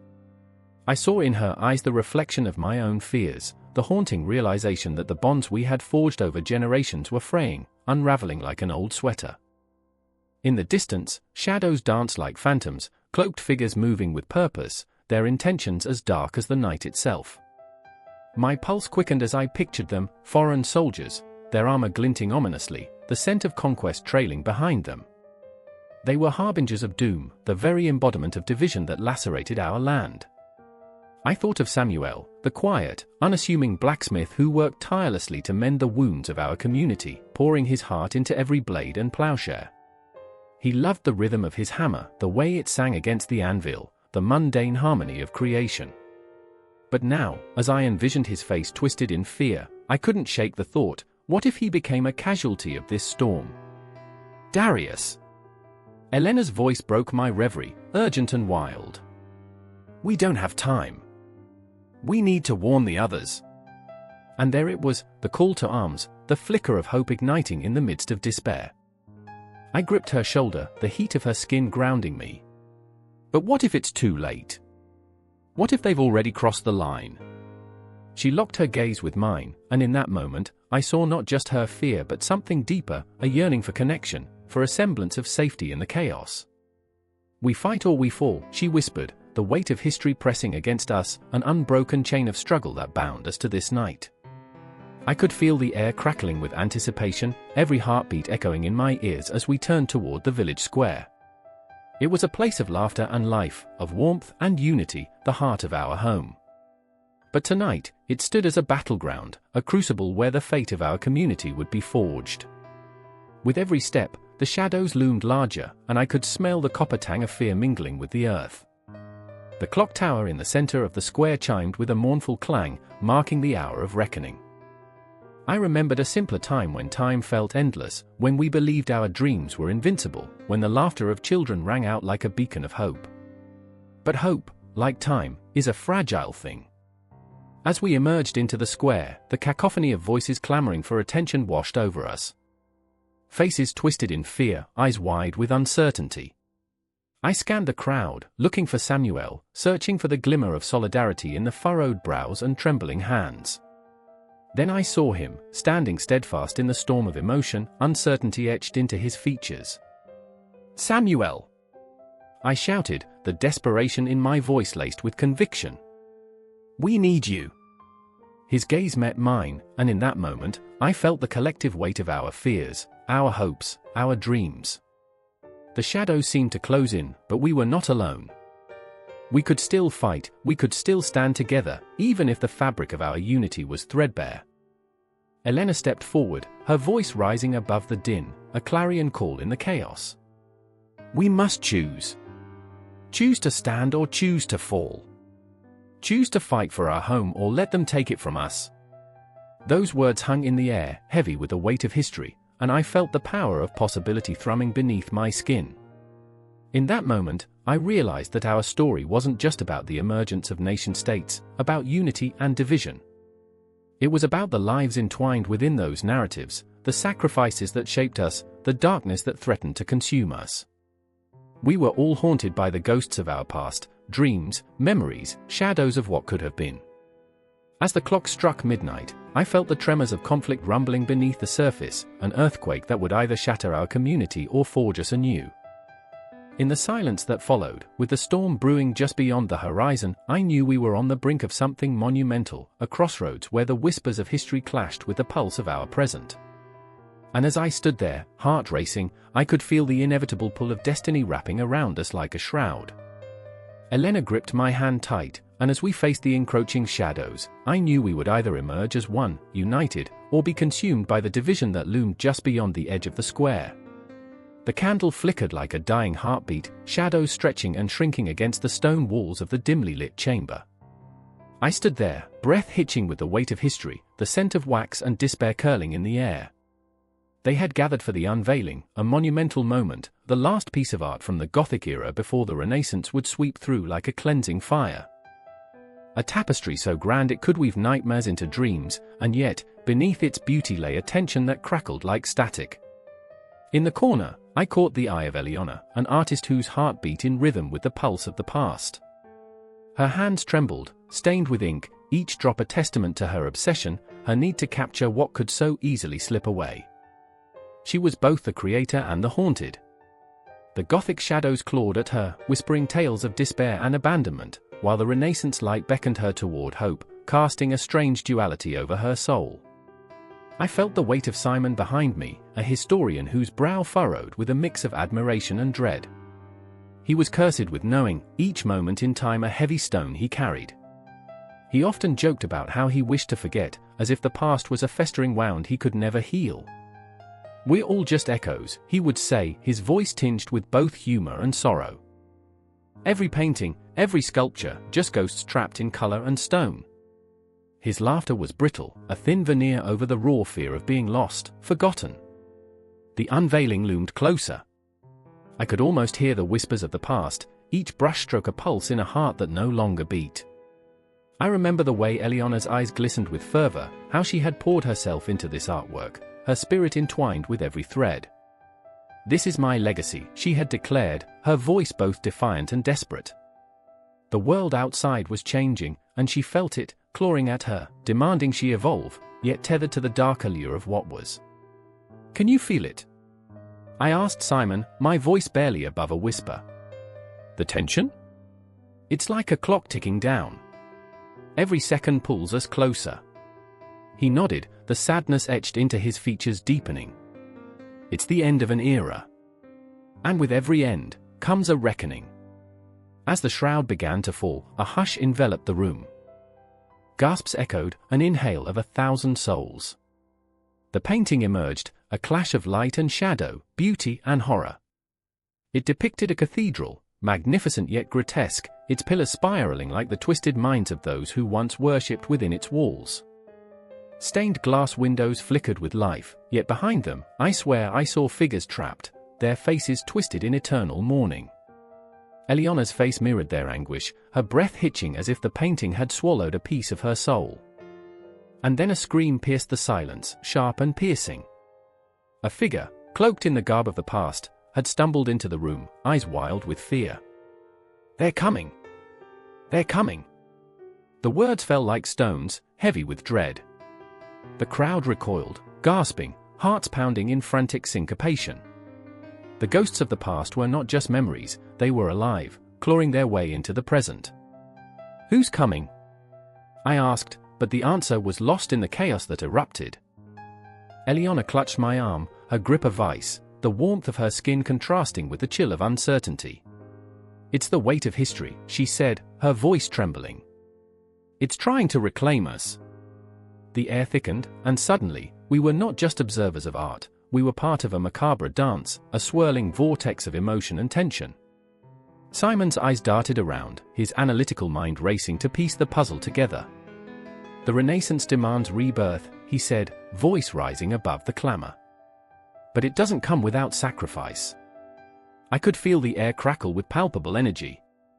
It was a collision of eras, the Gothic despair battling against the Renaissance hope. Shadows flickered, the once still canvas now alive with movement as if the painting itself was breathing, demanding recognition, validation. With every heartbeat, I felt the essence of the past flood into the present, pulling me deeper into its folds. Eliana, now pale and resolute, stepped toward the painting, her voice rising above the din. "You can't escape what you are," she shouted, her passion igniting like a wildfire. "We carry our past with us, but we must also embrace the light." But the shadows loomed larger, wrapping around her like tendrils of smoke. I could hear their whispers, cold, cruel, reminding her of failures, of fears. The weight of history was not just stone, it was a living entity, a heavy cloak that suffocated. "Let it go!" Simon shouted, his voice breaking through the cacophony, desperate to reach her. "You have to let it go." "But how can you let go of what shapes you?" The question hung in the air, an unanswerable riddle. I felt the tension mount, a taut string ready to snap. I watched as Eliana's face shifted from resolution to despair, her dreams mingling with the shadows, threatening to consume her. With a sudden burst of clarity, I stepped forward, compelled by something beyond myself. "We are all ghosts," I shouted.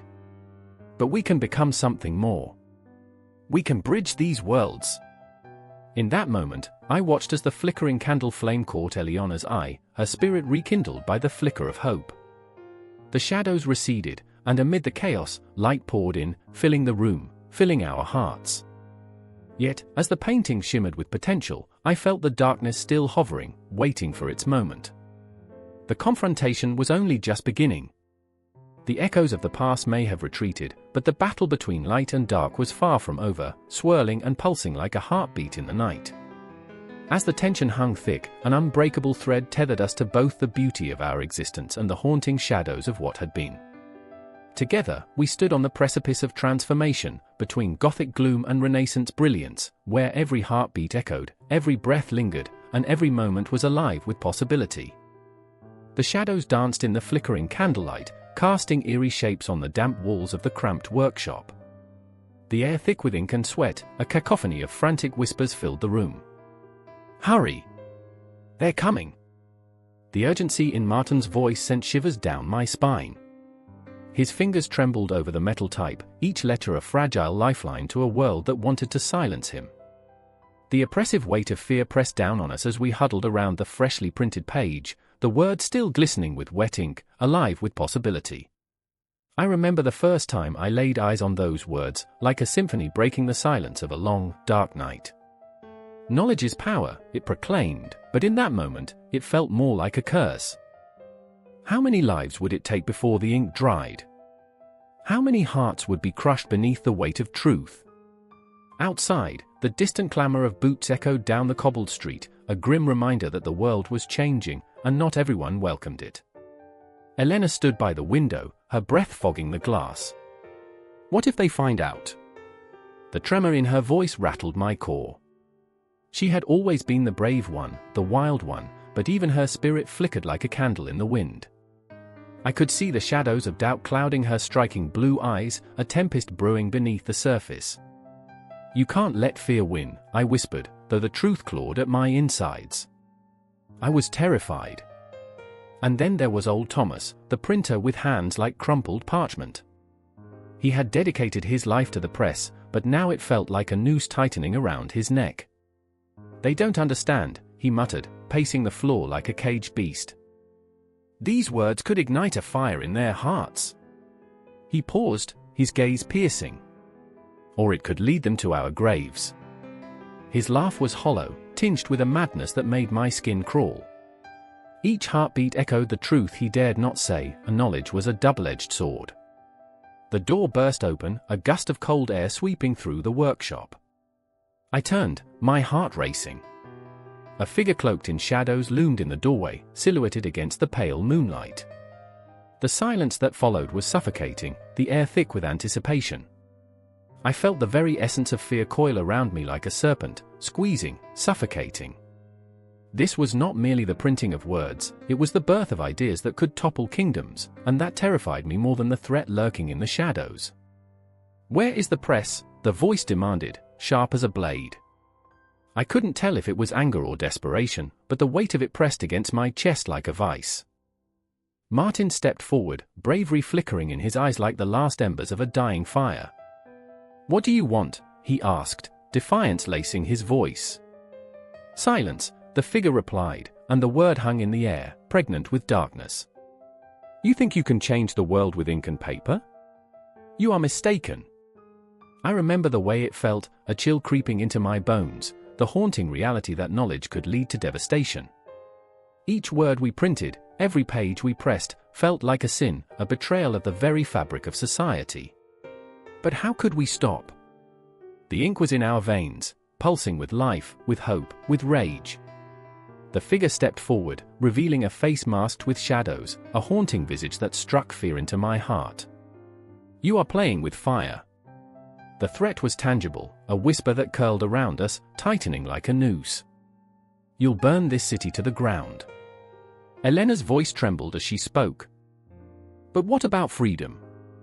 What about truth?" The defiance in her words ignited something inside me, a fire against the encroaching darkness. "We can't go back to silence." The figure laughed, a cold, mirthless sound that echoed through the room. "Truth? You think it will set you free? It will chain you to your own demise."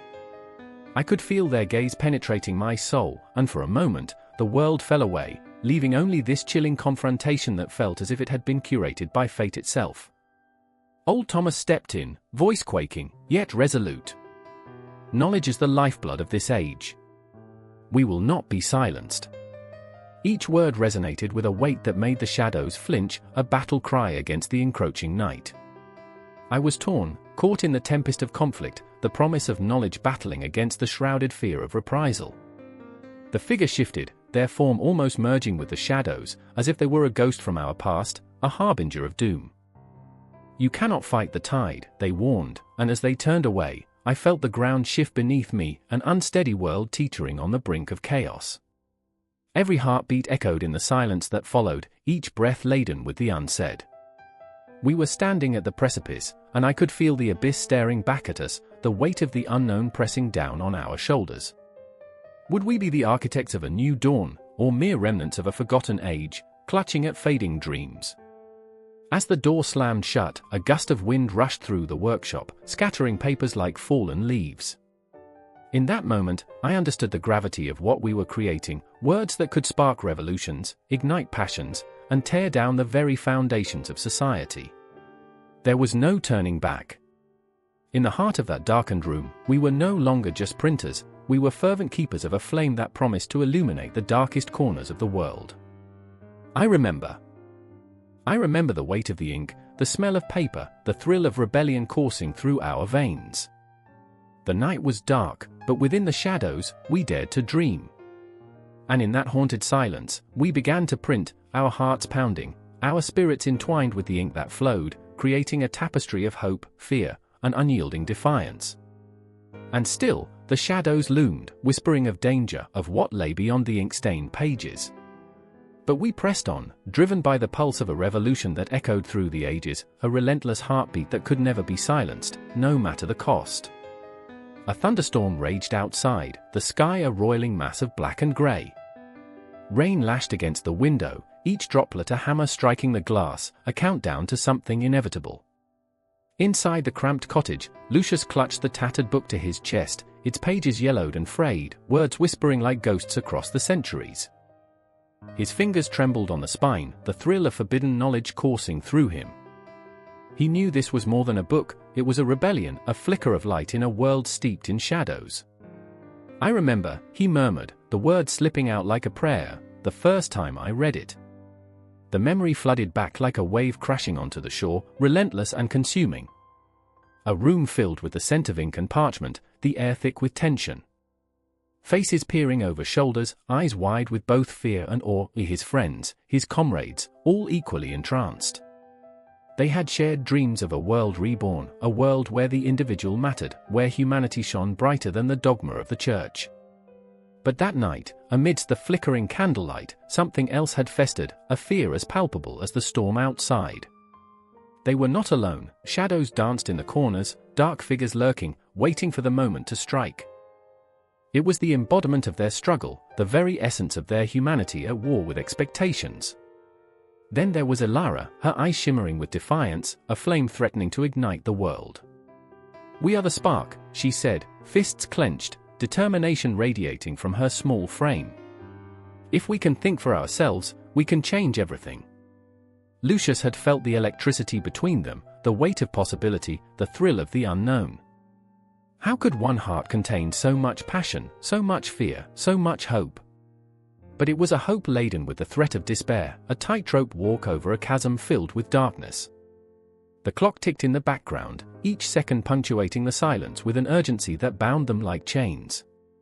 Their laughter hung in the air, a haunting echo of what could be, before the reality of their situation crashed down, the Inquisition, the looming spectre of death that waited hungrily for descent. "I remember," Ilara's voice trembled as she recalled the stories of those who had been silenced. They bathed in blood, not in water. They took away the very breath of life from those who dared think differently. Her words cut through Lucius like a knife, leaving an ache that coursed through his veins. Was the price of truth always so steep? Was it worth the cost? But the storm outside was a reminder, nature did not heed the chains of men. Thunder shook the walls, a reminder of the power that lay dormant, waiting to erupt. Lucius felt it in his bones, the rise of humanism was upon them. A voice inside him screamed, "We must rise." He could almost see the movement swirling in the rain, a tide of humanity pushing against the shores of oppression. A sharp knock shattered the tension, a sudden jolt that sent adrenaline racing through his body. Lucius exchanged a glance with Ilara, their shared fear a silent agreement. The door creaked open, revealing a cloaked figure, face obscured by shadows. It was Cassius, his old mentor, a man who danced on the edge of rebellion with a wit so sharp it could slice through the night. "Lucius," he breathed, urgency etched across his face, "they're coming." Lucius's heart raced, a wild drumbeat echoing the panic swelling in the air. "Coming," he whispered, the word heavy with dread. "They know about the book. They've heard whispers of your dreams." Cassius leaned closer, his breath a cloud in the dim light. "We must go, now." The words prompted a visceral reaction, a surge of fear and adrenaline that clawed at Lucius's throat. He had spent so many nights dreaming of change, of igniting a revolution that would redefine humanity. Yet now, faced with the reality of pursuit, he felt the weight of his own naivety. Every heartbeat echoed like a war drum, the world spinning faster, urgency wrapping around them like a vice. But Ilara remained still, her gaze locked onto Lucius, a tempest within her eyes. "We can't just run," she said, voice steady yet trembling. "If we leave, we abandon everything we fought for. We abandon hope." Hope. The word lingered in the air, a delicate thread weaving through their fears and dreams, binding them together against the storm. Lucius looked at Ilara, the light in her eyes illuminating the darkness creeping in around them. "What do we do?" he asked, voice barely above a whisper. Cassius' expression shifted, a mixture of respect and sadness. "Sometimes," he said slowly, "the greatest revolution begins with a single voice." With the weight of the decision looming over them, Lucius felt the pull of fate, a gravitational force that drew them closer to the edge. He could see the choice stretching before him, taut as a bowstring. In that moment, he understood, the rise of humanism was not just about ideas, it was about the very essence of existence, about fighting for the right to be human, to feel, to think, and to love. The storm raged on, a symphony of chaos outside, while inside, they stood on the precipice of change. Every heartbeat pulsed with the intensity of 1,000 emotions, a raw and unfiltered mix of fear, hope, and an insatiable hunger for freedom. Together, he breathed, the word wrapping around them like a promise. Together, they would face whatever darkness awaited. Together, they would rise. And in that moment, the storm outside felt less like a harbinger of doom and more like a herald of something extraordinary, a promise that in the chaos, they could find their voices, echoing through the night, a chorus of humanity rising against the shadows. The ship creaked, a ghostly lament echoing in the darkness, as if the very timbers were aware of the doom that lay ahead. Waves crashed against the hull, each one a reminder of the fury of the ocean, an ancient, unforgiving void, restless and hungry. I stood on the deck, the salt of the sea biting at my skin, a fierce wind tugging at my clothes, pulling me toward the unknown. It was here, on this perilous precipice of time, that I felt both fear and exhilaration, a heady mix that tasted like blood. I remember the way Alonso's eyes sparkled with reckless ambition, a beacon in the night. He was the captain, a man driven by something fierce, something that whispered promises of conquest and glory. Yet, beneath that bravado, I saw shadows lurking, guilt, perhaps, or fear of failure. Alonso, who had once been a boy dreaming of adventure, now stood on the brink of something vast, yet terrifying. "This is it," he had said earlier, his voice steady as steel, but I could see the tremors beneath. "The horizon calls." The horizon, an endless line of possibilities, or a chasm of despair. My heart raced, the echo of uncertainty thundering in my ears. And then there was Isabella, her spirit like the wind itself, wild and untamed. She was a scholar, so rare in those days, thirsting for knowledge while society confined her dreams to the walls of her father's estate. I remember her laughter, sharp and bright, cutting through the darkness like a knife. But now, in the face of the ocean's fury, her confidence wavered. "What if we don't return?" she whispered, her voice trembling as the ship pitched dangerously to one side. "What if we are lost to the waves?" "Fear is a shackle," I replied, my words heavy with certainty, but my heart betrayed me. I wanted to believe in the destiny we sought, but the weight of the ocean was a nudge toward treachery. I could feel it pressing down on us, an unseen force ready to swallow us whole. A storm was brewing, a tempest of nature and of man's own making, fueled by ambition and greed. The air crackled with tension, each breath filled with the scent of rain and foreboding. I glanced at the crew, their faces pale, eyes wide with terror. Fear hung heavy in the air, palpable as the looming clouds, yet there were those among them who thrived in chaos, men like Matteo, whose hands gripped the rigging with a fervor that bordered on madness. He chanted to the sea as though it were a deity, begging for mercy even as he sought to tame it. "Blasphemer," someone shouted, but the wind stole the words. Matteo laughed, a wild sound that echoed into the void. "We are but flecks upon this giant. The ocean knows no masters." But as the waves roared and the wind howled, I wondered if it was madness or courage that drove him. Then, in an instant, the sky split open, rain pouring down like the tears of lost souls. I remember reaching for Isabella, finding her hand in the chaos, feeling the warmth of her blood pulsing against the coldness of the storm. Her grip was fierce, a tether against the unraveling world. "Hold fast!" I shouted, my voice a feeble candle in the tempest. I felt the swell of the sea rise beneath us, the ship bucking like a wild beast. And amidst the chaos, there was a moment, a breath suspended in time, when our eyes locked.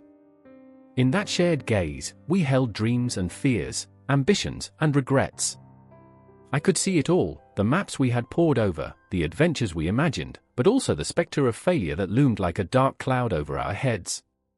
Then came a crack, an explosion of wood, splintering like the dreams we had forged together. The mast shuddered, teetering on the brink of collapse, and then it fell, an ancient giant yielding to the storm. I screamed, but my voice was lost in the roar of the ocean. And as the world tilted, darkness enveloped me, the cold grip of the sea pulling me down, down into the depths. I remember the weight of the water, an icy embrace, wrapping around me like a shroud. I fought against it, clawing at the darkness, gasping for air, but it was relentless, an endless void. In those moments, my mind drifted to memories of home, a hearth warm with the laughter of my mother, the scent of fresh bread in the air. I remember dancing in the streets, the joy spilling over like wine from a cup. But here, in this watery grave, those memories faded, lost in the swirling abyss. Then, a flash of light, Isabella. She surfaced beside me, eyes fierce with determination, yet filled with a haunting sorrow. "We must go back," she cried, but the ocean roared, hungry for our despair. "No. We can't." Alonso's voice cut through, fierce and unyielding. "We must press on. We must find the land that will make us legends." And in that moment, I saw the truth of our plight, the battle between ambition and survival, the choice between the pursuit of glory and the instinct to live. But uncertainty twisted around us, a serpent tightening its grip. I could see the shadows of our dreams flickering like dying stars. The ship was gone, swallowed by the wrath of the sea, leaving us adrift in a world that had become foreign and monstrous. As the storm raged on, it was not merely the ocean that threatened to consume us, it was the weight of our desires, our burdens, and the ghosts of our pasts that loomed larger than the waves. Each heartbeat was a reminder of the struggle, each breath a testament to our fragility. And in the midst of the chaos, as we fought against the tide, I felt something shift within me, a determination born from the depths of fear. I remember thinking, maybe it is not about conquering new lands, but about facing the demons that lurk within. So we swam, battling against the current, fueled by a flickering hope, a desperate longing to reach the shore of our dreams, wherever that may be, even as the horizon stretched endlessly before us, tauntingly out of reach. And in that moment, beneath the storm and chaos, I felt the stirrings of something powerful, something that whispered against the storm, the promise of new discoveries, of horizons waiting to be met. In the depths of despair, we found a flicker of light. The journey was merely beginning. The distant echo of war drums pulsated like a heartbeat in the stillness of dawn, each thud reverberating through the cobblestone streets of Constantinople. I stood on the walls, the salty breeze of the Bosphorus brushing against my skin, a premonition swirling in my gut. The air was thick with the metallic scent of fear, mingling with the lingering aroma of burnt incense. My heart raced, a frantic metronome keeping time with the chaos below. This is it, I thought, as the shadows of the city shifted ominously, curling around me like the fingers of a long-lost lover. The hawk-eyed soldiers, once vibrant with the zeal of impending battle, now wore expressions of silent dread, their faces pale as the dawn. I could see them shift uncomfortably, clenching their swords as if they could somehow strangle the very uncertainty that gnawed at their resolve. But not all were afraid. I caught sight of Alexios, his fierce gaze set like flint, hardened by a lifetime of conflict and betrayal. A man born from the ashes of defeat, yet he wore his scars like a badge of honor, each line on his face telling a story of survival. "We will not yield," he had told me just days before, with a fire that could ignite the heavens. Now, that fire was sputtering, dimmed by the weight of the moment. And then, there was Sophia. Ah, Sophia, the heartbeat of the city, the pulse of hope in these sullen times. I remember the way she danced through the market, the laughter in her voice lifting the spirits of weary souls. Her beauty was like a sunrise breaking through the fog, but now, that light was tinged with an unshakable fear. She stood at the base of the walls, her eyes scanning the horizon, searching for the horizon to return the light that had slipped from her grasp. I could see her hands tremble, the slight shake revealing the tempest within, a reminder that even the strongest among us can be brought low by despair. "Do you hear that?" she whispered, her voice barely cutting through the cacophony. I strained my ears, and there it was, the sound of 1,000 footsteps marching relentlessly toward destiny, the rhythm of war closing in like a lover's embrace. The Ottomans were coming, their banners billowing like dark clouds in the sky, a storm ready to unleash its fury. My heart thudded, each beat a countdown to destruction, as the realization settled into my bones. We were outnumbered, outmaneuvered, and on the verge of obliteration. But there was a stillness in the air, a moment suspended in time, charged with an electric tension. It was an eerie silence, a blanket of dread that wrapped around us, heavy and oppressive, pushing against my chest. I could hear the whispers of the ghosts of those who had come before me, their stories intertwining with mine, each one a thread in the tapestry of this city, now fraying at the edges. Remember us, they seemed to say, their voices echoing in my mind. Remember the blood spilled on these stones. With each passing moment, despair clawed its way up my throat, bitter and familiar. I thought of the life I'd led, filled with dreams tinged by the threat of calamity. How I had longed for change, for something to break the monotony of existence, but this wasn't the change I envisioned. I glanced at Alexios, his brow furrowed, and I knew he felt it too, the weight of our choices crashing down upon us, each decision a building block of our fate. What have we done? I wanted to scream, but the words lodged in my throat like a stone. Sophia caught my gaze, her expression a whirlpool of emotions, fear, love, desperation. She stepped toward me, her voice trembling like a leaf in the wind. What if we lose everything? What if I lose you? Her vulnerability pierced me. I wanted to reach out, to pull her close, to promise her the world, but I knew that words were little more than fragile wings in the face of such a storm. The ground shook as the first cannon shot rang out, a deafening roar that shattered the silence and sent a jolt through my bones. The walls trembled, and with it, my resolve. The earth was alive with chaos, every heartbeat of the city thrumming against the encroaching darkness. Alexios turned, his eyes fierce with an intensity that made my own heart race.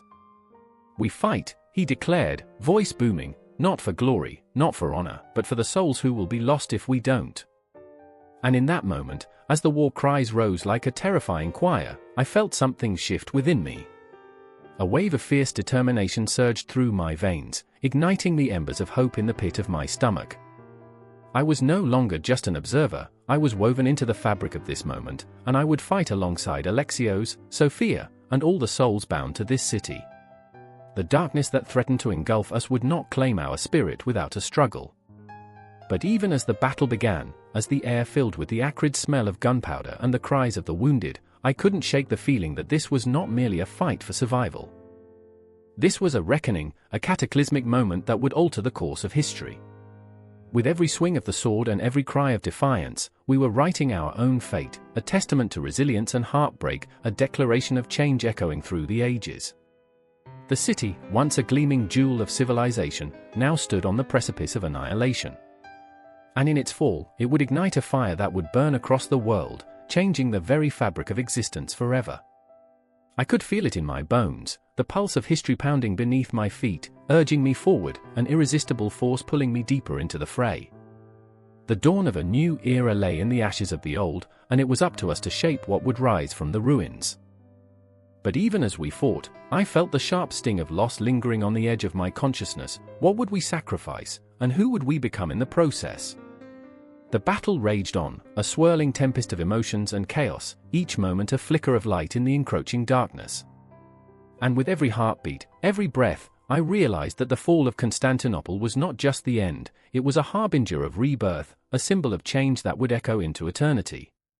The church bells rang, a cacophony of sound that shattered the eerie silence cloaking the square. The air was thick with tension, the kind that clings to your skin like sweat, suffocating and raw. I stood there, heart racing, as a crowd swelled, faces pale, eyes wide with fear and anticipation. They came for blood, for truth, for a spark that could ignite the unthinkable. Martin, a man whose very name now sent shivers through the chambers of power, stood defiantly at the steps of the church, a figure at once fragile and colossal. He had thrown down the gauntlet, and we could feel the tremors ripple through our souls. I remember how the torches flickered, casting dancing shadows that whispered secrets of rebellion and despair. The rich scent of smoke mingled with the stench of decay, a reminder of lives lost, spirits crushed under the iron boot of authority. And then there was her, Agnes, my Agnes, her gaze fierce yet haunted, a tempest of emotion swirling within those deep brown eyes. She believed in Martin, in the promise of a new dawn. But what did that mean for us, for our fragile bond?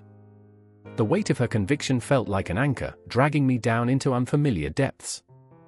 I can't stand by and watch them burn the truth, she whispered, a tremor betraying her resolve. I tasted the bitterness in her words, the sweet poison of change wrapped in the garb of righteousness. I wanted to scream, to pull her back from the edge, but there she stood, a warrior among sheep, challenging a battle that seemed insurmountable. What if she lost herself? What if we lost everything? With each crackle of the flames, I could feel the pulse of history shifting. It was more than a protest, it was a reckoning, the very cosmos trembling as Martin raised his voice against a church that had long suffocated the spirit. Scripture alone, he proclaimed, each word a knife slicing through centuries of blind loyalty. The crowd erupted, a wave of fervor crashing against the walls of tradition, and I was caught in the swell, a ship adrift in a storm. Do you hear them? Agnes pressed, and I could see the way her body vibrated with the energy of the moment. They're ready for change, ready to be free. Her passion ignited something within me, something I had buried under layers of conformity and fear. But freedom came at a price. The shadows danced ominously around us, beckoning as if to remind us that with every act of defiance, there lurked a spectre, whispering of consequences. I remember standing on the precipice, the weight of Agnes's gaze urging me to choose. The clock tower loomed behind us, its hands moving relentlessly, counting down the moments until the inevitable confrontation with authority. Time felt elastic, stretching and warping like our beliefs. Behind us, the past echoed in the cries of those who dared to defy, their voices mingling with the present, a haunting symphony of yearning and fear. Are you with me? Agnes pressed, her voice cutting through the chaos. I felt the urgency, a fire igniting within me, but my heart was a fickle tyrant, pulling me in two directions. I wanted to seize the moment, to join her side and fight for a future unshackled by the chains of tradition. Yet, the ghosts of doubt hovered, casting long shadows that whispered of failure and ruin. And then, from the depths of the crowd, a voice rose, trembling yet resolute. You will burn in hell for this. It was a man, I could see his face twisted with rage, a reflection of a world unwilling to change. The very notion sent ripples through the gathering, a wave of fear crashing against the shores of hope. The crowd recoiled, and I could feel their hearts racing, thumping like drums of war. Do you fear hell more than you desire heaven? Martin shot back, his voice booming, shaking the very ground beneath us. Heaven is a choice, my friends. A choice to live not in chains, but in faith. My heart pounded, and I felt the tide shift again, the hunger for liberation manifesting in their eyes. But could faith withstand the flames? Agnes stepped forward, defiant. We are the architects of our own salvation. Her declaration hung in the air like the scent of gunpowder, heavy and electric. I wanted to reach out, to pull her back to safety, but watching her was like watching the tide roll in, inevitable, powerful, and utterly uncontainable. Her voice drowned out the whispers, the fears, the ghosts. She was a beacon, a lighthouse illuminating the dark waters of uncertainty. But beneath her fierce exterior, I could sense the tremors of vulnerability, the fear of losing everything she loved in the name of belief. Would she still fight if it meant sacrificing us? The crowd surged forth, a wave of bodies drawn to the light, the promise of liberation. I felt the heat of their passion radiate against my skin as doubt gnawed at the edges of my resolve. I yearned to grasp her hand, to pull her back from the brink of an abyss that threatened to swallow us whole. But the call for change was intoxicating, a potion brewed from hope and desperation that coursed through my veins like fire. Agnes turned to me, tears glistening in her eyes, her expression a kaleidoscope of determination and fear. Don't you see? This is our moment. And in that moment, I realized the weight of choice lay heavy on my shoulders. The chasm between us yawned wide, and I could either cling to the dark comfort of tradition or leap into the dizzying unknown of defiance. As the torches flickered and the crowd surged, the stage was set for a confrontation that would change everything. The night pulsed with potential, the stars above bearing witness to our choices, choices that would echo through time, shattering the silence of centuries. With each heartbeat, I could feel the inevitability of change looming just beyond the horizon. And in that fragile moment, as the world held its breath, I took a step forward. I could feel the warmth of Agnes beside me, the electricity of the crowd thrumming in my chest. Together, we would face whatever lay ahead, history, authority, tradition. The hourglass was emptying, and we were ready to write a new chapter, one forged in the fires of passion and resilience. The sun hung low, a dying ember in the sky, spilling blood-red light across the cobblestones of the village square.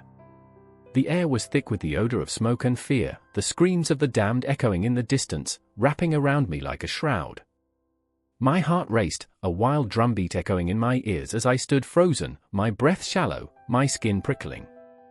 I could hear them before I saw them, the shouts, the clash of steel, the hopeless cries of mothers losing their children in a storm of hatred. I remember the sharp bite of a cold wind that whipped through the alleyways, dragging with it the whispers of forgotten prayers and the souls of the fallen.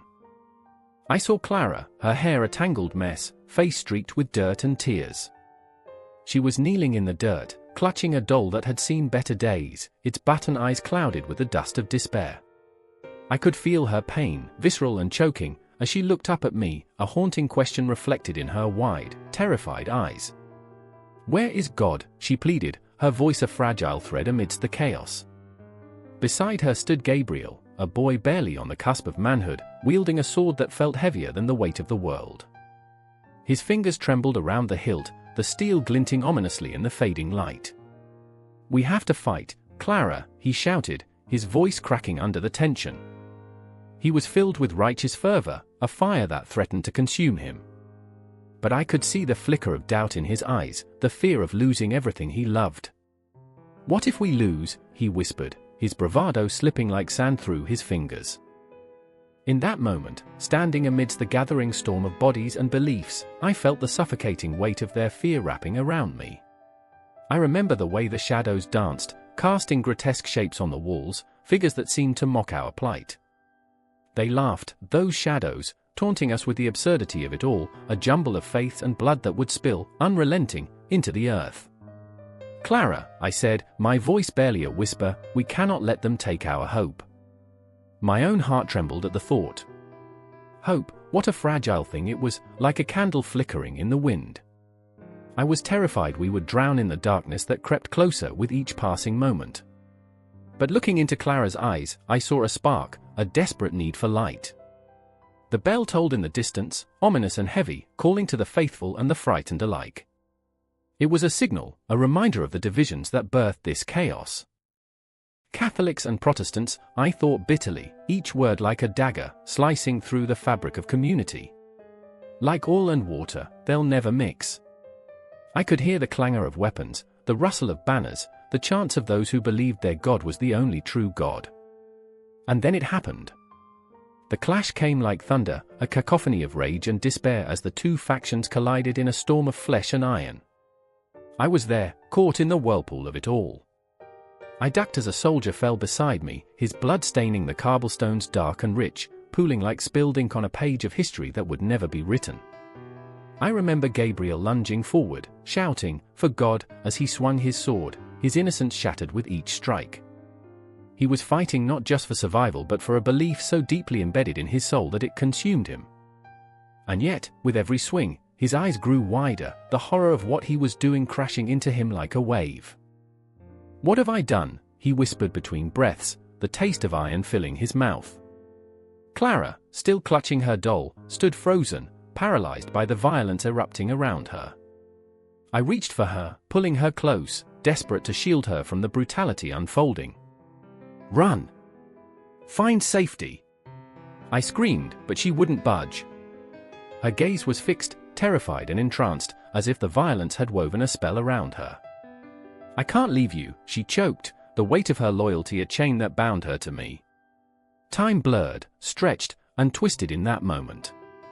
The sky darkened further, shadows creeping like cold fingers across the square.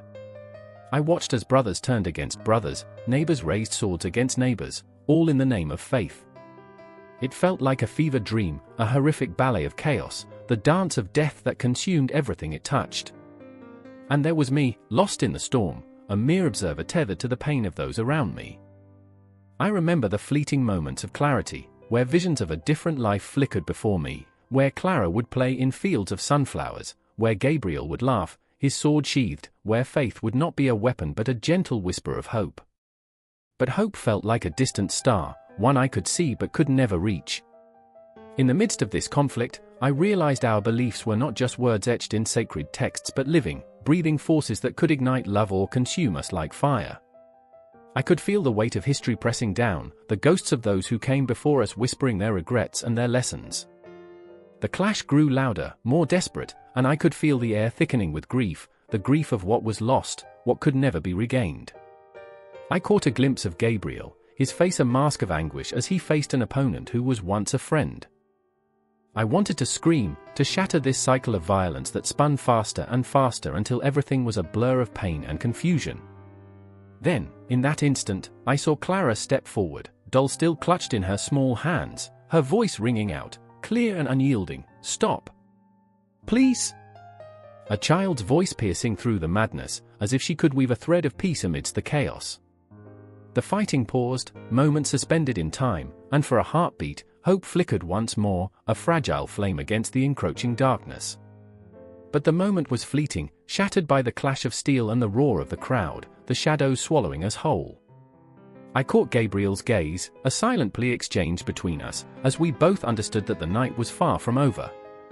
And I remember thinking, as the world blurred into chaos around us, that we were all just ghosts in the making, caught in a relentless cycle of faith and fury that would never truly end. The echoes of their shouts, of our fears, rippled out, leaving behind a cacophony of questions that would haunt me forever.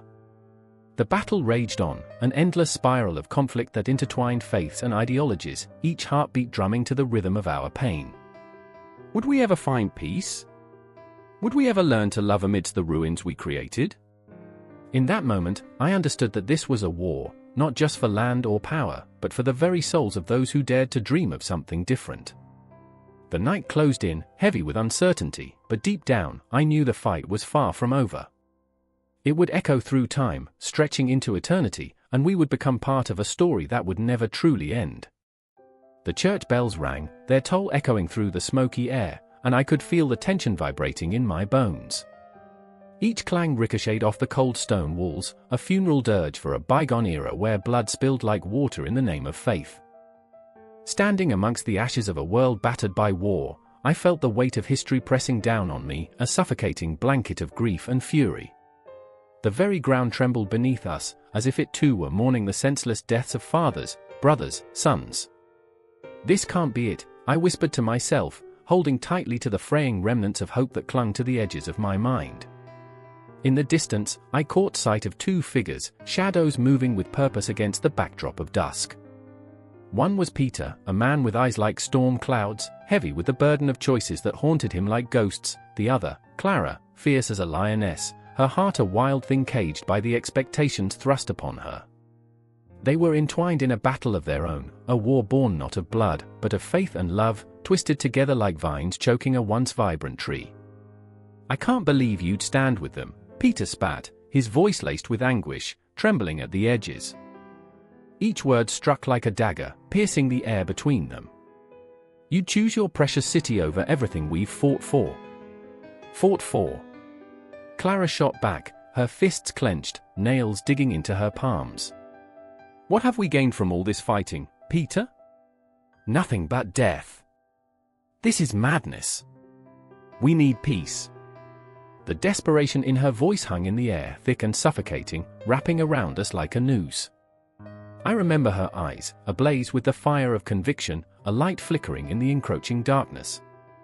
As she spoke, I felt the echoes of countless voices rising around us, thousands who had screamed for justice, who had bled for every inch of land, for every ideological foothold. I could almost hear them whispering, "Enough. Please, enough." In that chaotic moment, the spectre of the Peace of Westphalia loomed large, a spectre the likes of which history had never seen, a negotiation born from the ashes of a continent ravaged by war. The war had claimed too many lives, fathers cursing God with their dying breaths, and lovers parting amidst smoke and gunfire, their promises swallowed by a tempest of despair. And even as the ink dried on treaties, the air thickened with the weight of uncertainty, the dread that history was bound to repeat itself. "Do you think peace will bring them back?" Peter's voice cracked, and for a moment, he was a child again, lost in the ruins of his childhood dreams. "You think conversations in polished halls will mend what's been shattered?" His eyes glazed over, a storm of emotions raging within him. I felt my heart breaking for him, each thud echoing the pain of 1,000 souls. "I believe in something more," Clara replied, her voice steady yet quivering on the edge of despair. Her gaze was fierce, piercing through the haze of grief that enveloped them. If we cannot trust one another, if we cannot find a way to coexist, then what have we fought for? What are we living for? Her question hung in the air, a haunting melody that refused to fade, echoing the cries of the fallen. The shadows grew longer, the sun sinking lower on the horizon, drenching the world in a blood-red hue, so fitting for the heart-wrenching reality of our existence. I could feel the chill creeping in, the weight of the unsaid pressing down like a boulder on our chests. Every heartbeat reverberated through the silence, a reminder of what had been lost. Then it hit me, the realization that the ghosts of our past would never truly leave us. They lingered in the corners of our minds, whispering tales of betrayal and sorrow. The wounds of the 30 Years' War, festering in the soil, each drop of blood a testament to humanity's darkest impulses. I could almost see them, the fallen soldiers, their faces twisted in anguish, their eyes wide open, pleading for recognition. I remember the stories, the burning of the heretics, the soaring cries of the innocent, the laughter of children silenced forever. All of it, a backdrop to the grand stage of history, where power and faith danced a macabre tango. Each treaty signed, each concession made, felt like a knife cutting deeper, an attempt to stitch a gaping wound that refused to heal. In that moment, time felt suspended. I stood there, a witness to their conflict, yet also part of a greater narrative. These were not just Peter and Clara, they were every heart that had ever longed for peace amidst chaos. Their struggles mirrored my own, as we all fought our battles, grappling with the demons of our past, yearning for a future that felt just out of reach. I refused to let this end in more bloodshed, Clara declared, her voice rising, fierce as a tempest. But could her words hold back the tidal wave of history? I could feel the uncertainty crackling in the air, a palpable tension that threatened to fracture the fragile truce hovering above us. Then the silence shattered, a single gunshot ringing out, reverberating through the cobbled streets, a dark harbinger of what was to come. And in that moment, I understood, we were all players in a game far larger than ourselves, and the stakes were higher than we could fathom. Night swallowed the day, shadows merging with the darkness, and in that eerie silence, I felt the world shift beneath my feet. A reckoning loomed, waiting to unfold like a storm breaking upon the horizon. I could hear the echoes of history whispering in my ear, beckoning me to look deeper into the abyss of our collective soul, where the ghosts of the past dance with the hope of tomorrow. And as I stood there, caught in the whirlwind of emotion and conflict, I realized that this was just the beginning, a prelude to a reckoning that would echo through the ages, binding us all in a tapestry woven from the threads of love, loss, and the desperate search for meaning in a world forever teetering between chaos and peace. The candle flickered, casting skeletal shadows against the ancient stone walls, whispering secrets of a world caught in the throes of transformation. A storm raged outside, rain lashing against the window like the desperate hands of a forgotten soul. I stood there, heart pounding, as echoes of laughter mixed with the cries of the oppressed drifted through the air, haunting, intoxicating, a symphony of chaos. A figure loomed in the corner, a woman named Ilara, her eyes dark pools of defiance. She was a scholar, a woman with words as sharp as daggers, grappling with the suffocating grip of a society that sought to silence her. Her fingers trembled, stained with the ink of rebellion, as she penned her manifesto, each stroke of the quill a rebellion against the shackles that bound her. But beneath her fierce exterior, a flicker of fear danced, a fear that the world would never recognize her brilliance, would never hear her voice above the clamor of men. I remember, she whispered, as if the very act of remembering could summon strength from the ether. I remember the nights filled with the scent of parchment and dreams, the world outside a cage, yet my heart dared to fly. She paused, the quill hovering above the page, blood-red ink pooling like her unspoken fears. But what if the cage is all I ever know? Across the room, a man named Julian leaned against the mantel, the weight of the world etched into the lines of his face. He was a philosopher, a dreamer caught in the tangled web of reason and emotion, torn between the rationality of the Enlightenment and the chaotic yearning of the heart. I remember, he echoed, his voice gravelly, a distant thunder amidst the storm. I remember wandering the streets of Paris, beneath the watchful gaze of the moon, my mind ablaze with theories that could ignite revolutions. But every spark had a shadow, didn't it? Every truth was a double-edged sword. His gaze drifted to Ilara, the fragile bridge that connected them both. We stand at the precipice, don't we? This so-called enlightenment, a light that flickers, that burns yet blinds. Can reason save us? Outside, the winds howled, as if nature itself were lamenting their plight. The world beyond their walls was a cauldron of ideas, of philosophies that bubbled and boiled, threatening to overflow. The cries of revolution echoed, a relentless chorus demanding to be heard, yet the shadows of the past loomed heavy, thick with doubt and despair. Ilara's voice broke through the silence, raw and unfiltered. "Julian, do you feel it? The weight of expectation? The ghost of history breathing down our necks, reminding us of every failure, every misguided attempt at progress. I want to carve my name into the annals of time, but what if I am just a whisper lost in the storm?" "Then be the storm," he urged, his eyes ignited with fervor. "Challenge them. These blind followers of tradition who cling to their ignorance as if it were a holy relic. We are the architects of tomorrow, Ilara. Reason is our tool, wield it with fire." The tension hung thick in the air, charged like the moment before a lightning strike. The storm surged outside, a reflection of their inner turmoil, as if the cosmos conspired to amplify their fears and hopes. The clock on the wall ticked ominously, each chime a reminder that time was slipping away, that they stood at a crossroads where history could be altered with the stroke of a pen. "I remember," Ilara whispered again, the words heavy with emotion, each syllable a weight on her heart. "I remember my father's face, the way it crumbled into despair when I chose knowledge over obedience. I became a ghost in my own home, haunting the halls of a family that valued silence over intellect. Can I bear that burden? But what if your choice inspires others?" Julian stepped closer, his voice a low rumble, like the promise of thunder. "What if your words breathe life into a dying world, awaken those who have slept through centuries of darkness? You are not alone, we stand together, and together, we can ignite a fire in the hearts of the complacent." With each heartbeat, they moved closer to a confrontation not just with each other, but with the very essence of their beings. The air crackled, a palpable energy that pulled them toward destiny, toward a moment that would either shatter or solidify their resolve. "I fear the weight of my own voice," she confessed, her voice trembling, as if it were the first time she had uttered that truth. "To speak is to risk everything, my safety, my dreams, my very essence. What if the world doesn't want to hear? What if they silence me like so many before?" Julian reached for her hand, his grip firm yet tender, grounding her amidst the chaos.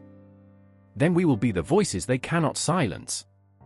We will become the ghosts that haunt the halls of power, demanding change.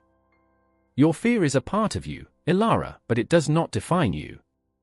Choose to rise, choose to fight." And in that moment, amidst the howling winds and the crackling energy of a world on the brink, something shifted.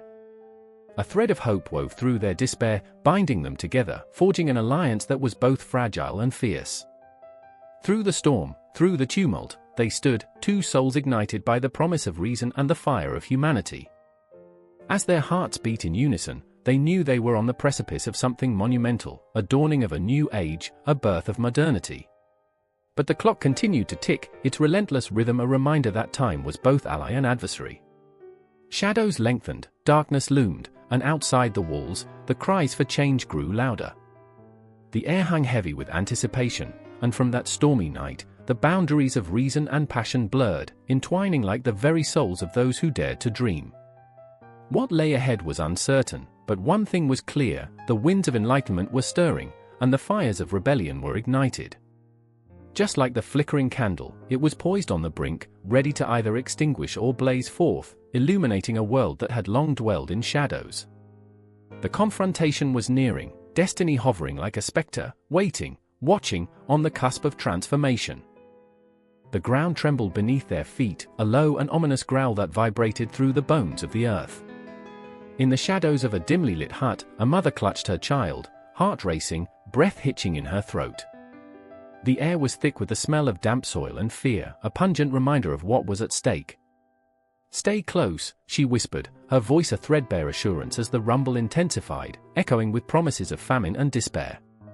Outside, the fields, once vibrant with golden grains, now lay barren, haunted by a sinister silence, a silence that screamed of hunger. I remember the faces of those who walked before me, weary yet resolute, each line on their skin etched with stories of survival and sacrifice. There was Thomas, a farmer with calloused hands, yearning for the bounty of the harvest, caught in a battle against forces greater than himself. He stood at the threshold of a decision, heart pounding, torn between loyalty to the land and the creeping shadows of desperation that clawed at his soul. "If I do not sow, we do not eat," he muttered, eyes glistening with a mix of dread and determination. And then there was Ilara, a young woman with fiery hair and dreams that danced like flames in her chest.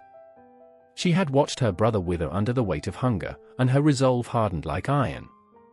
"We will not let the earth claim us," she declared one night, her voice a battle cry that cut through the oppressive darkness. But even her spirit faltered when the skies wept no more, when the sun blazed down as if mocking their efforts, leaving only desolation in its wake. I remember the nights filled with whispers of revolution, an undercurrent of hope that sparked in the hearts of the downtrodden. What if we changed everything? Thomas had asked, eyes alight with the fire of possibility. What if we turned the earth into our ally? If we sowed not just seeds, but dreams? The idea hung in the air like a thick fog, tantalizing yet terrifying. Innovations that promise salvation from the relentless grip of nature, what if they could alter fate? The plow, a jagged metal beast that could tear through the soil, a symbol of ambition and defiance. With every stroke, they could shape the world anew, coaxing life from the ground that had betrayed them. But could they trust it? Could they trust themselves, with hands stained by toil and hearts burdened by despair? As the days blurred into an endless cycle of dawn and dusk, Ilara's laughter became a rare melody, a haunting echo of what once was. "We are not just farmers," she insisted, her voice rising above the cacophony of doubt. "We are architects of our destiny." But beneath her fierce exterior, doubt gnawed at her like a ravenous beast, threatening to swallow her whole. I remember the moments when the shadows crept in closer, curling around their ankles like tendrils of smoke. The fear of failure loomed large, an oppressive weight pressing down on their chests. What if we fail? What if nothing grows? Thomas's voice trembled, revealing the fractures beneath his brave facade. Ilara's gaze was unyielding, fierce and unbroken. "Then we try again, and again, until the earth recognizes us. Until it yields to our will." But every sunrise brought with it a new challenge. The rains arrived like a ghost from the past, a cruel tease, only to vanish again, leaving cracks in the soil that mirrored the fissures in their hearts.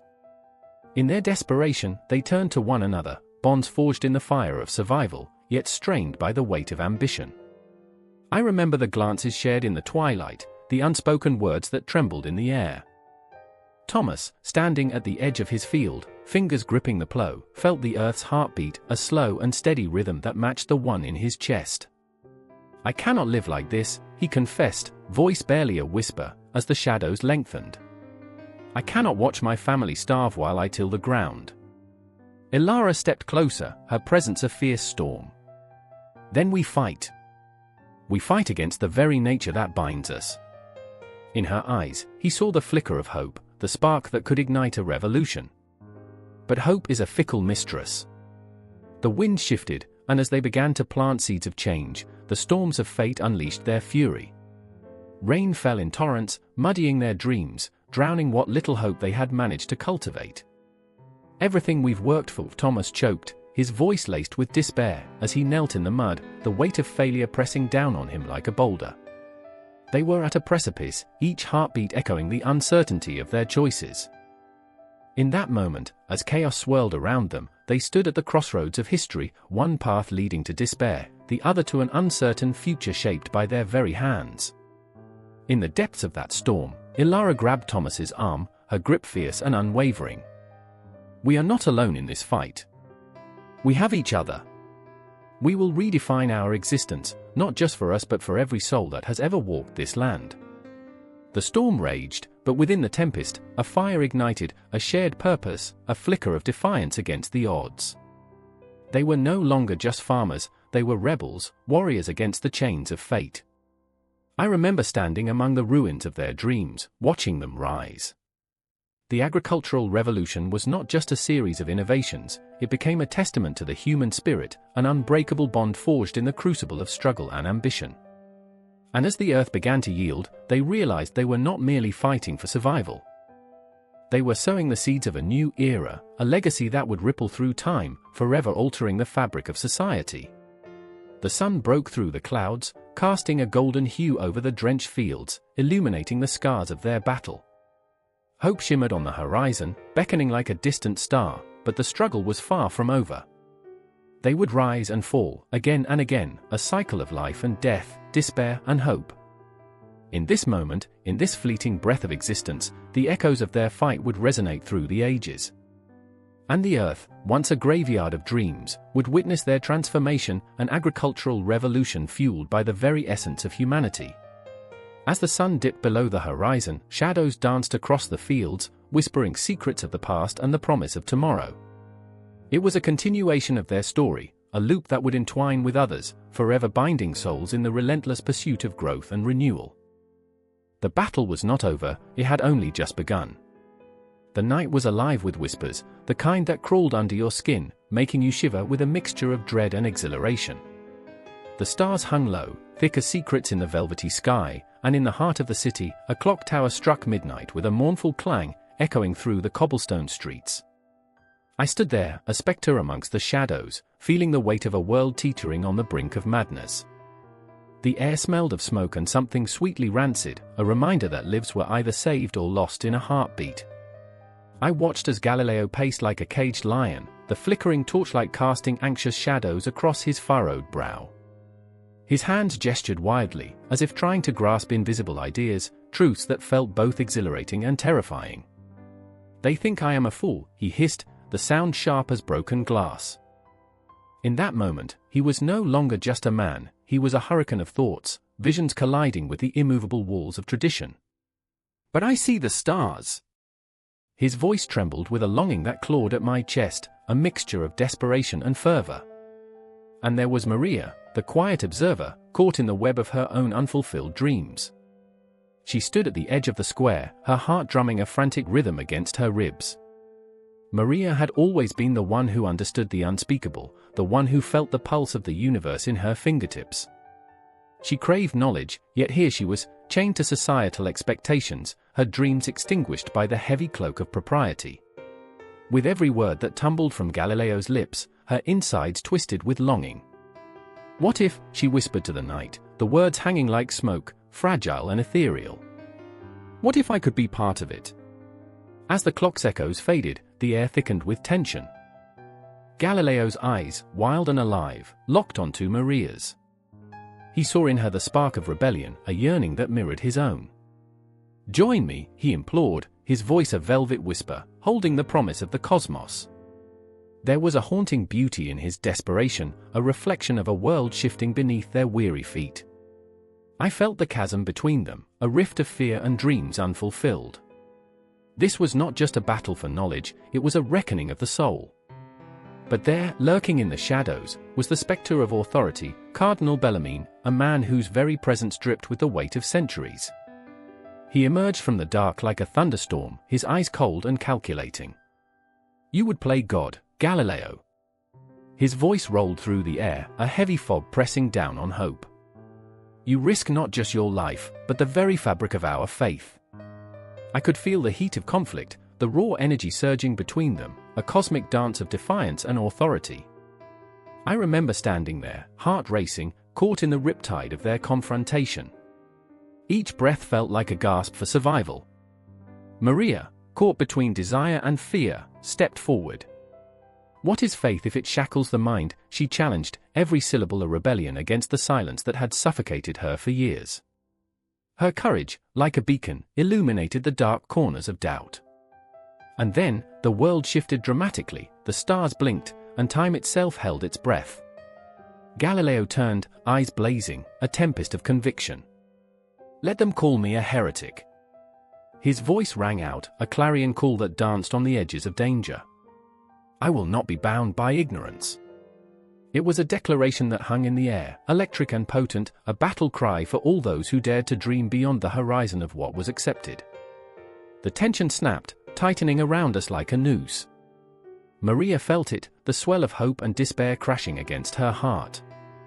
She reached for Galileo, but Bellarmine's words struck like a lightning bolt. "You will pay for this, both of you."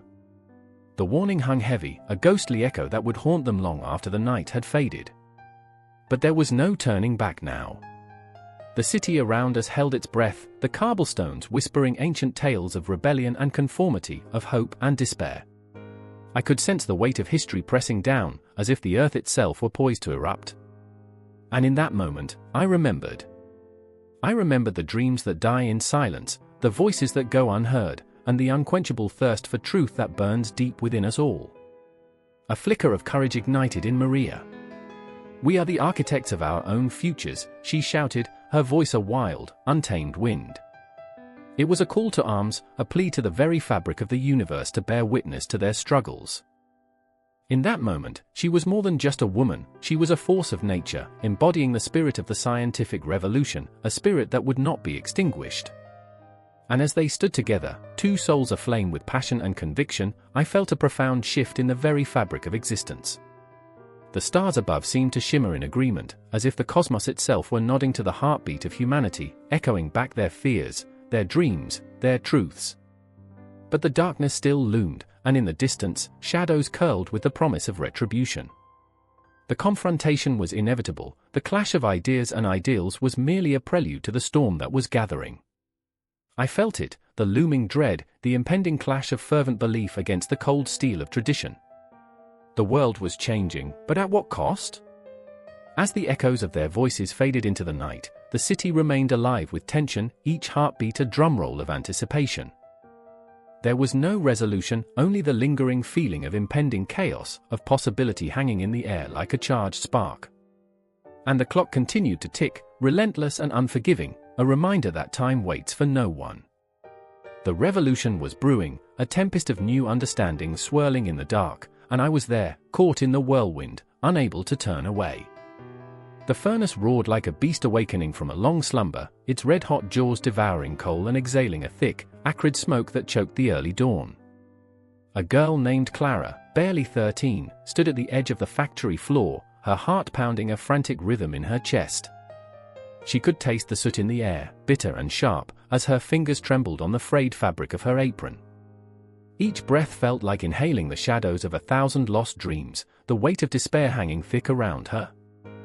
"I remember the first time I walked into this hell," she whispered to herself, eyes wide with a mix of dread and fierce resolve. The clang of iron against iron echoed in the cavernous room like a relentless drum, drowning out the whispers of the past that clawed at her memories.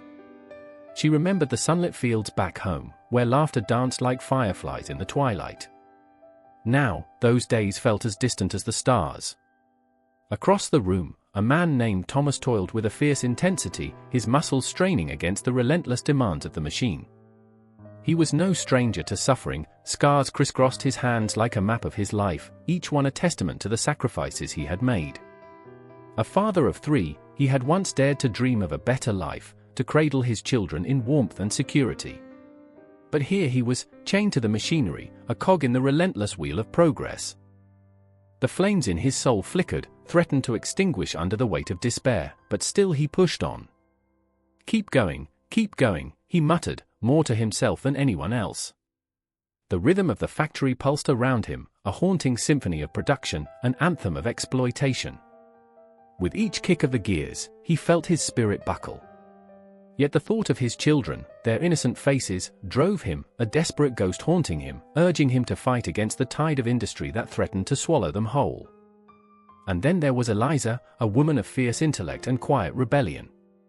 She stood in the shadows, watching the men and women toil, her heart heavy with a blend of anger and sorrow.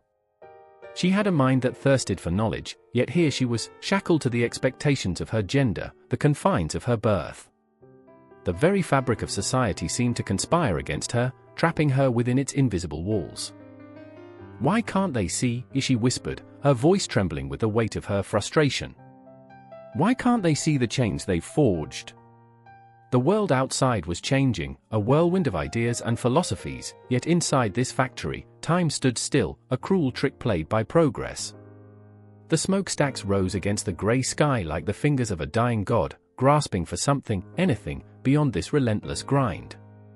Clara's eyes darted back to Thomas, who had just lost a finger to the unforgiving machine. She could see the blood pooling, an all too familiar sight. Panic surged through her as she rushed to his side, heart racing, the world fading into a blur. "Thomas! We have to get you out." "No time," he gasped, the pain lacing his voice. "They'll fire me. If I don't keep working, my children." His eyes glistened with the sheen of desperation. Clara felt a heaviness settle in her chest, a crushing realization that echoed through her bones. The factory was their prison, yet it was also their lifeline, a paradox that twisted like a knife in her gut. Eliza stepped forward, her heart pounding in synchrony with Clara's fears. "We have to help him, Clara. We can't let them treat us like this." Her voice was a whisper, yet it carried the weight of 1,000 unspoken words. "We need to fight back." "Fight back?" Clara echoed, the word unfamiliar on her trembling lips, as if it were a foreign language. "But what can we do?" "Everything," Eliza replied, fire igniting in her eyes. "We can start small. The whispers of change are rising, Clara. We just have to be brave enough to join them." And in that moment, the air crackled with tension, a spark igniting the embers that lay dormant in their spirits. The factory, with its deafening cacophony, faded into the background as their world narrowed to the three of them, a curious trio bound by pain and purpose. Days passed, each shift a suffocating reminder of their reality. And yet, beneath the surface, Clara felt the stirrings of rebellion, a quiet determination blooming like a wildflower through crackled concrete. The whispers turned to murmurs, the murmurings to shouts, as she and Eliza began to gather others, workers, mothers, fathers, those who had lost everything to the insatiable machine. Together, Eliza said, her voice steady, "We can change this." But within that burgeoning hope lay a dark chasm, a fear that clawed at their resolve. The factory was not merely a place of labor but a beast that devoured dreams and lives.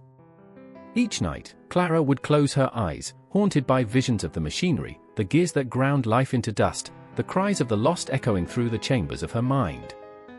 It was a chilling paradox. The very heart of progress seemed to beat in tandem with despair. And as Clara lay awake, she couldn't help but feel the weight of history pressing down on her, the ghosts of her ancestors whispering in her ear. "I remember," she would murmur into the darkness, "when we were free." But freedom felt like a distant star, flickering just out of reach.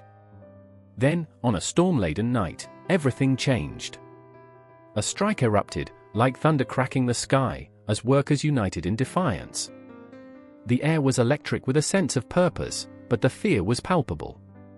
Clara stood at the forefront, her heart racing as she grasped Eliza's hand, feeling the warmth radiate between them, a lifeline in the chaos.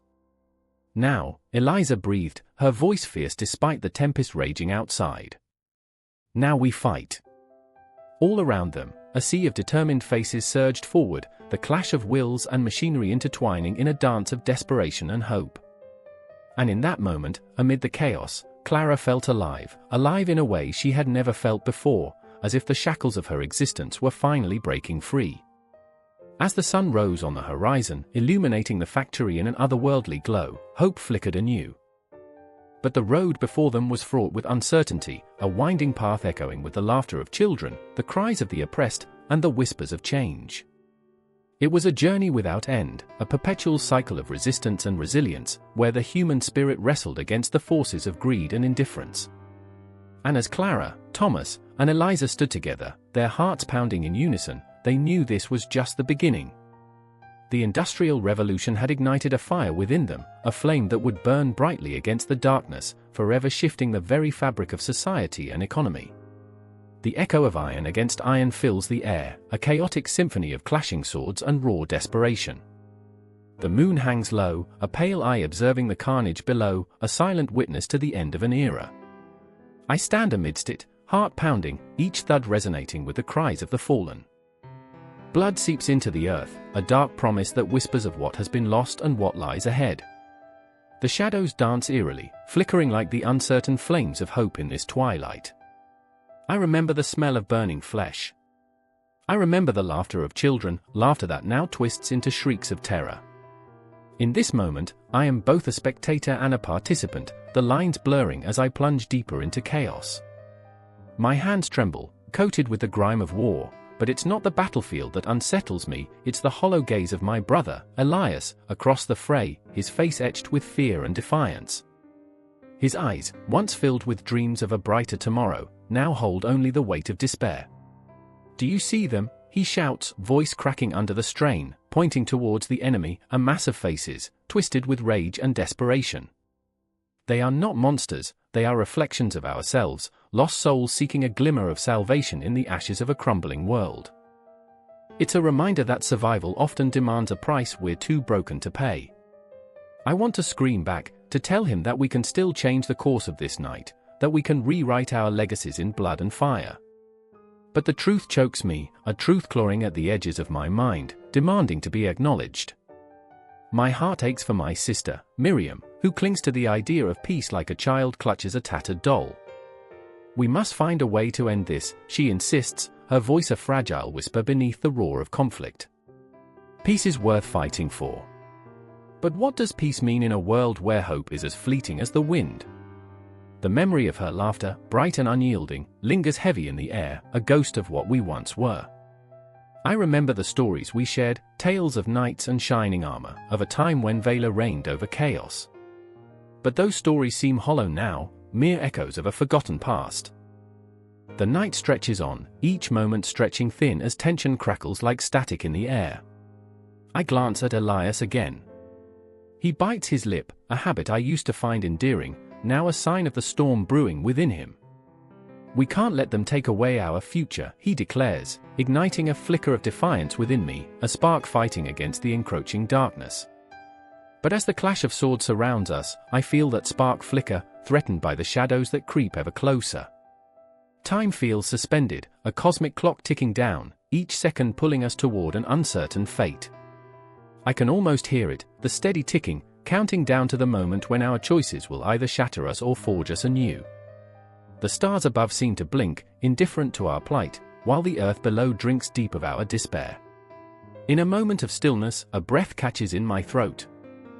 I see them, figures emerging from the shadows, cloaked in darkness, their presence a stark reminder that even in our darkest hours, we are never truly alone. They are specters of the past, whispering secrets of the ancients, their voices woven into the fabric of the night. Each step they take sends a shiver down my spine, a reminder that our legacies are not ours to shape alone. Suddenly, the ground trembles beneath us, as if the very earth is awakening. A creaking roar erupts from the trees, and I realize, with a jolt, that the world around us is shifting, bending to the will of something far greater than our petty squabbles. The shadows converge, a swirling mass of forgotten dreams and lost hopes, blending into the chaos of battle. Elias wrenches his gaze from the enemy, locking eyes with me. "We can't just fight for ourselves anymore. We have to fight for everyone." His intensity pierces through the haze, igniting a fire within my chest. I can see it now, the truth shimmering just beneath the surface. We are more than mere warriors, we are the embodiment of our ancestors' dreams, their aspirations interwoven with our fate. But will we rise or fall? Will our legacy be one of valor or despair? My heart races as I watch Miriam rush forward, a beacon of light in the darkness, her small frame unyielding against the tide of adversity. Together, she shouts, her voice cutting through the din like a blade. Together, we can change everything. And I feel it, the weight of her words, heavy with promise, heavy with sacrifice. The ground shakes again, but now it feels different, a rumble of possibility rather than destruction. I know what comes next will change us all. A confrontation looms, an emotional climax poised to shape our destinies. Will we stand together, hearts beating as one, or will we crumble under the weight of our fears, our insecurities? As the echoes of battle resonate in the air, the moon bathes us in its cold light, illuminating our faces, revealing the raw emotions etched in our features. I close my eyes for just a moment, inhaling the scent of battle mixed with the faint remnants of lilac from the garden we used to run through, where laughter echoed like the sweetest melody. Those memories cling to me, a fragile lifeline tethering me to who we were before the dark times. And then, with a furious roar, the tide of conflict crashes upon us once more. I feel my soul intertwining with the very fabric of history, the past, the present, and the uncertain future coalescing into a singular moment. The end of the Dark Ages beckons, but what is left in its wake?